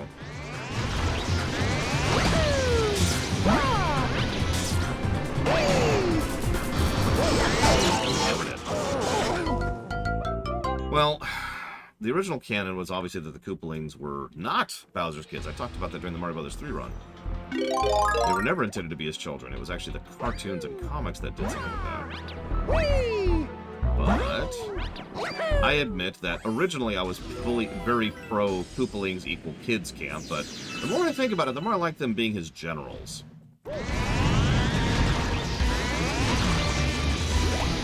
Which is how they're presented in the more recent works, where they're actually there. Just not as many of them as I'd like.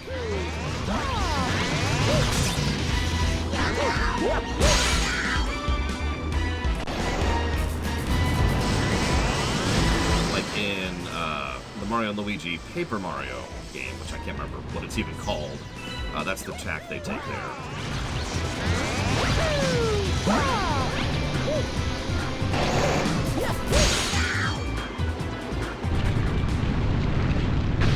I will admit, I've never been a big fan of Junior as a character, whereas I actually rather like the Koopalings because they have personality and variance to them. Even in their original appearance in Mario 3, you could tell the Koopalings are their own individuals, and that's kind of cool, the way they do that. Okay. Hi, Evo. I will never forgive you. Unless you give me good luck for this, because we're on the final hit here, and I don't think I'm going to manage it.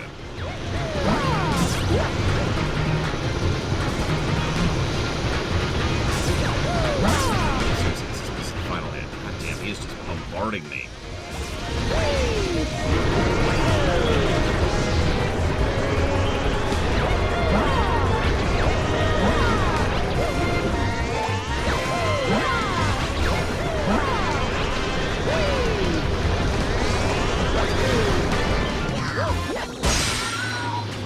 No cheats. No joke, that is one of the hardest stars in the entire game. In fact, it is the second hardest star in the entire game. In case you missed me saying that earlier. The only thing harder is the perfect run, and the perfect run can go straight to hell. We are not doing the perfect run in this game, in this particular run.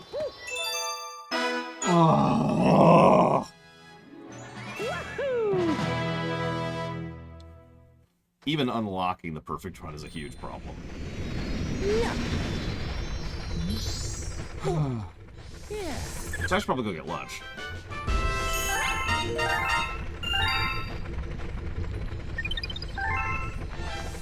What? What, Lava? You've been through a lot lately, huh? Maybe you should just take a break for a little while, Captain. Die in a fire. Thank you, Suru. I do appreciate the support. Thank you. I'll put that towards dinner tonight. Because tonight's one of my nights for dinner and I don't have time to cook. But also putting it towards whatever you put it towards, which it'll load at some point. Summoner PC? Aren't we playing Summoner on the PS2?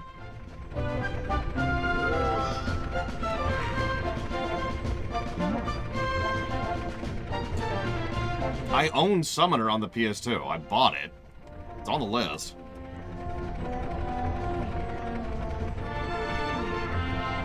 So, if you want to put that towards 2 other things,